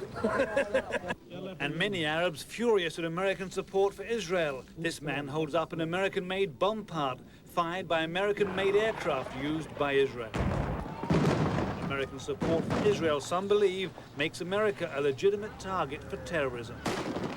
Many also angry at years of almost daily American bomb attacks against Iraq, which didn't stop with the end of the Gulf War a decade ago. And US troops still in Saudi Arabia. Osama bin Laden, the prime suspect in today's terror attacks, angry at American support for what he calls a tyrannical government of Saudi Arabia, his homeland, and for America's close ties with Israel. In almost a year of unrest, more than a dozen Palestinian suicide bombers and other attackers have killed 170 Israelis, while Israel has killed more than 570 Palestinians. A conflict that always threatens to suck neighboring countries into the fighting. Israel tonight called for an international war against terrorism. The fight against terror is an international struggle of the free world against the forces of darkness who seek to destroy our liberty and our way of life. Today, the leader of Hamas, the Islamic militants who send most suicide bombers against Israel, called on America to change its policies. Sheikh Yassin said America is behind injustices in many parts of the world, but then he said Hamas doesn't support attacks against civilians. Martin Fletcher reporting from the Middle East tonight for us. We are back and to continue a discussion that we had to break off in the last half hour with friend, historian, and author Doris Kearns Goodwin, who's been kind enough to join us this evening from Boston. Doris, apologies for having to cut you off and go to a break earlier. You were in the midst of an answer to a question about crises and presidents and growing into the job, and as a percentage, how many of them have met the challenge and perhaps used it as a vehicle to grow in the estimation of the American people? Well, you know, just to compare the difficulty that Bush faces right now with Roosevelt, it's really an unfair comparison because Roosevelt then was a 3-term president, incredibly popular, had taken us through the Depression, And he made his first big speech before Capitol Hill so that he had a mobilized group to respond, not just simply a television conversation station. And he also knew who the attacker was, and he could use that indignation against Japan and talk about treachery and infamy, and more importantly, he could mobilize the entire country. So that comparison is tough for Bush. Wilson, when the Lusitania was attacked in 1915, interestingly, people wanted him to immediately, at least part of the country did, go to war against Germany. But he held back and restrained at that time and said, actually, sometimes the strongest actions are people who avoid fighting. Teddy Roosevelt called him a coward, and a lot of people thought we should go into war. But he simply warned Germany against continuing their submarine attacks. And then 2 years later, when they did continue it, we did finally go into war. McKinley, who had to face another explosion with the USS Maine, found himself, even though he didn't want to go into war at first, carried along by the yellow journalism, which somehow forced the American public to think we had to go to war to make up for an attack that turned out later, according to historians, to be an internal explosion, not even the Spanish blowing it up. So it's a sobering thought to think how many of these explosions and these sudden attacks have led to war, and different presidents have handled it in very different ways.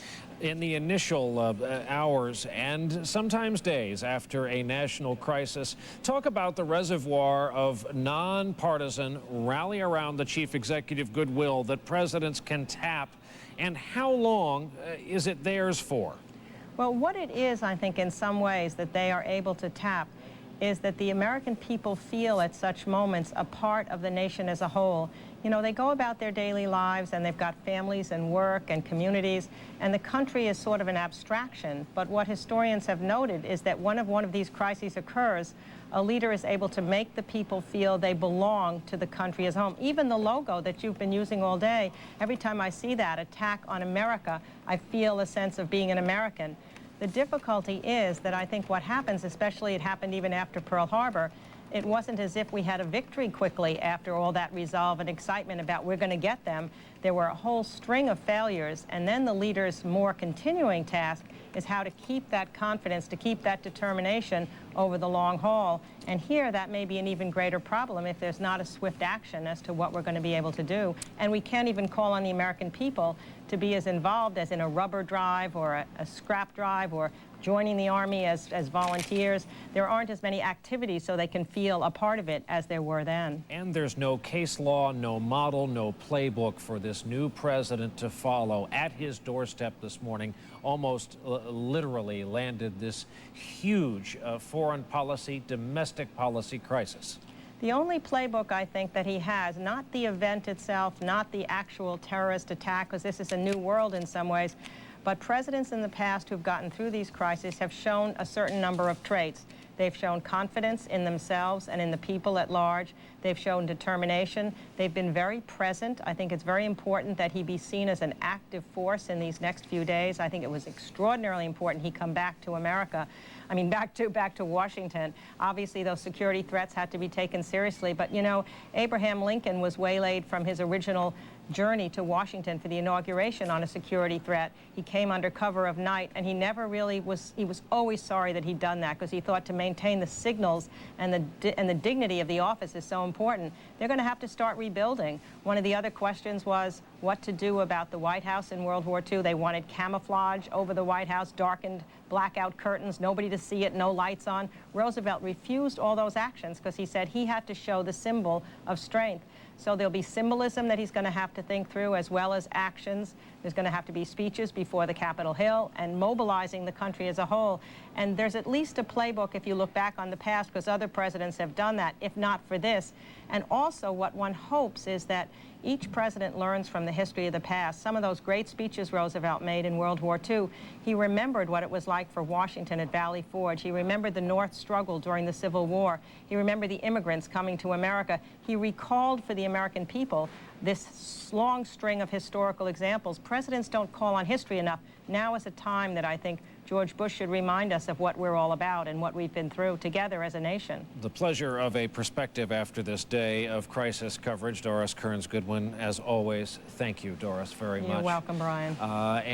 Here's where we stand tonight. As many as 200 New York City firefighters might be dead, say nothing of the thousands of people believed dead in all on the ground in Washington, in New York. That's the scene in Lower Manhattan. The search, rescue, salvage going on, in some cases just beginning. As the flames die down, the dust continues, the real work begins now, this day of crisis and attack for America. Our coverage will continue this evening on MSNBC.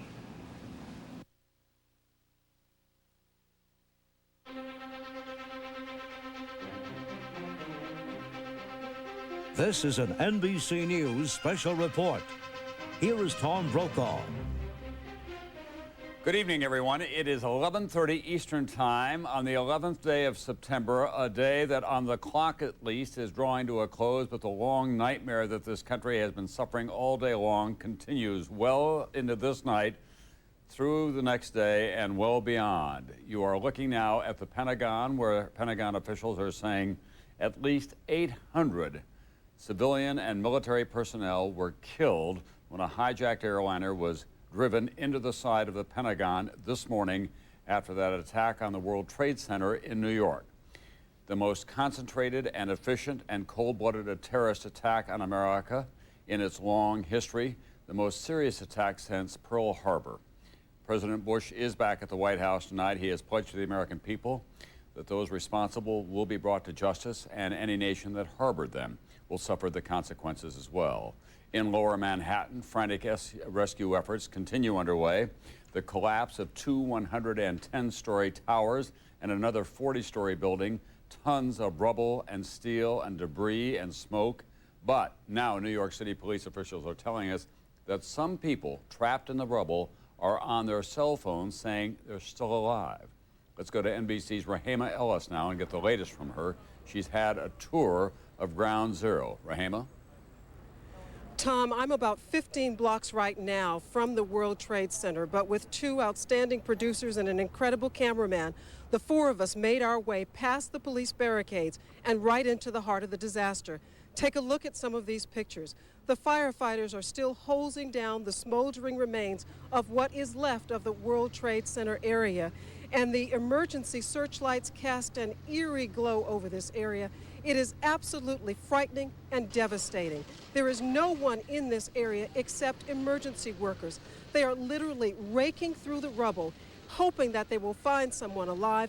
And in a miracle of miracles, within the hour, I was told, they did pull one man, a Port Authority worker, from the rubble alive. 30 minutes prior to that, a fire department official told me they pulled another man from the rubble. We understand he is also a Port Authority worker, that he was pulled alive from the rubble and taken to a nearby hospital. It is almost unbelievable to think that anybody could survive what has happened down in that area, Tom. It is just covered with dust and soot. It is difficult to see. It is very hard to breathe.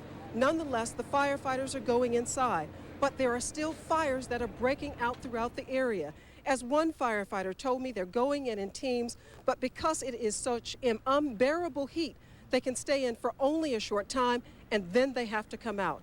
But in the staging area, the deputy fire chief said they will continue to send in waves of firefighters all night long. They are not giving up hope that they might find more people alive. Tom? NBC's Rahema Ellis, those are extraordinary pictures that you're sharing with us now. This is from earlier today, the collapse of those twin towers of the World Trade Center. There have been rough estimates that there may have been as many as 20,000 people inside at the time. Many of them were able to escape through the stairwells when the planes first hit the building number one and then building number two, but then thousands more were trapped inside and they have not been heard from. There were not as many patients at the New York City hospitals as people had anticipated because simply there were not that many that they were able to get out of there. Then when the buildings came down, emergency rescue personnel, firemen and policemen were in the area. The New York City Firemen's Union reports that at least 200 firemen were killed at that time, although city and state officials, including the mayor and Governor George Pataki, say that that number cannot be confirmed. People are saying quietly that they do expect the death toll could be in the thousands. That's the scene in New York City. We want to get you an update now on what is going on in Washington, D.C. at the Pentagon, the emblematic building of the United States military, a fortress that it was attacked today by a hijacked airliner. And tonight we got the stunning news that the military is saying that 800 people at least were killed in that attack. NBC's Jim Miklaszewski is there now. Jim? That's right, Tom, and there's little hope of actually finding, unlike at the World Trade Center, of finding any survivors here. One of the reasons is you look back at the devastation and you can see where the 757 American Airlines that was hijacked by the group of terrorists who were at the controls. When they slammed the plane into the side of the building, the plane sliced deeply into the building. What you're looking at here is called the E-ring. There are 5 rings to this building, and the plane continued on through the E-ring, through the D-ring, into the C-ring, where the damage occurred. But one of the problems is, even as the upper floors collapsed down on the wreckage, there was an intense fire that burned for hours. So the hopes of finding any survivors is very dim tonight. Firefighters seem to have finally gotten the fires under control as they continued to flicker and actually burst through the roof throughout the evening. They bring back in the trucks and hose it down, only to find a fire pop up somewhere else in that section of the building. But for about the past hour and a half or so, we haven't seen any more flames. But according to local fire officials, the rescue workers are now in the scene there. We did see some heavy earth-moving equipment moving some of the rubble, a clear sign that they don't expect any survivors underneath. And those rescue workers with cadaver dogs are going through the rubble in search of what now local fire officials say may be as many as 800 dead. Tom? NBC Jim Miklaszewski. They're operating really on 2 tracks at the Pentagon, aren't they, Jim? They're trying these rescue efforts in the portion of the building that was attacked by the airliner, but at the same time, America has its military forces around the world on highest alert. So the military operations have to continue out of that same building. And they're continuing apace, Tom, and it was almost in defiance of this attack today that Secretary Rumsfeld and Chairman of the Joint Chiefs Hugh Shelton held a news conference in the Pentagon, at the opposite end of the building, but nevertheless in the Pentagon, even as this devastated portion here continued to burn. And during that news conference, Chairman of the Joint Chiefs Hugh Shelton issued a pledge that America would retaliate against those responsible. And I can tell you that for some time that the U.S. military has always had a variety of contingency plans in place to attack various terrorist targets. In this case, the prime suspect, Osama bin Laden. Military officials confirmed tonight that the Pentagon, the White House, national security advisors are taking a very close look at all those plans tonight. One immediate step that the military took, the aircraft carrier Enterprise had just left the Persian Gulf, was on its way home, and the Pentagon said, not so fast, stay there, we may need you. All right, NBC Jim Miklaszewski at the Pentagon tonight. Jim, stand by as you have all day long. We'll be coming back to you later. A couple of other quick updates on what's been going on in the nation's capital at the White House. The president had a long day going from Florida to Barksdale Air Force Base in Louisiana, Strategic Air Command headquarters at Offutt in Omaha, then back to the White House for a short address to the nation tonight. Senior White House officials say he'll begin his day tomorrow with a National Security Council meeting. They also say that they're putting out what they call an administrative alert to all federal employees, requesting that they donate blood tomorrow. There have been lines around the block here in New York at hospitals that are taking blood. Officials also say that the airports in America are on track to open at noon tomorrow. Here in New York City, the mayor and the governor both have said to the citizens of the city and the people who do business here, tomorrow's a good day to stay home, be with your children or your family, because this is a deeply wounded city. They've got in Lower Manhattan an enormous rescue operation underway. The rest of the city obviously is in a state of psychological shock at this point as to what has happened. Let's listen to Mayor Rudy Giuliani and some of what he had to say just moments ago at a news conference in New York City. The rescue efforts will obviously go on all night. We have been able to rescue two people, two Port Authority police officers who are alive. I do not know what condition they're in, but we are hopeful that we'll be able to rescue some more people. I have no idea how many others, but at least there's some hope that we'll be able to get some people out. We have been able to get two people out who have been identified as Port Authority police officers. I don't have their identities and I don't have their condition. That's the good news, and all night we'll keep trying to extricate people through tomorrow. And there are over 1,000, well over 1,000 rescue workers and emergency workers down there now. Could be 2,000. And the New York Police Department and the Fire Department, emergency services, the assistance that we've gotten from the National Guard, and if you go down there, you'll see fire departments from East Meadow and Belmore and northern New Jersey, and we really appreciate their efforts. It will be of great assistance all during the night. If you have questions that we can answer or try to answer, the number is 1-212-560-2730. That's 1-212-560-2730. I know that there's great concern over what the numbers of people lost are. We don't know the answer to that. The dimension will be very large.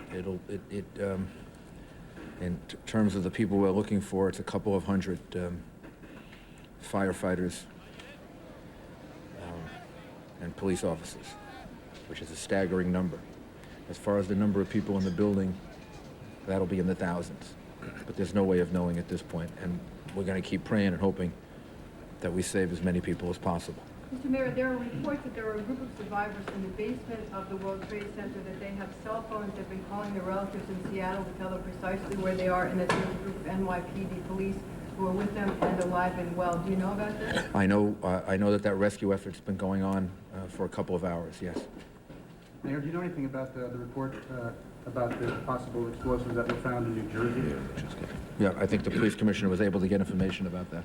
I just got a confirmation from the chief of detectives. He's reached out to the... All right, that's Mayor Rudy Giuliani and police and rescue officials. He did confirm what we'd heard earlier, that there were a couple of hundred firemen and policemen that are missing in that rubble, and probably thousands who were in the building when they came down. He said it's going to be a very large number in terms of those who are lost. They're trying desperately through tonight and in the days to come to rescue those who may be alive. So we have, at this point, well over 1,000 people confirmed dead. The 300 that are missing that he talked about, 800 at the Pentagon, 266 who were on those airplanes today, passengers and crews. We're now up to about 1,300, and it is expected to go much higher. 2,400 people altogether were killed in Pearl Harbor. They were military personnel for the most part. It was a military attack on military installations. We know who did it. This is a different kind of a war in a new century. So let's go to NBC's Pat Dawson, who's been on duty not too far from the World Trade Center throughout this long day as well, talking to emergency rescue personnel. Pat? Tom, over the past 2 to 3 hours, we have seen a number of those rescue personnel, emergency workers, police, fire, coming out, finishing what amounts to their shift for the time being. They will be sent for some rest and brought back here again tomorrow. I would say of the 2 to 3 dozen that we spoke to, almost consistently, without exception, all of them reported on the devastation inside, and pretty much all of them came to the same conclusion. They didn't see how anyone, based on what they'd seen, and I think probably confirmed by those extraordinary pictures that we saw in Rahima Ellis's report earlier, they didn't see how anyone could have survived in there. Yet, nonetheless, we are having reports now, some fragments of good news, if you will, in the midst of all this devastation. You mentioned, of course, the fact that there are reports of people calling with cell phones who are inside that building alive, in addition to which the mayor mentioned the fact that they actually have rescued 2 people from the rubble in that building, and we're going to talk to our guest about that right now. This is Inspector Gene Ciccarelli of the Port Authority Police. Inspector, it has been a long, very difficult day, but you have had some encouraging news in the last couple of hours.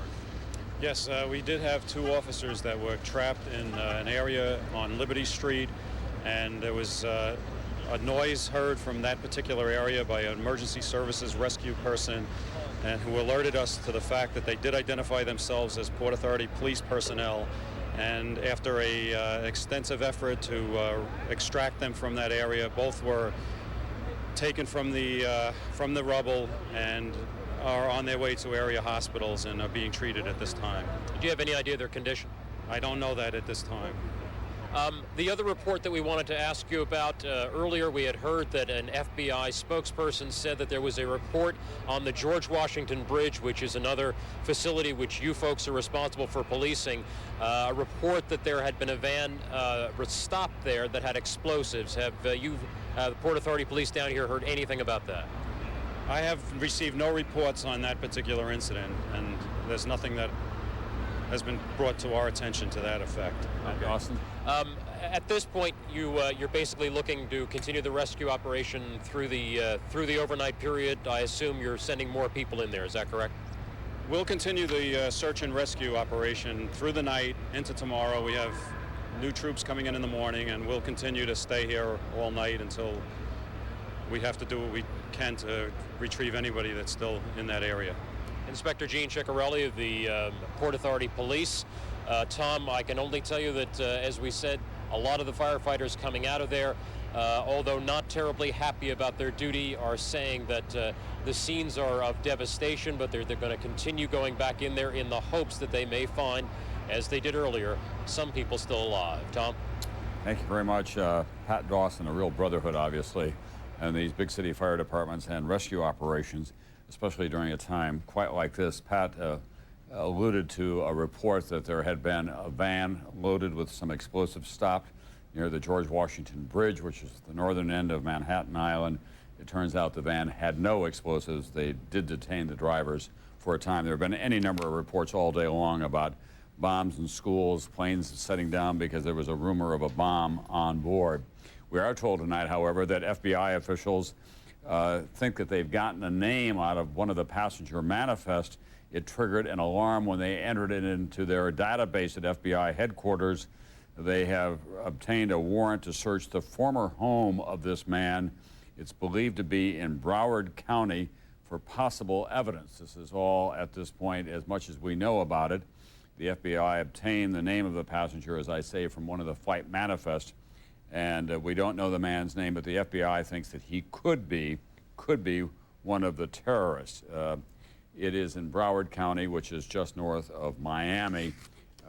These terrorists entered these planes, 2 of them in Logan Airport in Boston, and 1 at Dulles and 1 at Newark.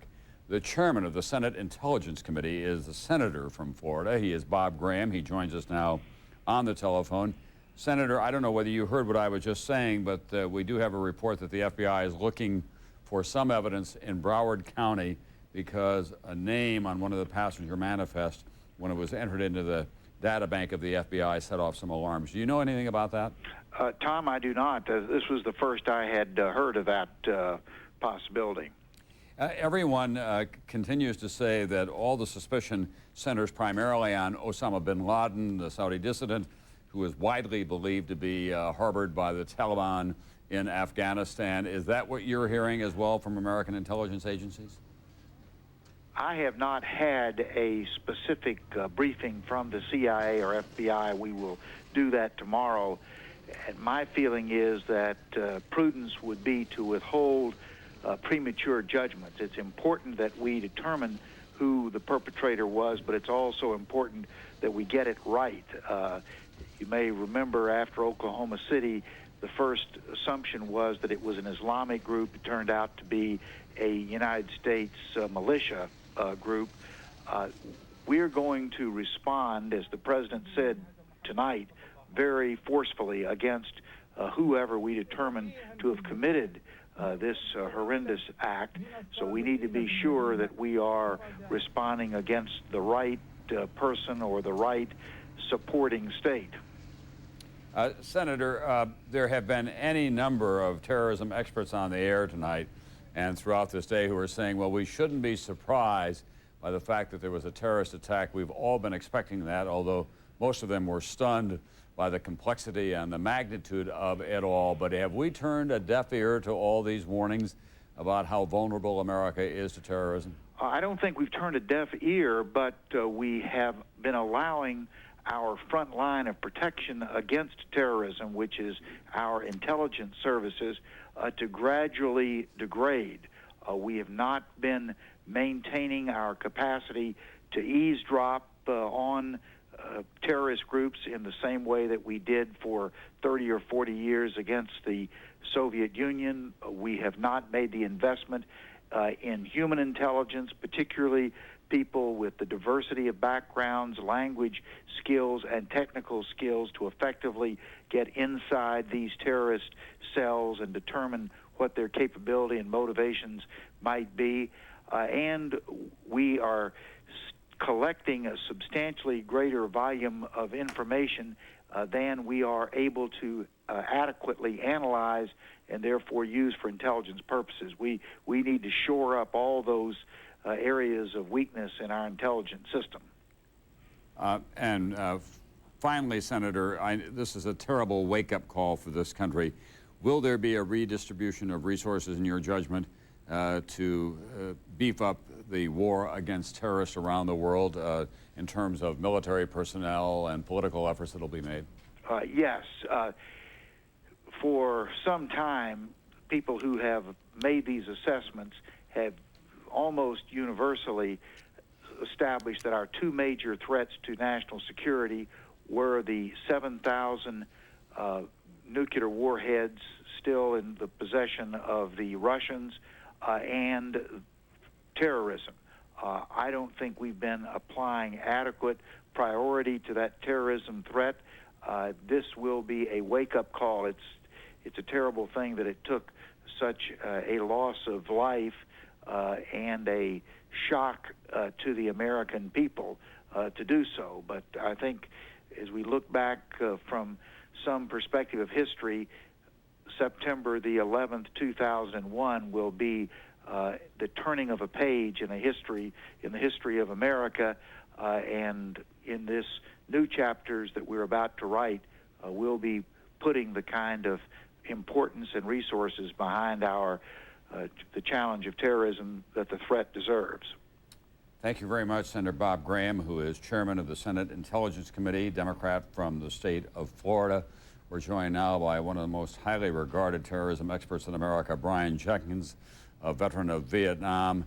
We heard earlier today one of the firefighters in New York saying, I was in combat for a year. I've never seen anything like this. As you look at these scenes, is there any doubt in your mind that we are in a state of war with terrorism, Mr. Jenkins? No, I don't think there's any question about it. The scale of the incident is unprecedented in the annals of terrorism, and indeed we have to go back. I think even I'm not even sure the metaphor of Pearl Harbor, which has been used frequently today, is adequate.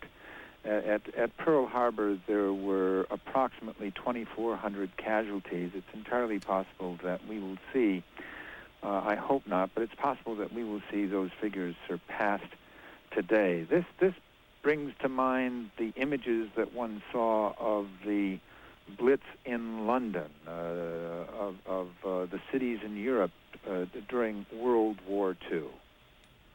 But in those cases, both Pearl Harbor and the Blitz, we knew who the enemy was. And in this case, they hijacked civilian airliners, used innocent civilians as weapons against other innocent civilians, and we don't know who they are. So it is a whole new form of warfare for a new century. It is completely different, and we're not going to have in this type of warfare the satisfaction of landings at Normandy Beach or anybody coming out on the decks of a battleship to ultimately sign a surrender. And that is going to create inevitably some frustration between, on the one hand, the anger that this incident will create. Right now, the American people are stunned. They're frightened, they're alarmed, and that's understandable, but that will very quickly congeal to anger as we fully comprehend the cost, the carnage of today's attacks. There's going to be frustration between that and our ability to achieve what will be seen as victories in this war against terrorism. You know, Tom, I think people don't understand that the war goes on constantly. There are constant reports, intelligence reports, threats, warnings that we react to. We react to them by issuing alerts, in some cases by increasing security at a particular location, in some cases by evacuating an embassy. And those actions, in some cases, thwart the terrorist plans. But those victories are invisible. We can't count things that don't occur. What we see are the failures of intelligence, the failures of security, as we see here today. Brian Jenkins, thank you very much for joining us tonight. We now have some more details about what was going on these airliners. Cell phones are ubiquitous in American life, including on these planes as they were being hijacked. There are a number of both instructive and poignant stories that we're hearing. One man and his wife and his child were on a flight. They called his father twice to say that the stewardess had been stabbed, and called a second time to say that the plane was going down. The man was identified as a former Easton, Connecticut resident, Peter Hansen. A minister confirmed the cell phone call to his father, Lee Hansen, an official in Easton, a small town which is near Bridgeport on the coast. He called to his parents' home, and so in that way they were together at that moment, according to the Reverend Bonnie Bardot, as she was describing what transpired between this young man and his family on the plane before it went down. Another flight attendant on one of the American Airlines flights managed to call an emergency number as the flight was being hijacked, and she said that one of her fellow attendants had been stabbed. A San Francisco woman told KUTV in San Francisco, in that area, that her son, Mark Bingham, 31 years old, called her from aboard the United Airlines Flight 93 that crashed in Pennsylvania, saying, "We've been taken over. There are 3 men that say they have a bomb." That is Alice Hoagland quoting her son calling from the flight. This is what happened mid-morning today after the towers had been hit by the plane. They simply began to collapse. First tower number 2, which took the most severe hit, that's the one that had the huge fireball. The architect who designed these buildings later told NBC's George Lewis that the heat was so intense that the structural steel in a building like that will melt within 3 or 4 hours. Well, the heat was so intense it melted in a shorter time than that. Then the second one went down. These are 110 stories high. Many people were working in the building at the time. Some of them were trapped above what you see there. Others were below, still trying to get out. And of course, it's very hard to imagine that there could have been very many survivors in that kind of collapse of steel, concrete, electrical circuitry, and glass. It created a kind of tornado effect in the canyons of Manhattan. A number of the NBC News correspondents were trapped, many of them in grave danger, as well as a lot of rescue workers, obviously, and other people who were in that area. And there are reports that between 200 and 300 firemen are missing who were in there at the time trying to rescue personnel. We heard earlier in a report from Dawn Fratangelo about a woman who was coming out of the building. She said the firemen were going up and she just knows that they were lost. These are the people who were watching that at the time. Let's go to the White House now, and NBC's Campbell Brown, who is in Washington, at least, if not at the White House. And tomorrow morning, the President's Day will begin early after this long and arduous day in which he addressed the nation tonight. Campbell. Well, Tom, he convened a national security meeting here this evening after his remarks. That meeting has now ended, but I can tell you there are many, many lights still burning here at the White House tonight. And aides do tell us he is expected to begin the day early tomorrow, again meeting first thing in the morning with his national security team. The focus now shifting to, number one, getting federal aid to the thousands of people who have been touched by these attacks, and number two, focusing now on finding out who is responsible. The president, in his remarks tonight, having some very strong words regarding punishment for the terrorists, as well as any country, in his words, who harbors them. The president also tonight talking about how the country has the strength to overcome this. And here was the president from earlier this evening. This is a day when all Americans from every walk of life unite in our resolve for justice and peace.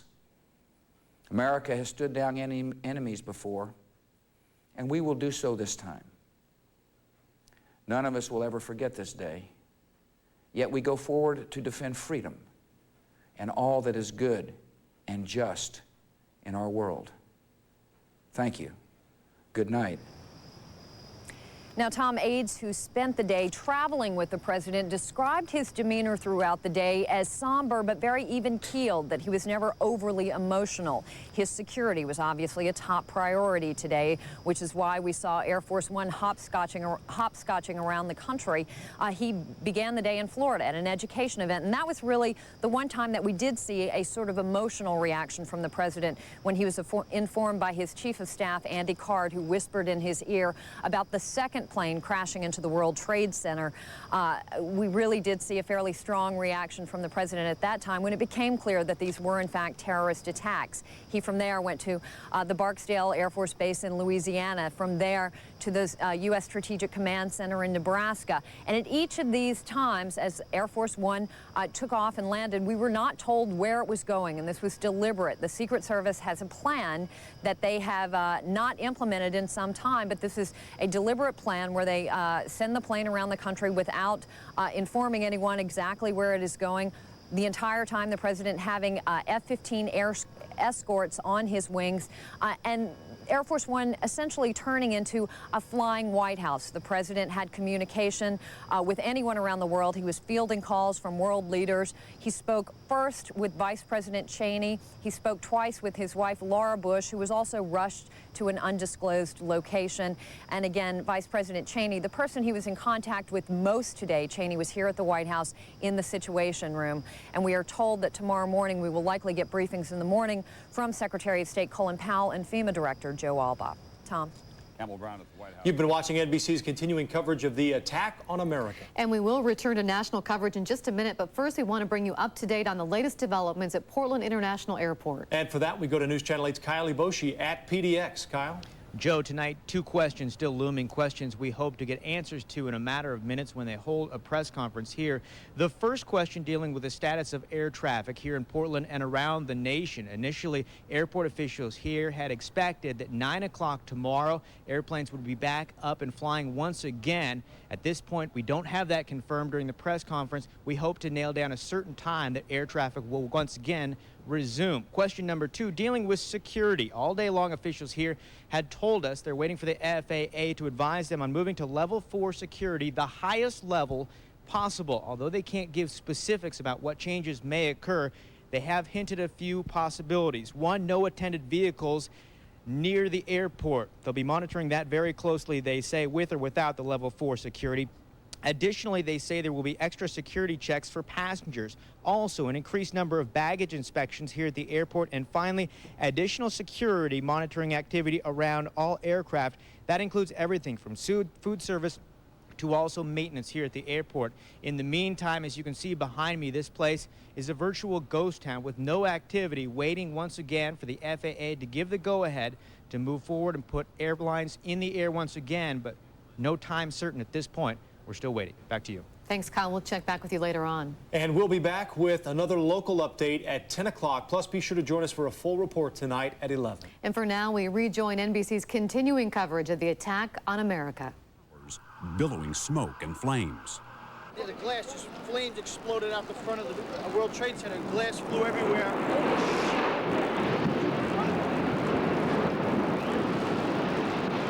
Minutes later, literally from out of the blue, an even more horrifying sight. A jetliner bearing down on the other tower. It was a direct hit.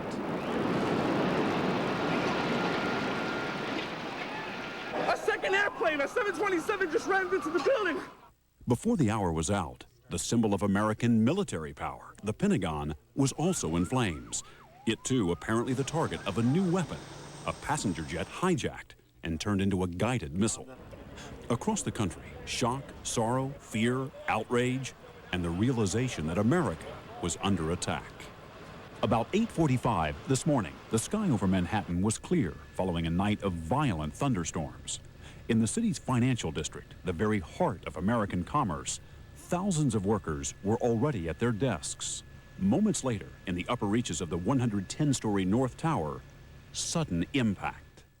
As Matt just mentioned, we have a breaking news story to tell you about. Apparently, a plane has just crashed into the World Trade Center here in New York City. 1 second after the sound started, there was gray smoke and what looked to be like confetti flying all over the place. Fire and death above, confusion below, as some 10,000 people streamed out of the building. There was a lady had a big gash on her head, so it was people stampeding one over top of another. Witnesses reported a horrifying scene. Desperate people jumping from the burning skyscraper. Bloody clothing and body parts scattered on the streets below. As emergency crews rushed to the southern tip of Manhattan, the immediate thought, could it really be happening again? Step back, okay?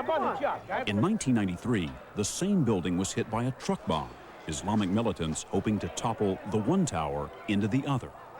6 people died in that attack, and 1,500 were injured. But within the first minutes today, it was clear that the toll this time would be much higher. Then, at 9:03, less than 20 minutes after the first strike, with police and rescue personnel still scrambling to respond, this. There were many people in the building. Oh, another one just hit. Something else just hit. A very large plane just flew directly over my building, and there's been another collision. Can you see it? I can see it on the shot. Live cameras trained on the first stricken tower captured another huge explosion, this one on the South Tower. Only this time, the attack was documented. This indelible image to be replayed again and again, seared into the American memory. And here it comes right there. An American Airlines 767 with 92 people on board hijacked on its flight from Boston to Los Angeles, becoming the implement of mass murder. The impact was devastating, the airliner punching through the skin of the huge tower, another rain of glass, concrete, and terror. It's like this unbelievable ball of fire, and the whole street, which is now awakened, everyone's like, whoa. People start crying, people start running. It was now clear that this was no accident. The first tower had also been hit by a hijacked passenger jet, a United flight that had also taken off from Boston, bound for LA. The attacks left New York virtually paralyzed. Tunnels and bridges linking the city shut down, subways closed, telephone lines jammed, cell phones overloaded as frantic callers tried to contact loved ones. At 9:30, President Bush in Florida to talk about education addressed a nation reeling and in need of reassurance. Today we've had a national tragedy. 2 airplanes have crashed into the World Trade Center in an apparent terrorist attack on our country. But even as the president pledged to hunt down and punish those responsible, another attack, this one even more audacious. The target, the Pentagon. Another American Airlines jet bound for Los Angeles had been hijacked, this one taking off from Washington's Dulles Airport. It was another direct hit. NBC's Pentagon correspondent Jim Miklaszewski suddenly found himself on the front lines of a war that had come home. I don't want to alarm anybody right now, but apparently it felt just a few moments ago like there was an explosion of some kind here at the Pentagon. 9:43 a.m. With concern that the White House could be a target, President Bush boarded Air Force One bound for a special secure command post at a military base. At 9:49, the Federal Aviation Administration announced it was shutting down the nation's air traffic. In a world turned upside down, hundreds of passenger planes crisscrossing the country were now potential terrorist weapons. The Federal Aviation Administration ordered all airports closed, and all planes which were in the air were directed to land at the nearest airport. This morning, on a scale beyond belief, Americans experienced what it's like to feel truly vulnerable, to realize when someone is willing to die for a cause, we are all potential targets. The number one suspect, this man, Osama bin Laden, a radical Islamic terrorist linked to past attacks on American interests. A London-based Arab journalist said today that 3 weeks ago, followers of bin Laden warned of a huge and unprecedented attack on the U.S. Was this it? Somebody provided the logistical support for this operation, and clearly the only person, or one of the only people, that has built up such a network in the world today is Osama bin Laden. There was no word from bin Laden, but the Taliban-ruled government of Afghanistan, where bin Laden is based, issued a statement this morning condemning the attacks and saying bin Laden did not have the capability to carry out such acts. And there were plenty of other suspects, ranging from radical Palestinian groups to rogue governments. President Bush has committed the full resources of our intelligence and law enforcement communities to identify and bring to swift justice those responsible for these despicable attacks. While the nation's intelligence community ran down possible suspects and tried to assess whether more attacks were imminent, rescue workers in New York and Washington confronted a disaster of immense proportions.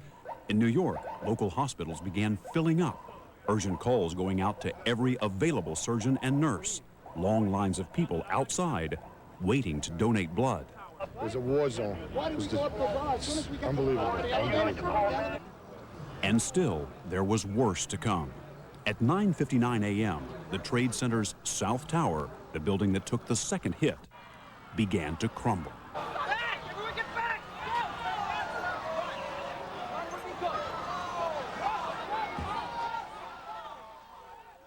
It was almost incomprehensible.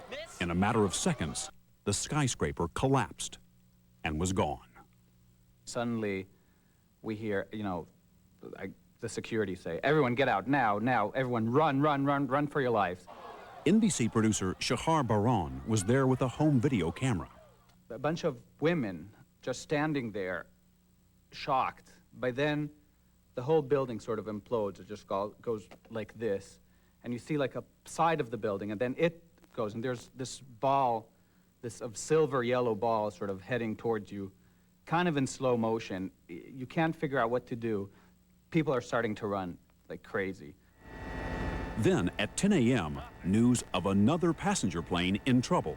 Someone on United Airlines Flight 93, traveling from Newark, New Jersey to San Francisco, called 911 and reported a hijacking. Then an explosion and silence. The plane crashed here, some 80 miles outside of Pittsburgh. There were 45 people on board.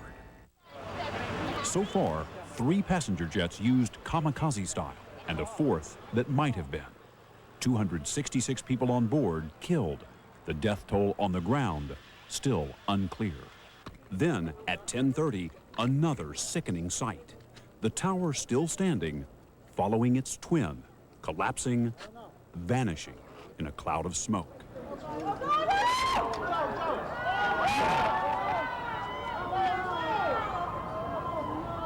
By 11 o'clock, the sense of alarm had spread across the country. Troops standing guard as national landmarks were shut down. Fighter jets actually patrolling the skies as the last airborne passenger planes rushed to safety. 11:14, officials trying to manage the disaster, struggling to describe it all. First of all, Chief, do we have any idea of how many people are in there? We have no idea. Now, as you know, it was pretty much rush hour time that this took place this morning, so the numbers we don't know yet. We tried to get almost everybody out that we could early on. 10,000 people in each tower would typically be in there on a normal business day. And we get about another 5,000 visitors during the course of the entire day. So by 8:30, 9 o'clock, the building should have been full. And New Yorkers were struggling too. And now they both collapsed. There's no more World Trade Centers. At 11:42, another plane from Boston declared an emergency. Fearing a bomb on board, it landed in Cleveland. Soon, all planes in Canada as well as the U.S. were grounded. The borders with Mexico and Canada were sealed, and Major League Baseball announced the cancellation of all games scheduled for today. At 1:12, President Bush, at Barksdale Air Force Base in Louisiana, again spoke to the nation. Freedom itself was attacked this morning by a faceless coward, and freedom will be defended. I want to reassure the American people that the full resources of the federal government are working to assist local authorities to save lives and to help the victims of these attacks. Make no mistake, the United States will hunt down and punish those responsible for these cowardly acts. Moments after his speech, the president reboarded Air Force One for a then undisclosed location. Meanwhile, in New York, an army of rescue workers and volunteers from the city's building trades and other unions made their way to the wreckage of Lower Manhattan, seeking the injured and dead. You guys going back? Yes. It's our job. You worried about that other tower? Personally, I am. I got fellow officers that might be trapped. I'm not trying to be a hero, but I think if you were in this position, you'd do the same thing. Those civilians who could made their way by foot across the Brooklyn Bridge, as New York Mayor Rudy Giuliani called for calm in a city that was more shell-shocked than terrified. And I'd ask the people of New York City to do everything that they can to cooperate, not to be frightened, to go about their lives as normal. The mayor's news conference gave the first hint of just how high the casualty count could be. There are over 1,000 rescue workers, probably about 2,000 that are deployed, trying to get into the buildings, trying to find people, trying to search for people. The governor and I spoke a couple of hours ago. The governor has deployed the National Guard to relieve them because our people are going to need reinforcements pretty soon. Just before 3 p.m., President Bush landed at Offutt Air Force Base outside of Omaha. From an underground bunker at the Strategic Air Command Base, he convened a National Security Council briefing. As 4 o'clock approached, the president's spokesperson, Karen Hughes, briefed reporters back in Washington. The Secretary of Defense remains at the Pentagon, and the Secretary of State is en route back to Washington. 5:21 p.m., even as people around the country struggled with the enormity of today's events, a third building at the World Trade Center, damaged by this morning's attacks, collapsed. They advised us to leave because we have... Oh my God. Look behind us. Please pan in this way. Please be careful of your baby. This is it. That's the building coming down. Oh my God. Oh my God. Oh my God. No. Fortunately, the building with more than 40 floors had been evacuated. But once again, the concrete canyons of Lower Manhattan were filled with the sounds of sirens and the sight of people fleeing for their lives. At 8:30, the president, now back in Washington, addressed the nation from the Oval Office. Today, our fellow citizens, our way of life, our very freedom came under attack in a series of deliberate and deadly terrorist acts. The victims were in airplanes or in their offices.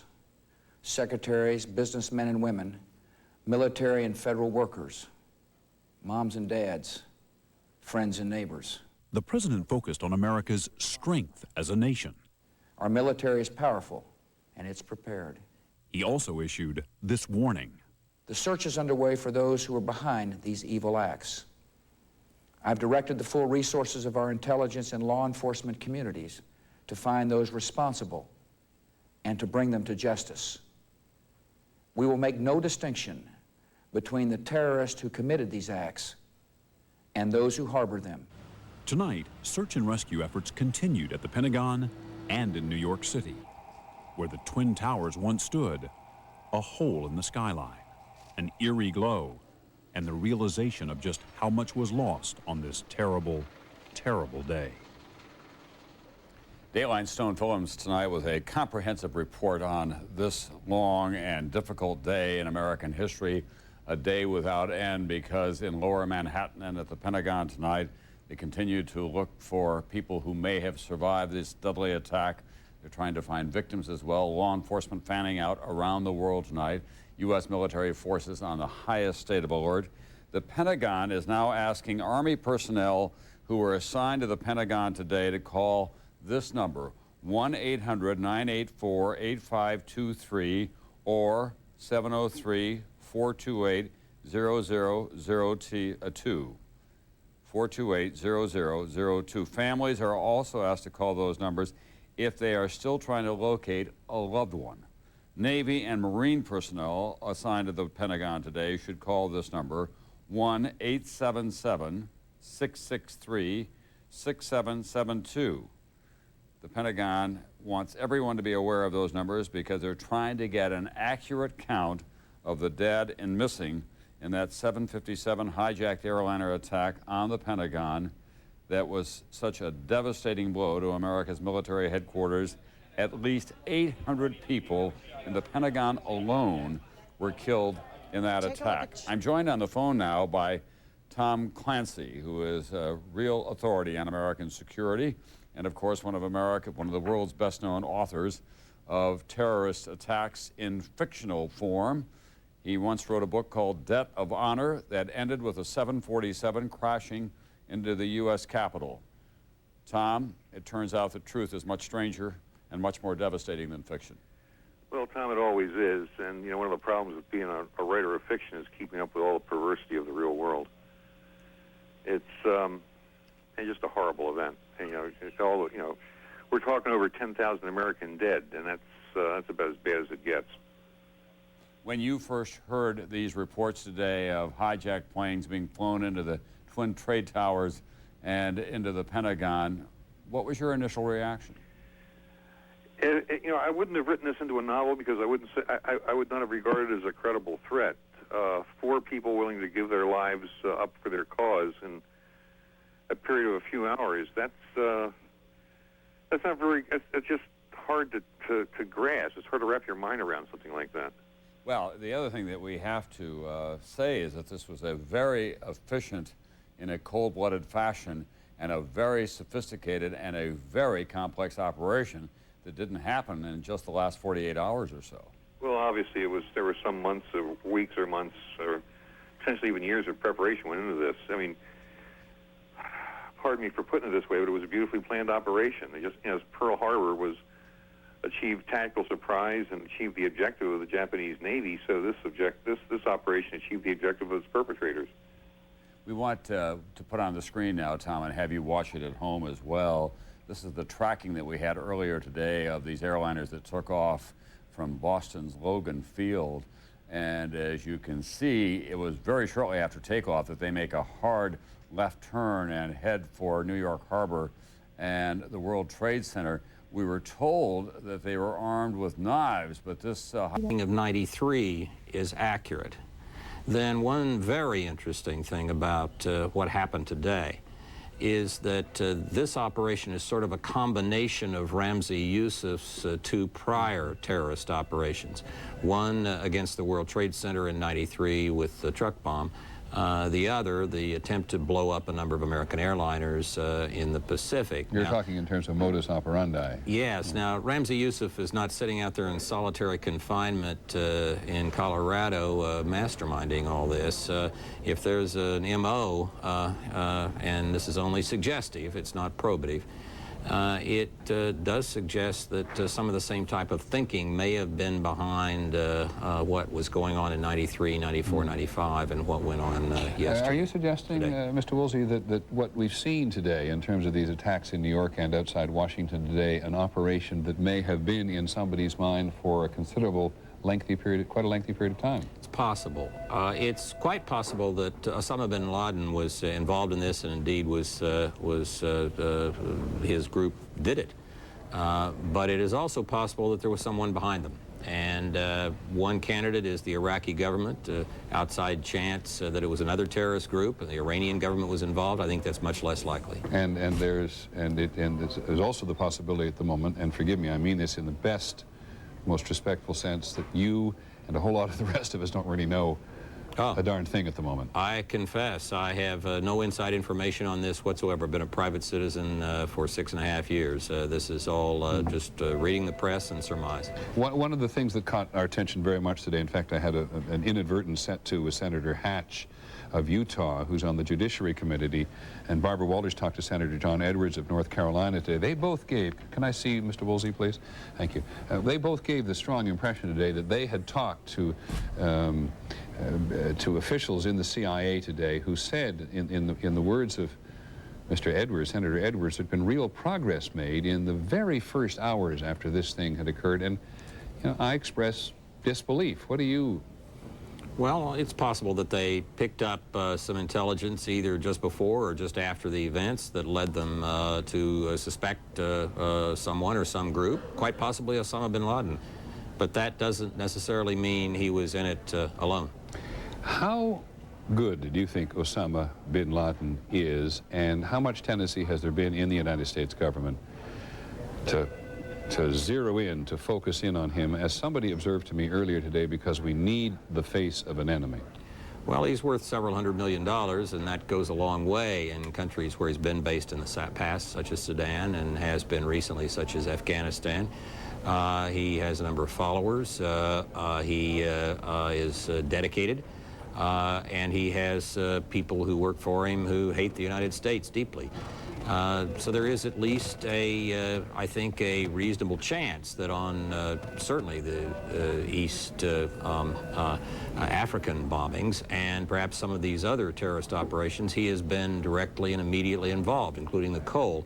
But it doesn't mean that there's no one behind him working with him or guiding him or suggesting approaches or helping with false identities and travel documents and all the rest. And the prime candidate there would have to be, not proven, but would have to be Iraq, I believe.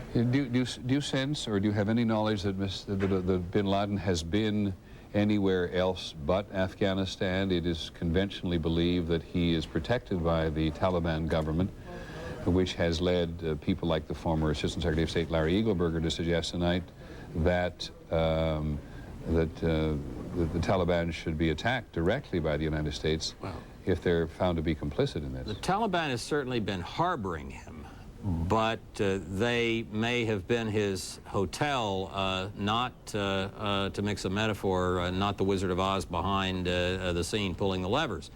That role would far more be likely to be in the hands of Iraq than this very chaotic conservative government of Afghanistan. I don't expect a former director of the CIA to be particularly critical of the CIA today. But I think we believe that nobody in the United States government or its intelligence agencies knew this was going to happen today or had any kind of an inkling that we have heard a whisper about today. Do you think the CIA and the other intelligence agencies in the country as good as they need to be? No, they're not as good as they need to be. I think they're the best in the world, but they're not as good as they need to be, because in this business you have to be perfect. It's like playing goalie on a hockey team with any goal scored against you being absolutely deadly. You have to stop everything. And the CIA and the rest of the intelligence community and the FBI did a good job back around the time of Y2K in stopping several terrorist incidents, and they've stopped a number of others that have not been publicized. But you have to stop them all, and you need enough good intelligence to be able to either stop them or help other people, law enforcement or the military, stop them, and this one was a terrible, terrible tragedy. Now, Mr. Woolsey, we're grateful for the time that you have given us today and the knowledge that you bring to this subject. Thank you very much. I hope you won't go too far away, or at least we'll know where to find you. It's good to be with you. In the hours and the days ahead. I want to now bring in our principal military analyst for many years, Tony Cordesman, who's in our Washington Bureau, and has devoted an enormous amount of time over the years to writing, studying, and publishing about military and terrorism in the Middle East, from Afghanistan all down through the Persian Gulf. Tony, are you there?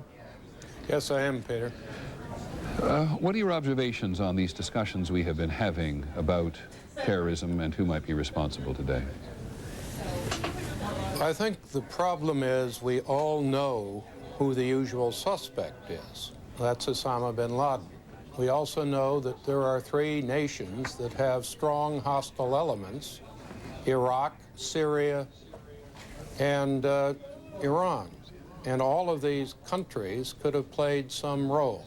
What we don't have is any evidence as yet that we know exactly the role that either Osama bin Laden personally played or that any government played, whether it is the Afghan government or the other three governments I've mentioned. More than that, people have talked, I think, rather carelessly about attacking leaders. But how do you find a leader? How do we find Osama bin Laden? If we attack Afghanistan, do we attack a city, a power plant, because we can't find the theocrats that rule it. They don't live in government buildings, and blowing them up doesn't really get to the leadership. So I think that we've heard a natural reaction, almost overreaction. But what we haven't heard is how we are going to this time attack the leaders responsible when we didn't do this in the case of Beirut or Al-Khobar, or for that matter, Pan Am 103. But Tony, it's clear, I think, to everybody that the bar has been raised higher than it's ever before. This is attack on the U.S. mainland. This has been described in virtually every editorial in the country today. We heard from every politician this is an act of war. And so why should the bar not be raised higher? Why should the country not be thinking of attacking the leaders if they're in any way complicit in these attacks today? Well, I think we should consider attacking the leaders. That's not the issue. We have to make sure that they are A, guilty, and B, we can actually target them, and we have the means to kill them. And in doing so, we don't simply attack civilians or people who are not guilty. And that is really the problem. And it's one thing to talk about a nation like Afghanistan, which is remarkably unpopular and whose leadership have virtually no supporters. And it is quite another to talk about effectively launching another Gulf War against Iraq, a massive war against Iran, or being caught up in any effort that might involve Syria in the middle of a second intifada when we already face the backlash from the Israeli-Palestinian conflict. Points well taken, Tony. Let me just try to separate a couple of things out before we let you go on this. You're talking on one hand about an issue of morality and how the United States as a democratic nation will behave, and you're at the same time, it seems to me, talking about tactical operation. Let's just talk tactics for a second. If the President of the United States, are you still there? Decided, yes, I am, thank you, can't see you. If the President of the United States decided he was going to launch an attack on, quote, the leadership, unquote, of the Taliban, what would be the chances of success? What effect would it have? Well, if he announces it, there's a very good chance they'd simply disperse. No, I'm and we sorry. find it almost impossible to find them. I'm sorry, I take that back. If the President launched an attack, not announced it in public first, of course. Well, he'd probably have to use aircraft. Cruise missiles aren't really precise or reliable enough. We'd have to put in a major air task force so we could find the target and make sure we could protect the aircraft. To do that, we would have to have some kind of really good real-time intelligence on the ground, because we are talking about leaders that move, and we would have to be sure that in the process we didn't create a political backlash. It's not simply an issue of morality by killing people who are innocent, Tony, which means we have to monitor the attack as it occurs.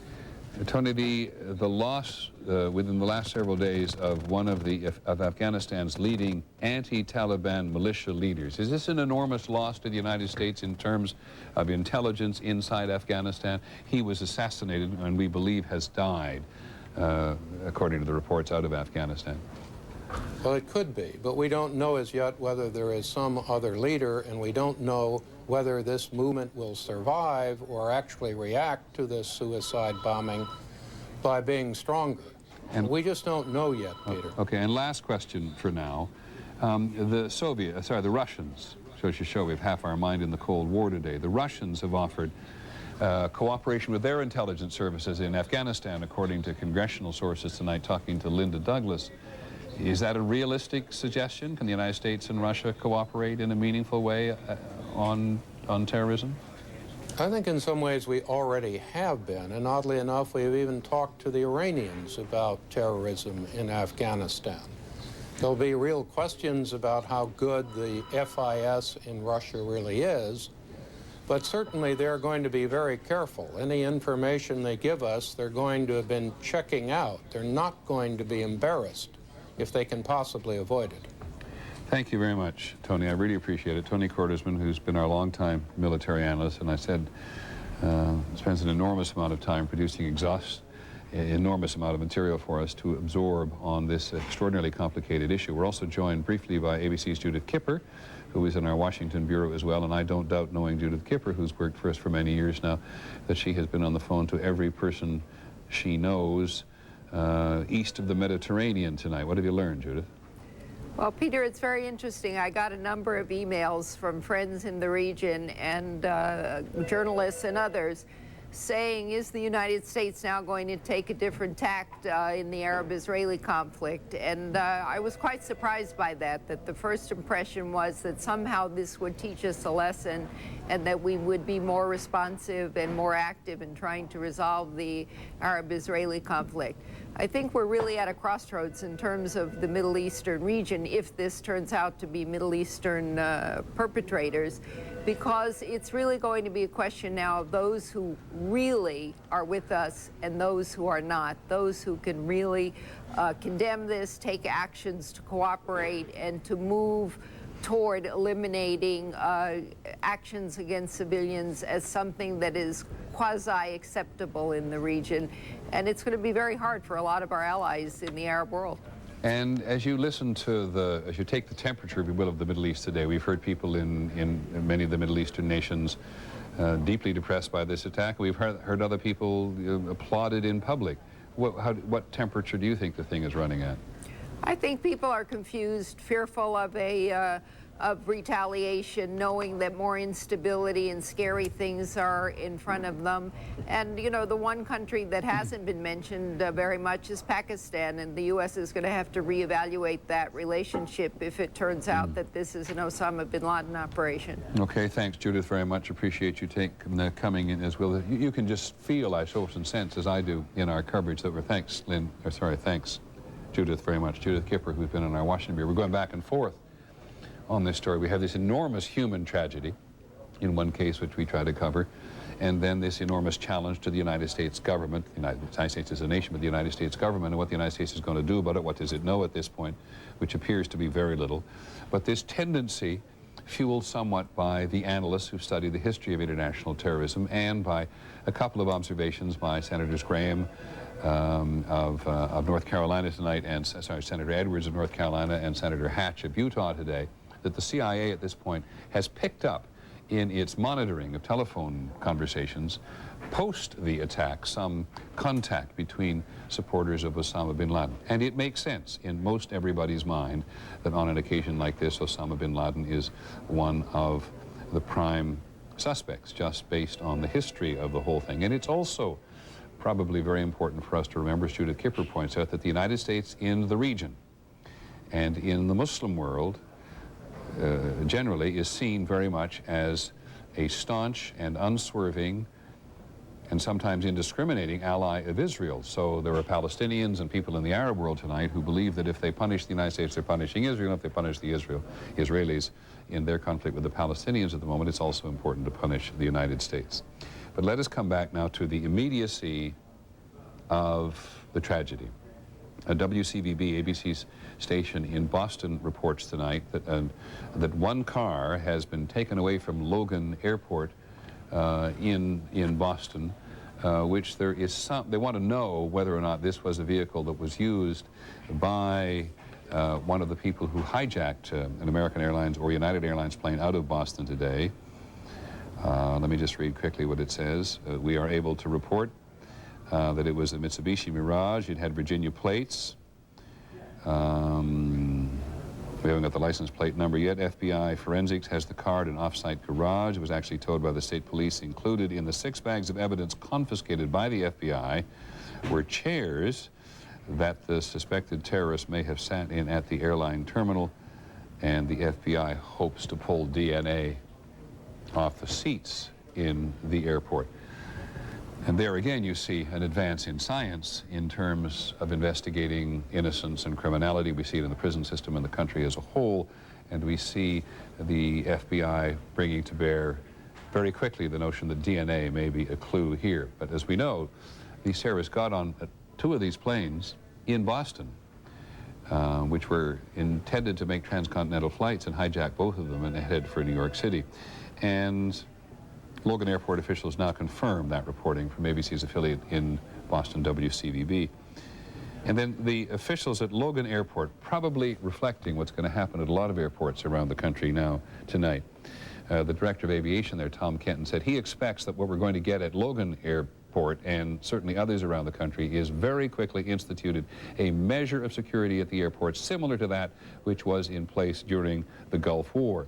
Much greatly reduced access to the side of the airport, and much greatly reduced access for people to the passenger areas, unless they're flying, and there'll be identification checks. In other words, all of the things that the country had to become accustomed to through the Gulf War may now be put in place again. And we'll get some sense of that when the Congress meets again tomorrow, because we know they're going to pass legislation which will, in the first instance, undoubtedly be in support of the President, who gets very high marks from a lot of people today for that speech that he made in the White House tonight. And beyond the support for the President, there will be legislation, we don't doubt for a second, introduced very quickly to increase the number of resources which are available to counterterrorism in the United States, to some urging of a better coordination among federal agencies, and a greater legal authority. It's the dangerous one, perhaps, in the minds of many Americans, more legal authority for federal agencies to impose on people's freedoms in the country in order to conduct this campaign, this investigation against terrorism. And you saw in our poll tonight that many people agreed it was worth giving up some of their freedoms, at least in the short run, according to a very quick snap poll we took, if it aided the investigation. Back to the people themselves. ABC's Lynn Sherr, who spent an early part of the day very focused on the aircraft and the passengers, has now, I think, Lynn, put together a piece for us on what we do know about people who've been victims today. Peter, that's right. You remember what President Bush said a little bit earlier today. He said the victims were in airplanes in their offices, secretaries, businessmen and women, military and federal workers, moms and dads, friends and neighbors. Well, here are some of who they were. Olson, former federal prosecutor, more recently a TV commentator, was on American Flight 11 that left Dulles Airport for Los Angeles. She was also the wife of U.S. Solicitor General Ted Olson. Mrs. Olson called her husband on a cell phone to report that the plane had been hijacked and that at least 2 men had herded the passengers into the rear of the plane. She asked her husband what she should do. Then the plane crashed into the Pentagon. David Angel of Pasadena, California, was one of the creators of Frasier, the TV show.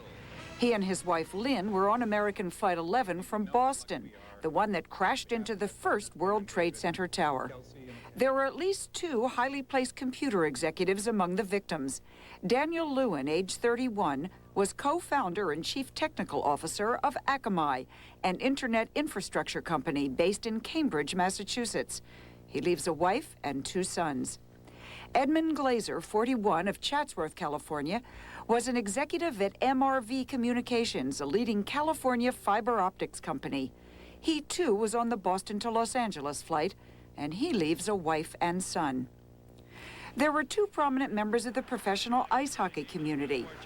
Garnet Ace Bailey, director of pro scouting for the Los Angeles Kings hockey team, once a star player himself, was on United 175 headed from Boston to Los Angeles.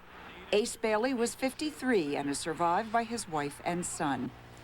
On the same flight was Mark Bavitz, an amateur scout for the LA Kings. We know some of the crew members' names on that flight. Al Marchand was a flight attendant from Alamogordo, New Mexico, a former police lieutenant who went to work for United after retiring from police work. He wanted to be a pilot. The man who was the pilot of that flight was Victor Saraceni of Lower Makefield Township, Pennsylvania. A neighbor described him as a great guy with a wife and 2 children. I'm sure, said the neighbor, he fought to the end. The pilot of American 11, the first plane to hit the World Trade Center, was John Ogonowski, 52, of Massachusetts. And there are more, of course, many, too many more. The airlines are not releasing complete passenger manifests yet, citing security reasons. We'll be hearing a lot more of those names tomorrow. Peter? Thanks, Lynn, very much.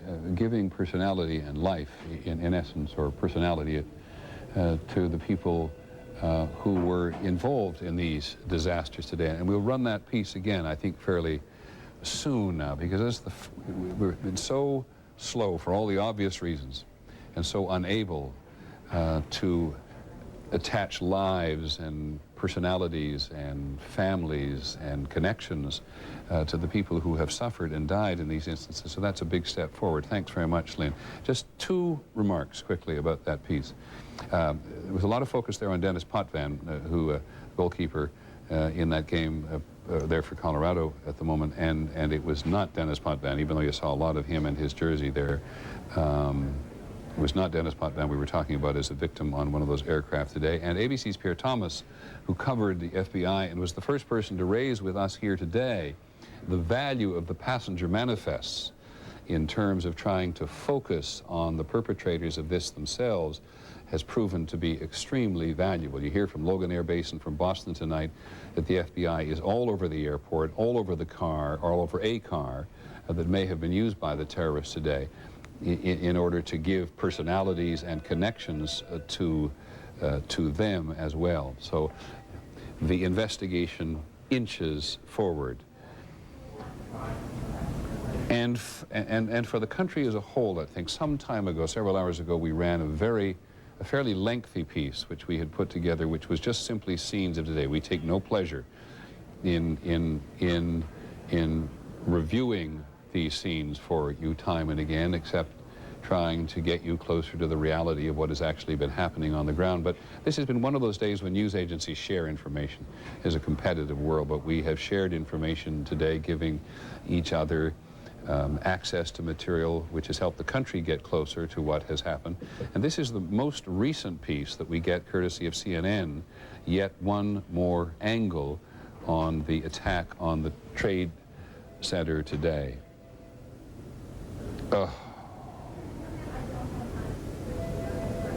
We have seen that earlier today from a freelance photographer who shot it down below, and now we see it again from another angle today, courtesy of CNN, who shows the power of an aircraft going at speed, absolutely going into one of the 2 trade towers today. And we thank CNN, and we all thank each other for sharing today in a state of national emergency, the information that we have available to each other. Here's a piece we prepared and ran some hours ago, which I hope makes a contribution to the rest of you in the country as to just some of the turmoil that occurred on the ground.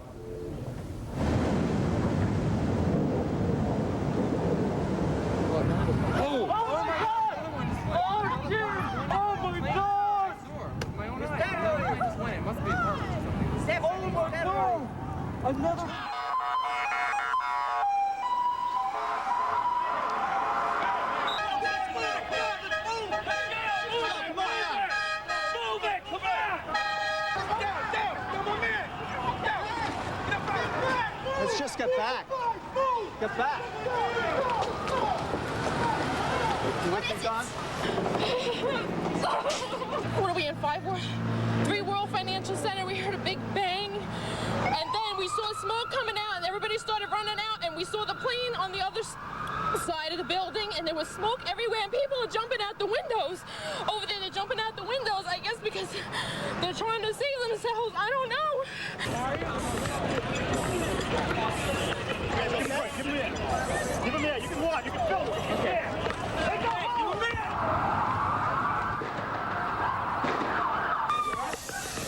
As soon as he got hit, I was thrown to a window. So I was very lucky to get out. There's a lot of people that didn't get out. There's a lot of people coming down the stairs, burnt up. It's bad. There's people jumping out of windows. I've seen at least 14 people jumping out of windows. It's horrific. I can't believe this is happening. Anything else that you saw? Were you there for the second hit by the plane? About 10 minutes later, the second building went off. Did you see it? Yes, I saw it. It just blew up. A big explosion. People started running. It was just chaos everywhere.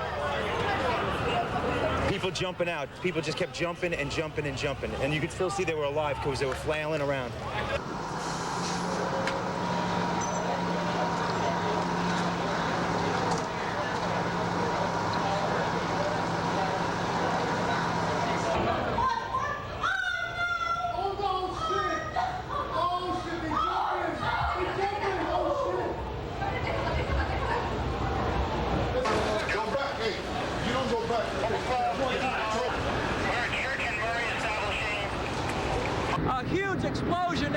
throwing debris on all of us. We better get out of the way.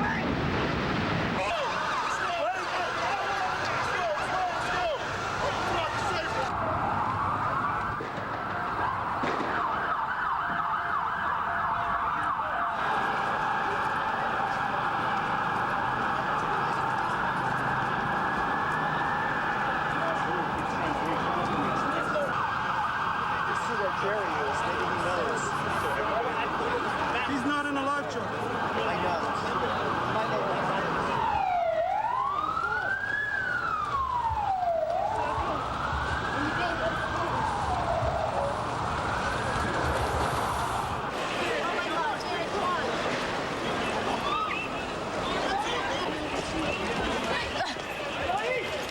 Jerry, try and shoot this. Try and shoot this as we run, Jerry. Try and shoot this. Yes, you do. Hands right this way, straight up. Put your mask. Put your mask on. Put your mask on. Now put it down.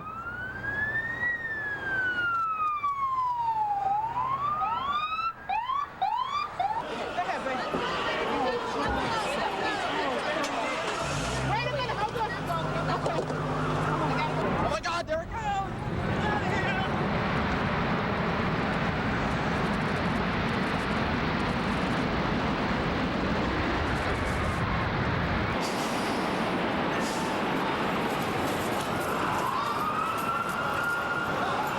Get out of here. Look, they're not fighting now. Get out of here!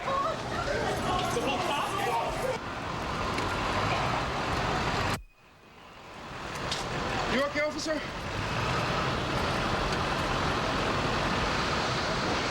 Standing next to One World Trade Center, and then all of a sudden I heard rumbling, and we all started running away from it.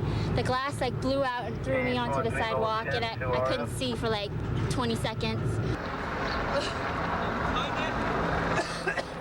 We came from the 82nd floor, and I don't know where my peers are. I don't know. I hope to God they're okay. That's all I can say. I don't know what. We saw a shadow. It looked like a plane. Next thing we know, it was boom, boom, and the floor started shaking.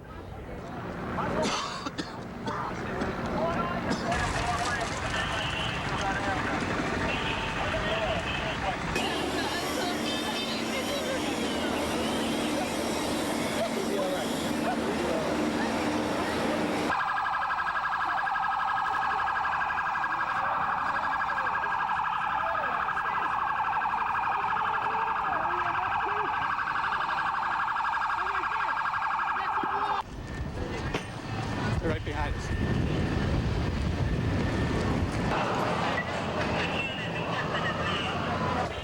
It's a war. We've been attacked. It's like World War II.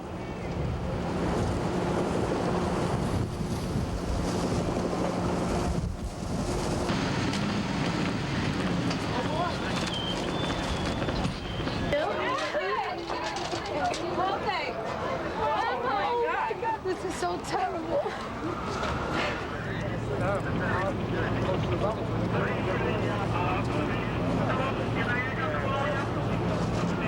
Can't even look at it. Because all I can see are people. I don't see a building. I see people. People hurt. Children without mothers and fathers tonight.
Well, I don't mean this to be self-serving in terms of news gatherers, but we have a lot to thank camera teams and our own ABC News camera teams and the freelancers today who've contributed to all of this, who've helped us to understand the magnitude of this. You just run through those pictures again, and you appreciate, first of all, the danger and the immensity of the tragedy. There's the dust everywhere, the dust and the debris everywhere. It could indeed be an earthquake in some rural place, as we've seen in Turkey and Mexico and Armenia and other places, where everything just gets simply buried. It's small compared to what's happened to entire communities in the past, in that it's in a fairly self-contained area it's a very small area in downtown in New York City, at the very tip of the island of Manhattan, adjacent to the Hudson River. You see all those papers, which are businesses and lives, going up, and then you hear a woman there just simply saying, all the children tonight who do not have mothers and fathers, and there is the confusion, and there is the panic, and those constant pictures of the firefighters. Mayor Giuliani said not too long ago, confirmed that 3 senior members of the New York Fire Department, and indeed had lost their lives. And we have believed for some hours now that as many or perhaps more than 200 firefighters have lost their lives. And you think of what an enormous event when a single firefighter loses his or her life, mostly his life, in any community in the United States, in most parts of which we have volunteer fire departments. And here we have one of the most professional fire departments in the city and has lost 200 members of its force, according to virtually every source we've talked to in this instance. And then there is the exhaustion, because the rescue teams and the salvage teams, whatever you want to call them at the moment, have been working now since 8 o'clock this morning Eastern Time, and it's 1 o'clock in the morning here in New York City, 3 hours earlier, as everybody knows, on the West Coast. But everybody's been engaged in this, which was why probably Governor Pataki and others have said that volunteers in the form of doctors and nurses are going to be needed, because as determined as people in the fire department are, for example, to stay on the job, because in many cases it's their comrades they're trying to rescue or look for, just makes it very clear the level of exhaustion which many firefighters must feel at this moment. ABC's Chris Cuomo has spent part of today focused just on the fire department, and here is his report on what it's been like for firefighters today.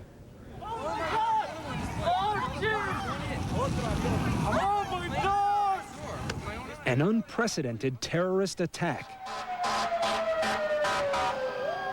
While thousands fled for safety, New York City firefighters were heading straight into the blast. As soon as this happened, people were calling on the phone, every station in the city, how can I help, how can I help? But with buildings of this size and fires of this magnitude, on this day, even their best wasn't enough. We tried our best, and it was just too much. It was unbelievable. For me, it was. When the towers showed signs of collapsing, they scrambled to escape. Most made it, but some couldn't get out fast enough. Exactly how many, we may not know for days. Firehouse. But what about the others? At this station, calls started pouring in. Unfortunately, we don't really have much to tell them. In all the chaos, there would be no quick answers, just firefighters looking for their lost brothers. Get our brothers. Get our brothers. A couple brothers are also trapped down there. It's a scene of frustration and fear. Trucks as far as the eye can see, blocked from going back, and a triage center already seeing too many firefighters. Have you ever heard of an incident where so many firemen and so many policemen were hurt? No, and I used to work at EMS many years ago, and no. I mean, firemen were coming in and telling us that there were 3 rescue companies that never made it out. As of tonight, as many as 200 firefighters are feared to be dead. Many are missing, and still, the rescue effort has barely begun. Chris Cuomo on what it's like being firefighters today. There's no way we can catch you up on a lot of news, but I want to go back to an earlier point of day. We have been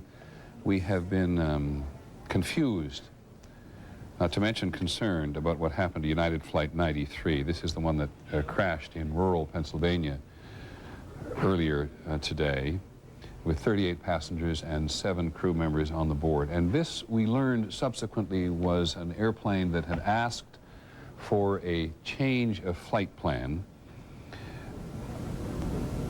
and was seeking a flight plan to go in the direction of Washington. And this raised very quickly the question of what actually happened to this aircraft. And the Pentagon denied very early on that this aircraft was in fact shot down by the U.S. military as the only way to prevent it from flying in the direction of Washington. Our investigative team has worked very, very hard on this all day today, and I must tell you at this moment that this is still an open question, very much an open question, as to what happened to United Airlines Flight 93, which crashed for no reason that we are able to grasp definitively in rural Pennsylvania. But we do know that the Pentagon denied earlier today that to John McWethy, who was at the Pentagon, our Pentagon correspondent for much of the day, that the U.S. military was involved in any way in an attack on this aircraft. It is still, I have to tell you,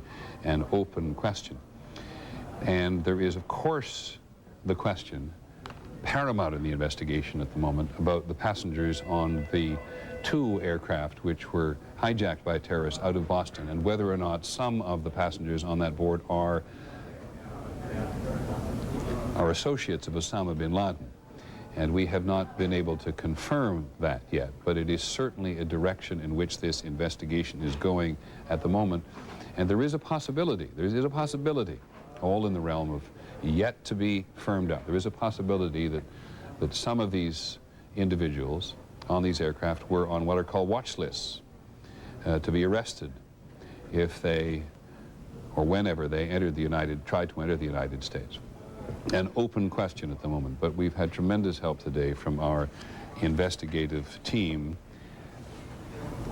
in terms of trying to pin these things actually down. I simply leave you with 2 open questions at the moment: the fate of United Airlines Flight 93 and the identity and affiliation of at least 4 of the passengers on board the 2 aircrafts which were hijacked out of Boston earlier today.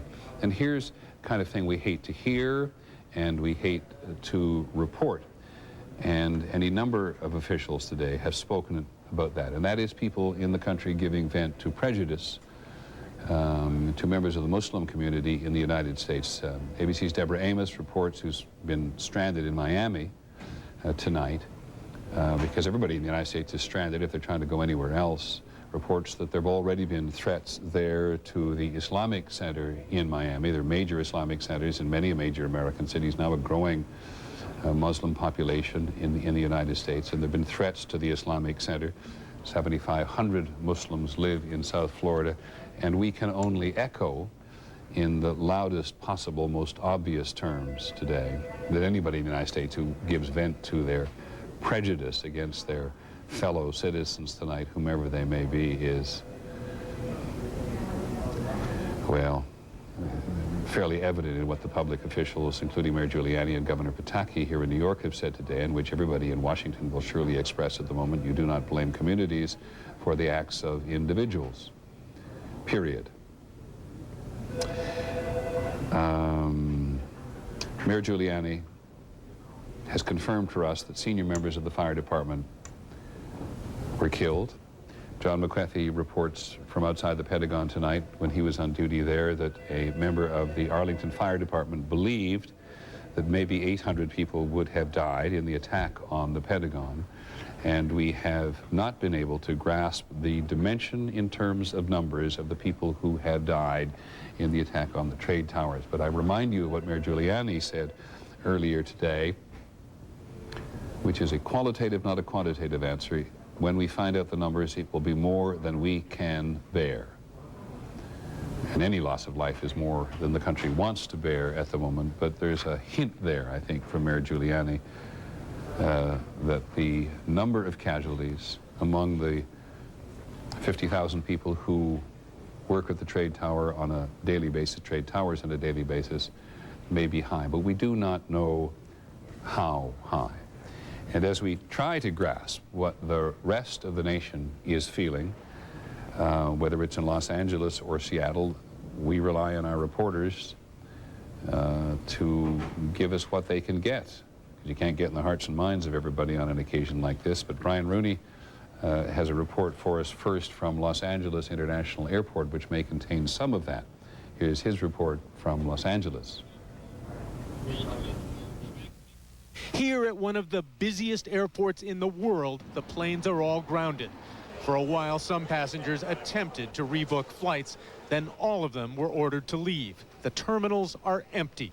We're evacuating all terminals and we're stopping traffic all over. Los Angeles International was the destination for 3 of the 4 airliners that crashed today. But there has been no official word here about who was on board.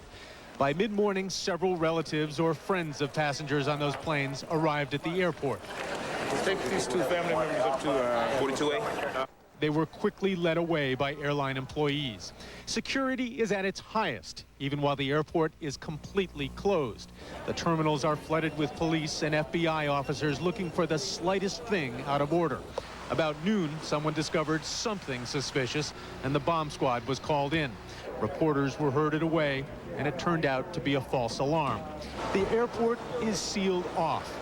The only sounds are the recorded passenger announcements, which continue to run over the loudspeakers, and the echo of police dogs barking in the empty walkways. Brian Rooney, ABC News, Los Angeles. A similar report, in that we're seeking what's happening in the various other communities around the country which are affected in many ways, partly because everybody in the country has got some connection emotionally or directly to the people involved in this tragedy today, comes to us from Neil Karlinski, our reporter who's based in Seattle. Far from the violence, in Seattle, a Navy frigate armed with anti-aircraft weapons steamed into position near downtown in Elliott Bay. Throughout this city, life as normal simply stopped. They came on and said that they were evacuating and please leave immediately. Downtown, several buildings were evacuated. Even the city's famous Space Needle was closed indefinitely for fear it too could be a target.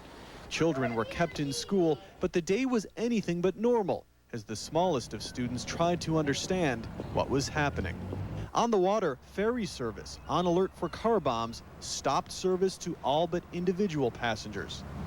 I asked the American people to join me. Many of those who saw the images before leaving work, like this woman, stayed home, disgusted by the pictures before them. I just woke up to it. I mean, it's unbelievable. I can't believe it. I have so many friends in New York, and it's just... It's going to be a couple of minutes. We'll be over to help you, okay? Others, desperate to help any way possible, simply flooded blood banks. Because I had to do something. You just feel so helpless, and this is about all you can do, is come and donate blood. On the streets, churches opened their doors for people to do the only other thing many could immediately think of, pray. This man came in off the street. Pearl Harbor pales in what's happened today.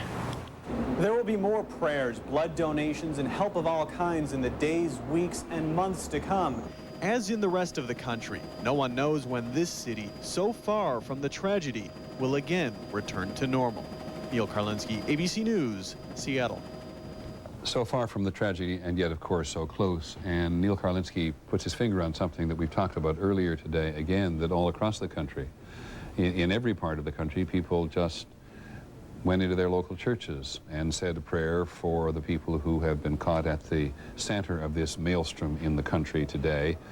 And then you see a picture of the Space Needle in Seattle, which is a reminder to us that from one end of the country to the other, and overseas as well today, installations, government buildings, schools, whatever, theme parks were closed because and malls were closed because they were deemed to be vulnerable in what was certainly a concerted attack on the United States in at least 3 locations, and may have been greater, and we just had no knowledge of this, only that dreadful anticipation that something worse was going to happen, something more was going to happen as the day went by. And so all across the country today, the public has been engaged in a very intimate way, no matter, as Neil Karlinski says, how far they were away from New York City or from the Pentagon outside Washington, or the tragedy which involved United Airlines Flight 93, which crashed in rural Pennsylvania. And as I recall my figures, Lynn Scher, who did a computation for us, believes that more than 260 people died on the aircraft alone, passengers and crew. We talked to the mother, again to our surprise, talked to the mother of one of the passengers, Jeff Bingham, I think, or Brigham, his name was, on board the aircraft that crashed in Pennsylvania, who said that he had called at this moment of astonishing peril to say that he loved the members of his family. And they had said that they loved him, and he'd called on the airphone on board the plane. Other people had managed to call on cell phone, including the wife of the Solicitor General, who called and told her husband, the Solicitor General, Ted Olson, what was going on board the aircraft as that airplane rushed toward its attack on the Pentagon. So the technological age has enabled people to have this communication in the worst moments of crisis. And the young man, 41 years old, I think he was, 31 years old, on board the United Airlines flight, who was, his mother said, how she managed to talk to us is quite beyond us, was clearly, she thought, distracted at the time when the phone went dead. And we, of course, know what happened to that aircraft. Is Lisa Stark with us in Seattle? I am here, Peter. Hey, Lisa, thanks for being with us. You've been with us for a very long day. You've heard much of what we've said today, and you have reported much of what we know about the general state of aviation in the country, these 4 planes and air traffic. Do you mind running through it once more for us before we give you a break, which I think you must need very much? Running through what we know about the day, Peter? Let's divide it in two. Let's divide it. Let's start with the aircraft themselves, the 4 aircraft that are involved, American, United Airlines, and then we'll come back, if we may, to those airplanes are all over Canada tonight, and passengers just can't.